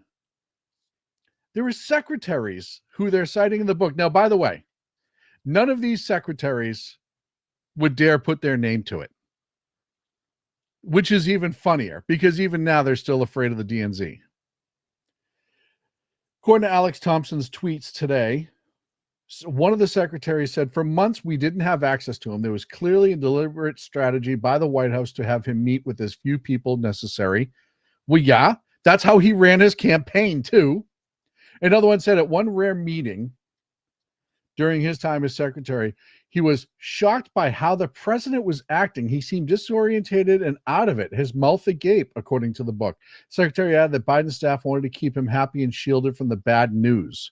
Yes, because he was an old, confused man who was thinking he was president when he wasn't. Right? You don't want him to go out there. It's like the fucking knitting class in old folks' homes, right? So even though everything else is garbage, when people come to see him, they're like, no, it's great. I get to knit and have pudding. That's what they were doing. They were gaslighting him.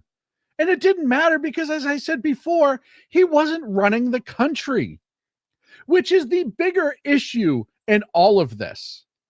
It's the biggest issue. He was not in charge. He was not mentally competent enough to be in charge. So who was making the goddamn decisions? I want an actual answer. I know my hypothesis. It was Jill and a cabal. They were all making the decisions. But I want one of these so-called secretaries to come out and say, oh yeah, person X, Y, and Z was the one really calling the shots the whole time.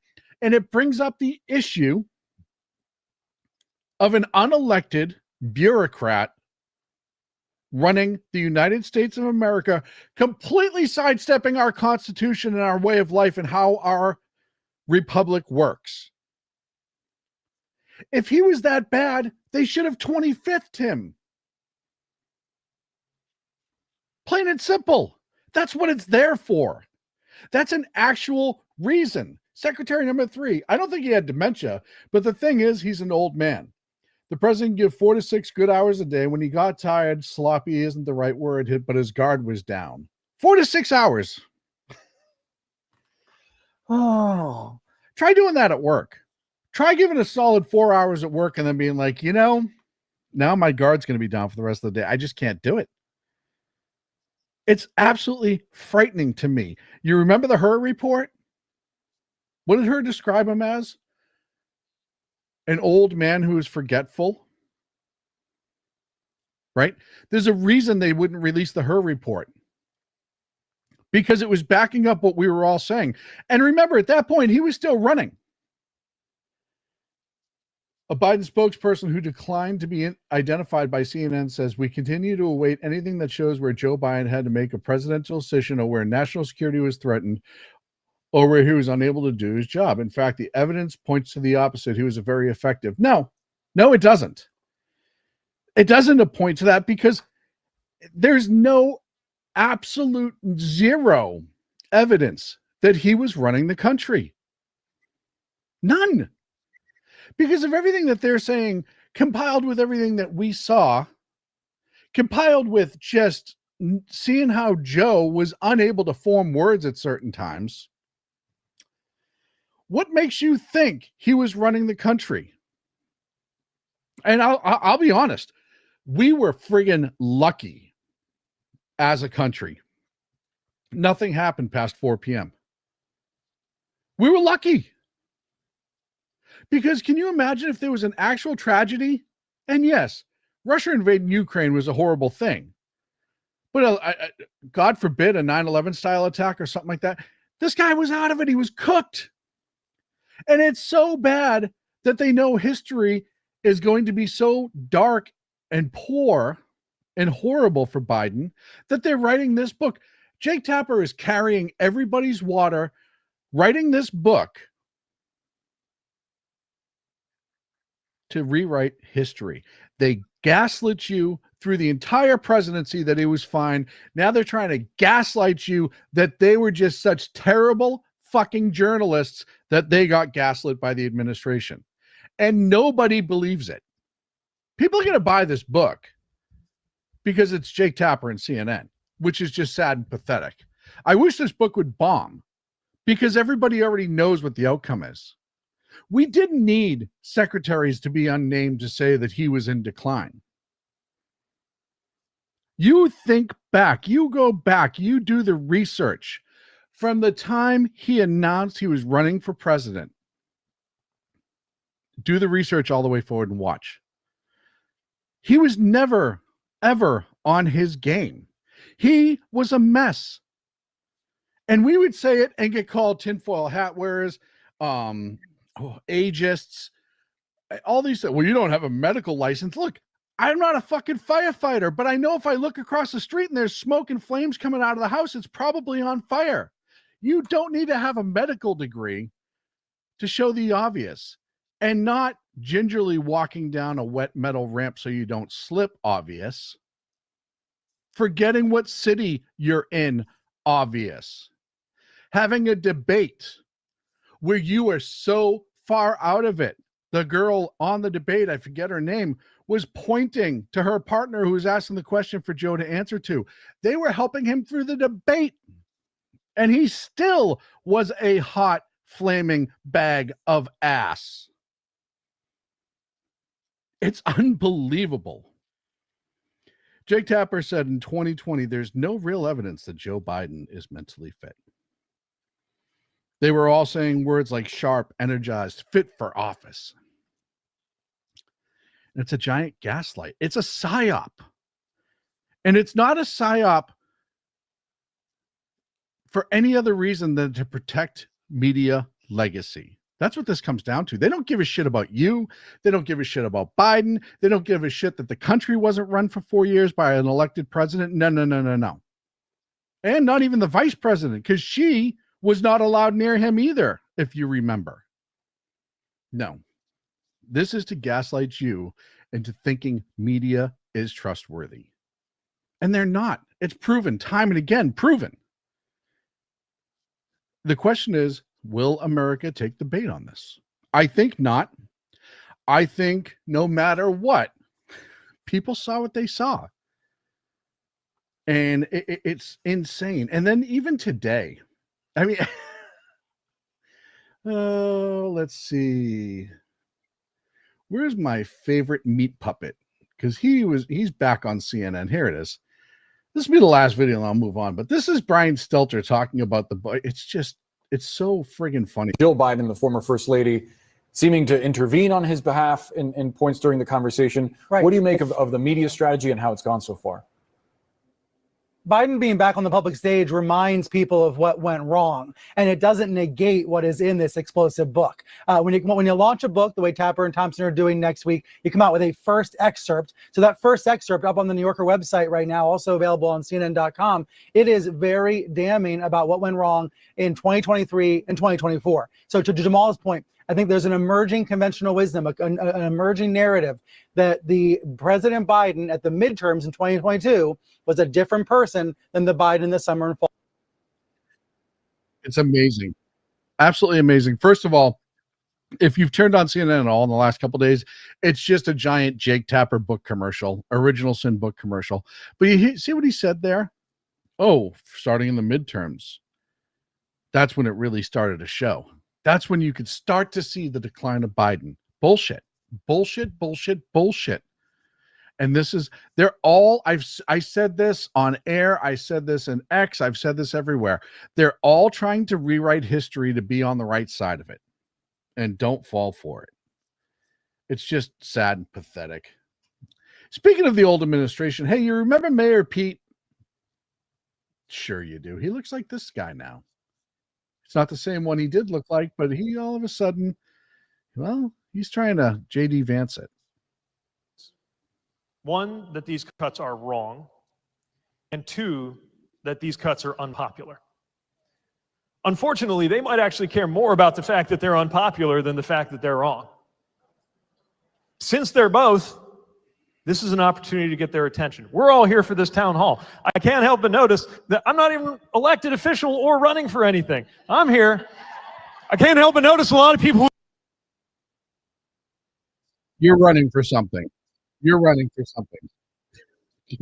Let's just stop right there. I will tell you right now, he's trying to rebrand himself, almost like J.D. Vance did, grow the beard, the ties off. Look, the sleeves are rolled up. He's trying to do that. I'm an everyday dude, right?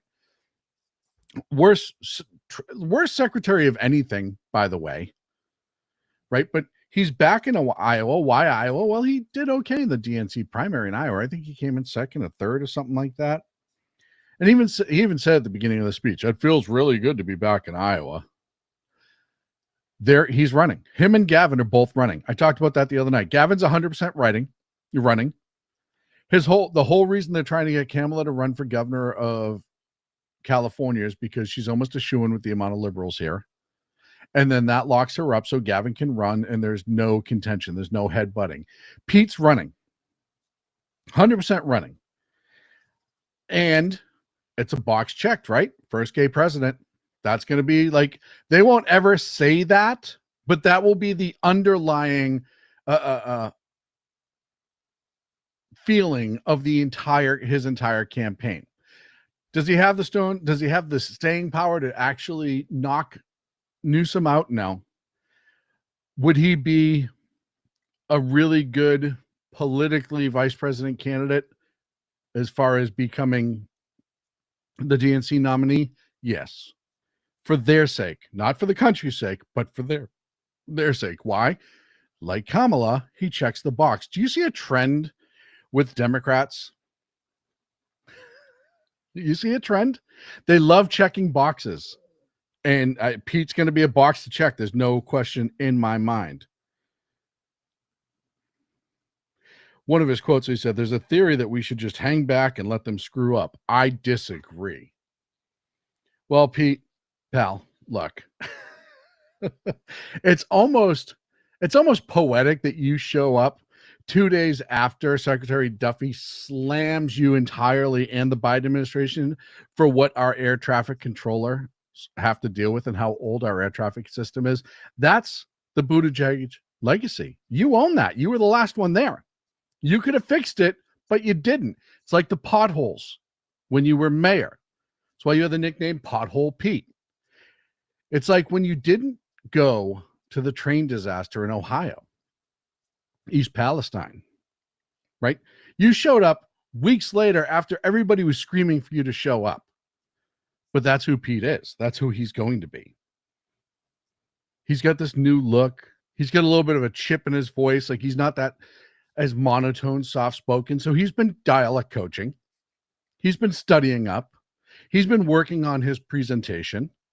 He's a little bit older. He's letting a little bit of that gray show in the beard. He's doing all the things to Pete's running in 2028. I'm telling you that right now.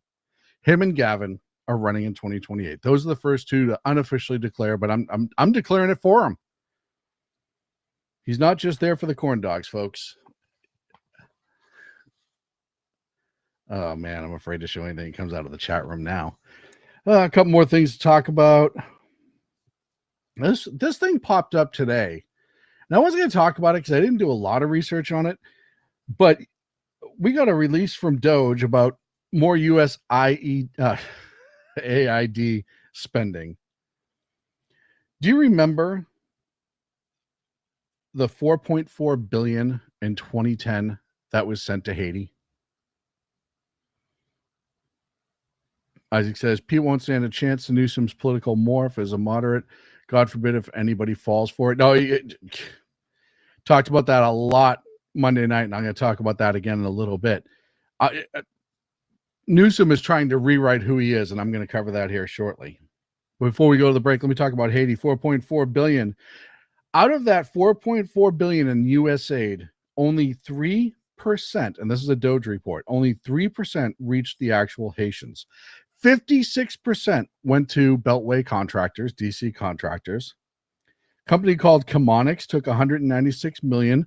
Nobody has any idea what they did or built. $170 million for a port that was never completed or built.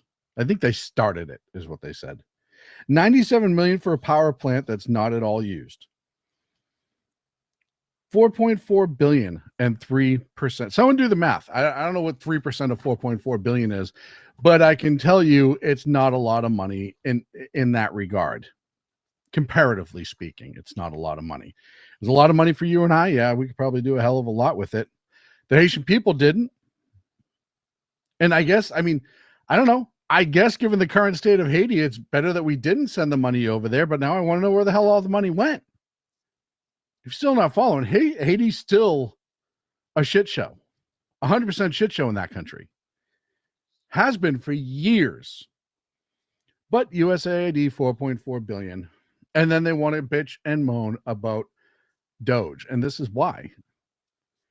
56% going to contractors. That's what, $2.6 billion just to contractors who did nothing. Nothing. Money, your tax money, my tax money, just given away. Even your percentage of that $4.4 billion would probably get you a gallon of gas or something like that, right? You could have used it better than what our government did. Why? Because bureaucrats do what bureaucrats do. They take government money, i.e. taxpayer money, and they hand it out to their friends and make them rich. Doge is exposing that. And now you have members of Congress saying that Elon Musk and Doge should be arrested. The fear is amazing. It's delicious. I love it. I absolutely fucking adore it. I love watching them scramble. And you notice it's funny, after USAID got shut down and all the exposing about, where they were spending their money, you notice how the protests against Doge have almost gone away completely? Have you noticed that? Have you seen, other than the occasional politician that says something, hey, cheaters in the chat room, other than the occasional politician that says Doge sucks because X, Y, and Z, and they're all leftist politicians, you'll notice since USAID went away, all of these protests have utterly disappeared. They still hate Elon Trump, and they've had a couple anti-Tesla things that not nearly the numbers they had. BZ in the chat room says, Haiti borders the Dominican Republic, which is 200% paradoxical improvement over Haiti. Yep. The Haiti shithole. Cheater in the chat says, there's still a large number of voters who will fall for literally anything. Sadly, you're 100% correct. And BZ agrees, as do I. And that's the problem we have in this country. Not enough people will do their research. Not enough people will do their homework. And not enough people believe their own intuition over what media and Democrat politicians will tell them is true. Like I said, it boggles my mind how truth has become malleable and is no longer fact-based. Truth is, and I've said this before, truth is whatever they get you to believe is true, right? I mean, it's not in reality, but today, how it's applied, it's what they get you to believe versus what is steeped in facts.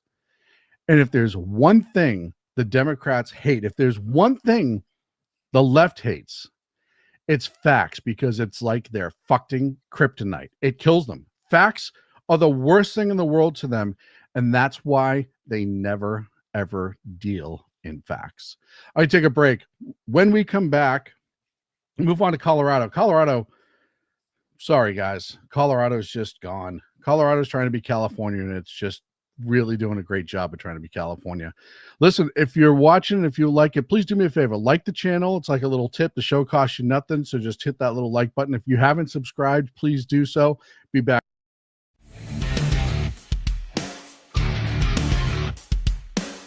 Hello, friends. Do you have a moment so that we may discuss our Lord and Savior Minarchy? No, seriously, I'm just kidding. Hi, my name's Rick Robinson. I am the general manager of KLRNradio.com. We are probably the largest independent podcast network that you've never heard of. We have a little bit of everything, and by that, what I mean to tell you is we have news, pop culture, special events, conspiratainment, true crime, mental health shows, drama productions, and pretty much everything in between. So if you're looking for a new podcast home to grab a little bit of everything that you love all in one place, come check us out. You can find us on X under @KLRNradio. You can find us on our Rumble and our YouTube channels under the same names. You can also find us at KLRNradio.com and pretty much every podcast catcher known to man. So again, feel free to come check us out anytime you like at KLRNradio. Attention, all patriotic women of faith. Yep, I'm talking to you, sis. Are you looking for high-quality, super soft apparel that reflects your love for country and your devotion to God? Look no further than Carry Girl Gear. Picture this. You rocking a tee so soft it's like being hugged by a cloud, all while showing off your love for God and country. Sounds dreamy, right? Well, welcome to reality, babes, because that's what we're all about here at Carry Girl Gear. We specialize in super soft tees, tanks, and more, designed specifically for the strong, patriotic woman who proudly wants to carry their message of faith and freedom. When you shop with us, you're not just getting a t-shirt. You're joining a community of like-minded women who are proud to wear their beliefs straight on their tees. So whether you're sipping sweet tea on the porch or leading the charge for faith and freedom, do it in a Carry Girl tee. Because life's too short for stiff, boring tees. CarryGirl.com, where faith and freedom meets fashion.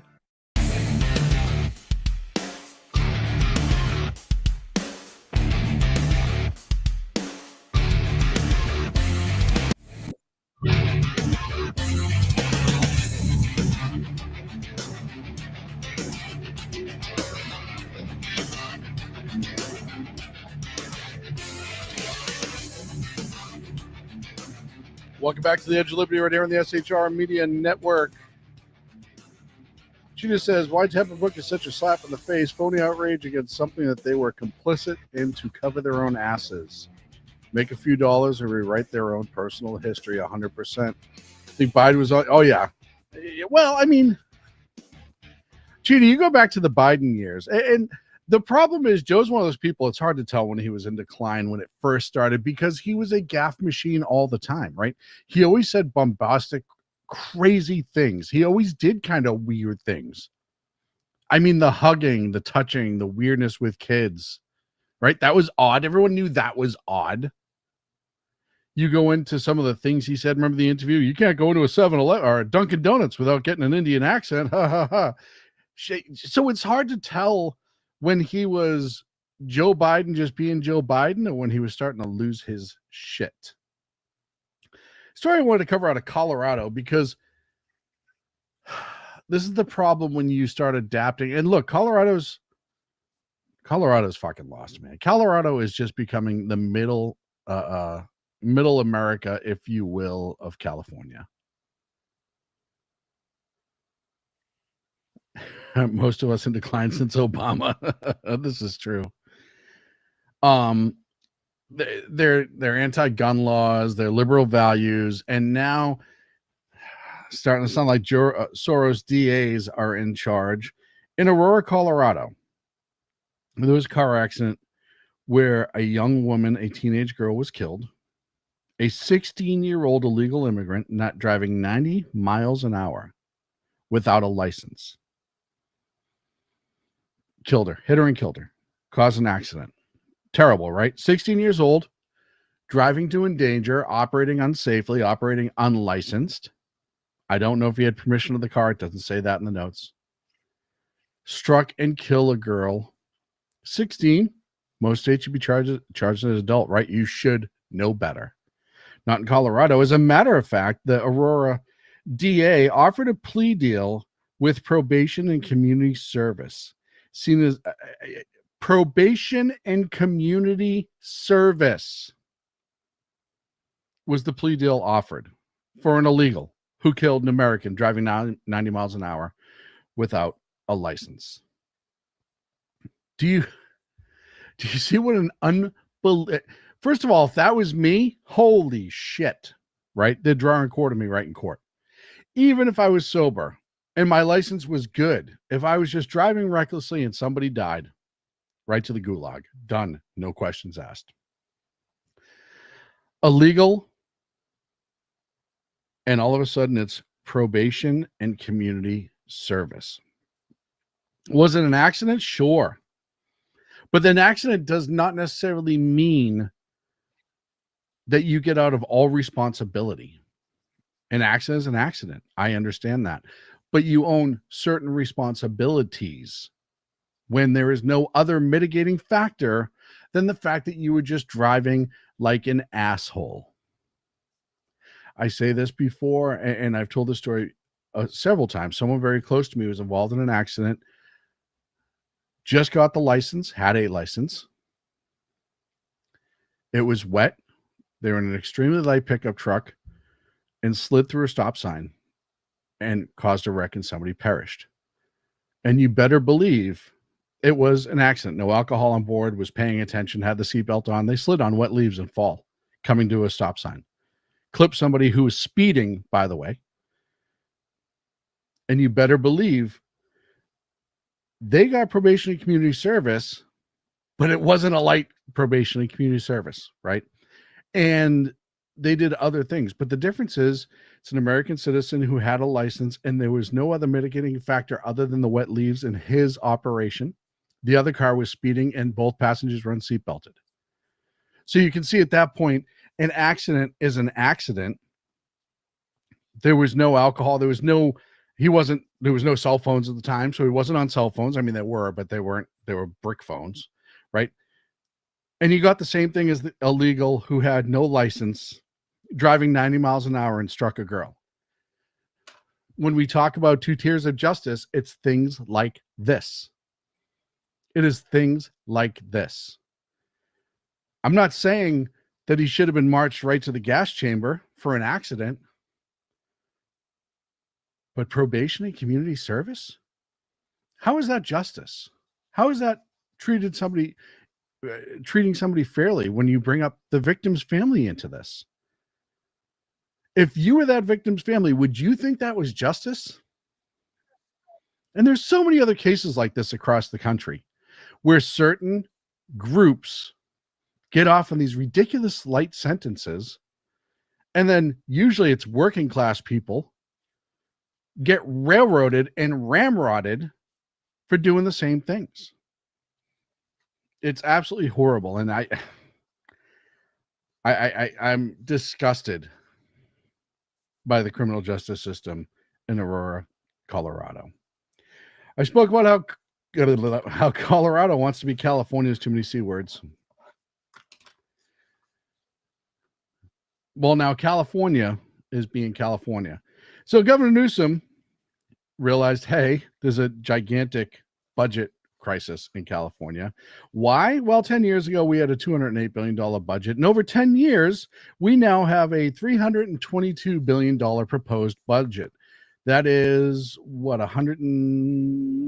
16? Correct me. $114 billion increase in 10 years.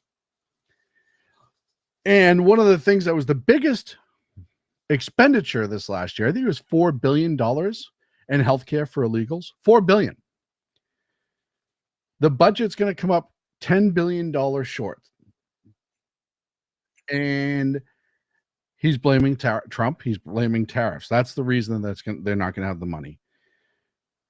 You look at Medi-Cal, they ran 2.7 billion over last year and 6.2 short for money for the coming year. That's how much short they're going to be. The statewide deficit is predicted to be 10 billion. As I said, Trump era tariffs, he is blaming for 16 billion in lost revenue. He hasn't, by the way, he was asked about that and he couldn't say where that was specifically. He was just saying it's because the Trump tariff. Isn't that amazing? I wish at any point in my job, I could say I didn't do a good job because of the person sitting across from me. Well, what did they do specifically? It's just their fault. And that's exactly what Newsom did here.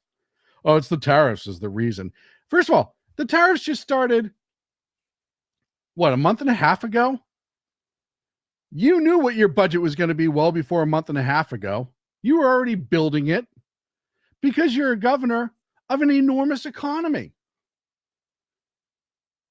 And as Isaac brought up earlier, and I've brought up numerous times,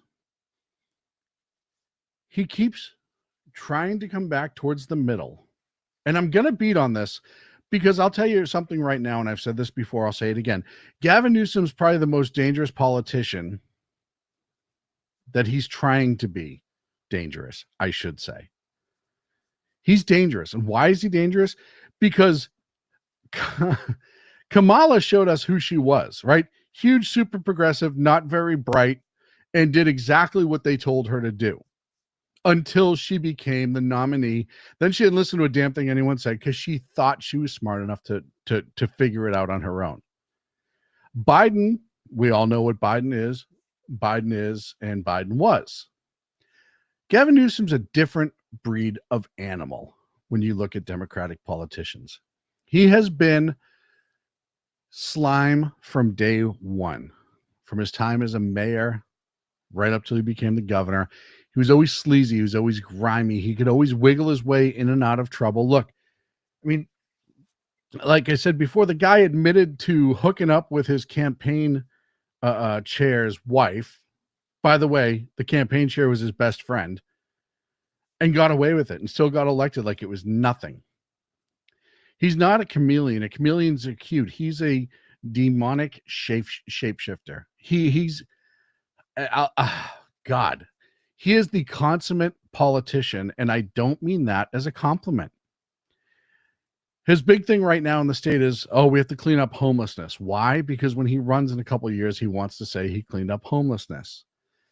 He's been saying this for the whole 10 years that he's been in office and has spent, I think, what was it, 20 billion, something like that, on homelessness, only for it to get worse. Then they hid behind the Grants Pass decision with SCOTUS. Well, we can't do anything about the homeless camps and yada, yada, yada, because Grants Pass. And then Grants Pass got overturned, and he was like, we're going to do something. He got a couple of videos of himself ripping down homeless encampments, and then everything went back to status quo. The most cleanup that he did for homeless is when Xi Jinping came to visit San Francisco, and he wiped the streets clear of homeless to make it pretty. It was the nicest San Francisco's looked in years for the Chinese president, of course. And then he comes out and he's now giving speeches like this. Watch this. This is just, if you don't think this all isn't acting, you're absolutely crazy.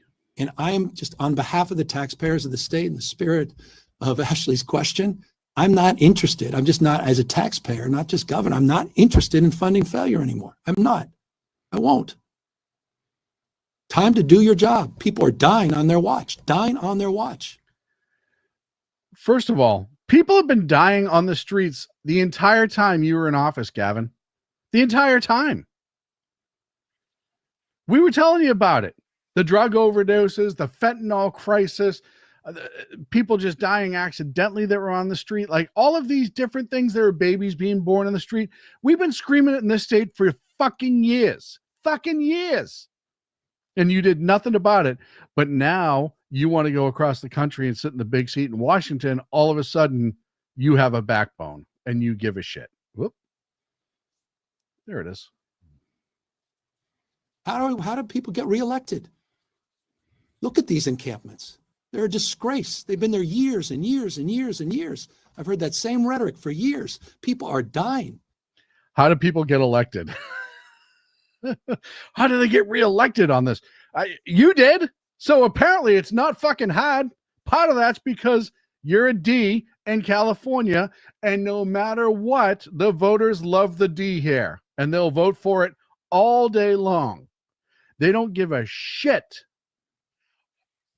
what you say, what you do. I'll tell you right now, Newsom could go out and barbecue live kittens on television, and there would still be people that would vote for him all day long. We are the most taxed state in the union. We have fees and taxes everywhere you look. The cost of living is out of control. The roads are a mess. The infrastructure is a mess. Homeless problems are a mess. We have fires like crazy because you refuse to cull the forest appropriately. You are a horrific, horrible, shitty leader, and you got reelected. If that doesn't answer your question, nothing will. But I'll let Gavin continue because this is adorable. Kids are being born. Overdoses. I met a young man, literally, was out there doing Project Homeless Connect, reaching out near the 405 freeway. I found out the next day he was dead. In the name of compassion. Because we had a notice. I could have helped him that night. I felt like a fraud. I felt like I let him down. We got to be more aggressive. I saw a young child, a young kid in San Diego. BZ's comment just reminded me, I forget which, it might have been The Simpsons and it might have been Family Guy or whatever, but at one point they're putting up I think it was The Office. Yeah, it was The Office, where it said like a wanted madman, and it was Dwight putting up the drawing of that somebody described of the madman, and it was Dwight. This is exactly Newsom right now. Just like BZ said, he's a good guy because he wants to investigate whomever is responsible for California being in the shitta. And it's him. He's one of the biggest problems. Yeah, Moonbeam was a problem. Don't get me wrong. Jerry Brown sucked. Gavin Newsom took suck and found a way to multiply it by 20. He has single-handedly done more damage to this state than anyone else has. Gas is out of control because of their policies, and he let them run wild until he saw Kamala getting her ass kicked. And then all of a sudden, he's trying to change his tunes. He went from, I have zero issue with men being in women's sports in the state, to now there's an issue. He went from, we're going to pour all of this money into homelessness in California. Yeah, you did, except all of those NGOs that you gave money to, those nonprofits, they were all run by your friends and they got huge salaries. It's going to be like Haiti was. All of this money went to homeless. None of it actually did anything for the homeless. It just went to offices and salaries and all this other bullshit. But he's going to come out here and now act like he's mad, banging the table, talking about somebody has to be held responsible. It's you. It's plain and simple, Gavin. It's you. Diego was with the mayor of San Diego right before his State of the State. This poor kid was addicted to meth. He was a wonderful kid. And he said, I'm really glad you came. He goes, I'm struggling. And there in the tent with his wife was a newborn baby. He said, thank you for coming. There's no compassion in denying what the hell's going on in the streets and sidewalks. They need to step up.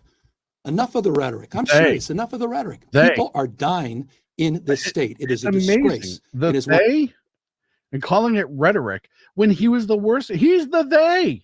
He's the they, them in this. Maybe that'll help Democrats understand. If I explain, he's the they, them in this. One of the principal reasons people are so angry, they don't trust politicians. They don't like what they see. Because of you. Everyone sees what you are. I'm sorry to get so intense about it. Oh, it's a moral issue. They need to do their job. The marital, but this and if they can't do it, sorry if it comes off that way. Give the governor a arm. Do you buy anything that Gavin's saying at all? No, of course you don't. Of course you don't. You notice he takes zero responsibility for any of it. And he's got a history of doing that because this was him. I think this is the same press conference. It might be a different one, but yesterday, when he's talking about the economic destruction of California that I spoke about earlier. That said, we live in Plato's Republic. California is under assault. The United States of America, in many respects, is under assault because we have a president that's been reckless in terms of assaulting those growth engines. Has created a climate of deep uncertainty and certainly has California in his sights. You can. That said, I love we how don't he live in thinks it's Plato's like, Republic. California is under assault. The United States of America, in You many really respects, think, is under. Gavin, I know you don't believe this. This is the problem with this. This is the problem with asking rhetorical questions to leaders like Gavin Newsom. He knows that Trump has the tariffs have nothing to do with the gap in money needed for what California has the budget. How about this? Have you ever thought about maybe cutting 10 billion out somehow? I mean, you did, because now you're trying to kick the illegals in the state that you welcomed on to Medicare off of it, Medi-Cal, off of it. You want to charge them a monthly, which, by the way, they want to charge. This is amazing. How do they want to help fix this budget gap? Plain and simple. They want to charge the illegals $100 a month to be on Medi-Cal. Folks, do any of you get your medical insurance for $100? By the way, remember, we're required to have it by law because of Obamacare, which destroyed the healthcare system in this country. That's not even a question anymore. It's not a debate anymore. It absolutely destroyed the healthcare system in this country. It overburdened. It's just unbelievably horrible. But with your government forced healthcare that you're required to have, or you get fined, even though it's not a fine, but it is. Do you get away with it for $100? On what planet? But if you're an illegal, you get it for $100. And I am, gentlemen and lady, I am reading the chat. I'm trying to keep up with you. They need to publish split screens to do some debating himself, make Kamala's fracking views look subtle in comparison. Yeah, Cheetah's 100% right. And Lost Wonder said, dude using a touch of gray. He's always had that little gray hint. And he's the absolute worst politician. And again, he's really good at it, but he's terrible in action. He's terrible for people. He's terrible for budget. I mean, you look at what they're doing with the fuel companies alone and the amount of regulation they put on them that's driving up the price in California. They don't give a shit about you. They don't give a shit about you. I've said this before. California is the perfect example of, do you remember the Matrix, where they were just sucking all of the life force and energy out of humans that were in these pods? Right? They were essentially using them like batteries. That's the perfect metaphor for California government and taxpayer money. They don't care about the people in this state. Gavin can go up there and bang that desk a million times over and act like he cares suddenly. No, dude, you're just trying to run for president. We all know that. So you're acting like a centrist right now. But the simple fact of the matter is, they don't care about anything. I've been slimed. We've all been slimed. And he is, I'll tell you, I know people that work in and around him. He is worse in person than he is on TV. What do I got? 7 minutes left. I got a couple more stories. Oh, man. So much, so little time. I keep saying I might do like change this to a 90-minute show at some point, but I just don't know if I have the energy to do that. Let's see. Do I go home to Boston or I'll finish in Boston. By the way, when I say all Democrats are useless, that doesn't mean that every once in a while they don't see the writing on the wall and they're not smart enough to jump on something. Ro Khanna put out that he's introducing legislation to codify President Trump's executive order on drug companies. So he's trying to codify it. Is it because he cares? No, it's because it looks good for him. And Ro Khanna is a crafty politician. He's a little slimy. He's a Democrat. But he's very crafty. He knows when to jump onto a subject and what side of it to jump on. So it'll be interesting to see if that gains speed. Mayor Wu, I want to go. I want to go to Representative Cherie Thanadar, who was mocked and criticized. You remember him. He was the Muppet that came out and ran for the House of Representatives and somehow got elected. And now he is trying to file articles of impeachment, which, by the way, they failed today against Trump. He's really, really upset that people are mocking him. Now, it's not because he's had enough plastic surgery that Michael Jackson would be like, hey, dude, you need to lay off. It's not because he looks like he's wearing a wig that he bought out of, I don't know, some costume shop at the mall. And it's not that he sounds like a Muppet, not his accent, just his voice. Oh, and don't forget that he ran a biotech company that when it went under, all the animals that they were testing on were left to just die. Ro Khanna is like a game of Frogger. He knows when to jump and not get plowed by a car. 100%. He's crafty. There's no doubt in my mind, Lost Wanderer. He's crafty. But back to Representative Thanadar. He's really upset that we're mocking him. I put on his X today. I honestly thought you were a Muppet character until this very moment. Like, he is. He is the best fodder. And the fact that SNL didn't do shit with him shows you that they don't have balls. But here's him whining that people are, and again, not going after his topics. They're not arguing with him. He's not talking about anything like that. It's all personal. It's all because we're all bigots. But they talk about my hair. They talk about my hair. They talk about my appearance. They talk about where I was born. Lips and his eyebrows. They talk about look at that. Everything, my looks. You they talk about my age. They talk about behind his head why I should be deported back to the country where I was born. They talk about my past business dealings and they distort.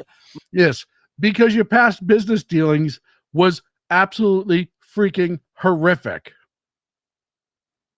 My business record. They do everything, but they. What's even better about this is people voted for that.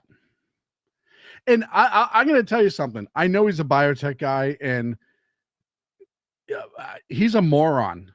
Like, if you hear his presentations and things that he talks about, he's kind of a moron and people voted for him. In the chat room, if you ask Rock to make a Muppet of him into a real character, yeah, it is. He's crafty, he's sleazy, he's crafty, and he knows where to go. He's crafty. Oh, I should have sang it. Good one, Rick. Talking about Ro Khanna. And BZ, he's so weird. He's literally a parody of himself. He is. He is unbelievably odd. Unbelievably odd. Lost Wanderer, you're welcome. And it's not his accent. Like I said before, it's not his accent. It's just everything about him. His face, like I said, more plastic surgery than Michael Jackson. His hair looks like a helmet wig. It almost looks like if somebody put glued a wig onto a motorcycle helmet and then he put it on. Oh yeah, he's worse than Hank Johnson. He looks like he was made in a biotech lab. Yeah, he is worse than Hank Johnson. Mike in the chat. Hank Johnson, who you may or may not remember, was the guy who believed that if you put too many things on an island, i.e. Guam, it would actually tip over. So that's what Representative Thanadar is upset about. And you people for mocking him should feel so friggin' bad. How dare you? Finally, the last story out of Boston. Oh, yeah. this bitch, her name is Mayor Michelle Wu. She is absolutely terrible. She drags her child around as a prop. She's running the city that I grew up in and I used to love into the ground. She is, ultra anti-cop leftist. She's the one that a couple of months ago, a cop was in a pizza joint and a dude came in, tried to stab somebody who was off duty and he killed him. And she was apologized to the guy who got shot, his family. I did miss the Beastie Boys, Rick. I know you prompted me. So that's who Michelle Wu is. Well, she's not doing well politically.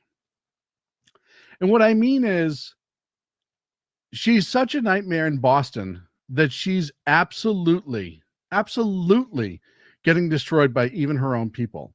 And a lot of people are running for mayor against her. That's not normal in Boston. So normally Democrats in Boston, especially in the city of Boston, they don't run against each other. Usually they wait for somebody to start stepping down and then they'll run. They don't normally try to take somebody out. But there's 3 or 4 people right now who are prominent Democrats in Boston who have declared that they're going to run against her in the next election. John F. Houghton is one of them. He is a city attorney for the city of Boston. He has been there for about 20 years, and he announced that he is going to run for mayor. And then he was promptly suspended by the city of Boston. Because that right there just sums up who Michelle Wu is. She suspended her political opponent. Where have we seen that before? Trying to remove your political opponent and trying to destroy them. God, the Democrats just love to do that. Speaking of love to do that, I love to do this, but my time is up. It's been a pleasure to hang out with you guys. Thank you so much. Please like and subscribe. I always get it the wrong way. Please like and subscribe if you haven't. Like the specific episode, even if you subscribed, it matters. It really does. I'll be back Monday, 8 p.m. Pacific, 11 on the East Coast. Make sure you check out everybody else here on SHR Media. Tuesday and Thursday, 8 p.m. Pacific, 11 on the East Coast. You get the BZ's Berserk Bobcat Saloon. Mission Ready Men every Tuesday and Thursday at 9 a.m. Pacific, 12 on the East Coast. And Monday and Friday night, 6 p.m. Pacific, 9 on the East Coast, you have the Reaver of Common Sense. We do have a new show coming. You're going to hear more about that in the coming weeks. We're really excited to have it back. And also, our friends over at KLRN. I can't say enough about our friends over at KLRN and not just make fun of Rick. I mean, all of the folks over there are awesome, minus Rick. He's a pain in the ass, but you love him anyways. Thank you so much for simulcasting this show. It's been an honor and a privilege. I hope you have a great rest of the week. Stay safe, stay smart, and enjoy your cocktails.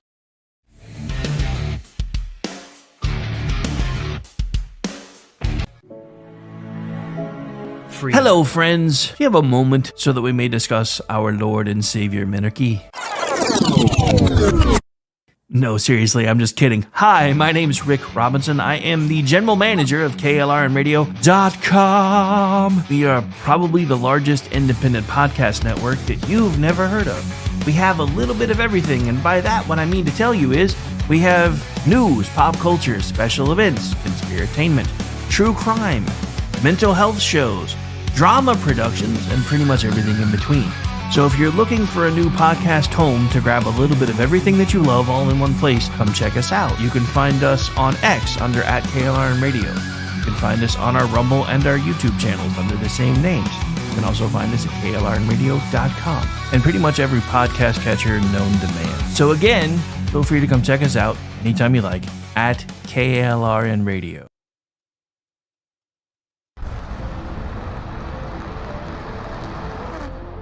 Are you ready to reach for the stars? Tune in to The Lost Wanderer, the #1 monthly podcast on good pods in astronomy. Join our host, Jeff, as he takes you on an interstellar adventure to explore the mysteries of space and the wonders of science. From rocket launches and distant galaxies to the latest discoveries in astronomy, each episode is a thrilling ride through the cosmos. Don't just gaze at the stars. Come explore the universe with us. Follow The Lost Wanderer wherever you get your podcasts, and let's discover the stars together.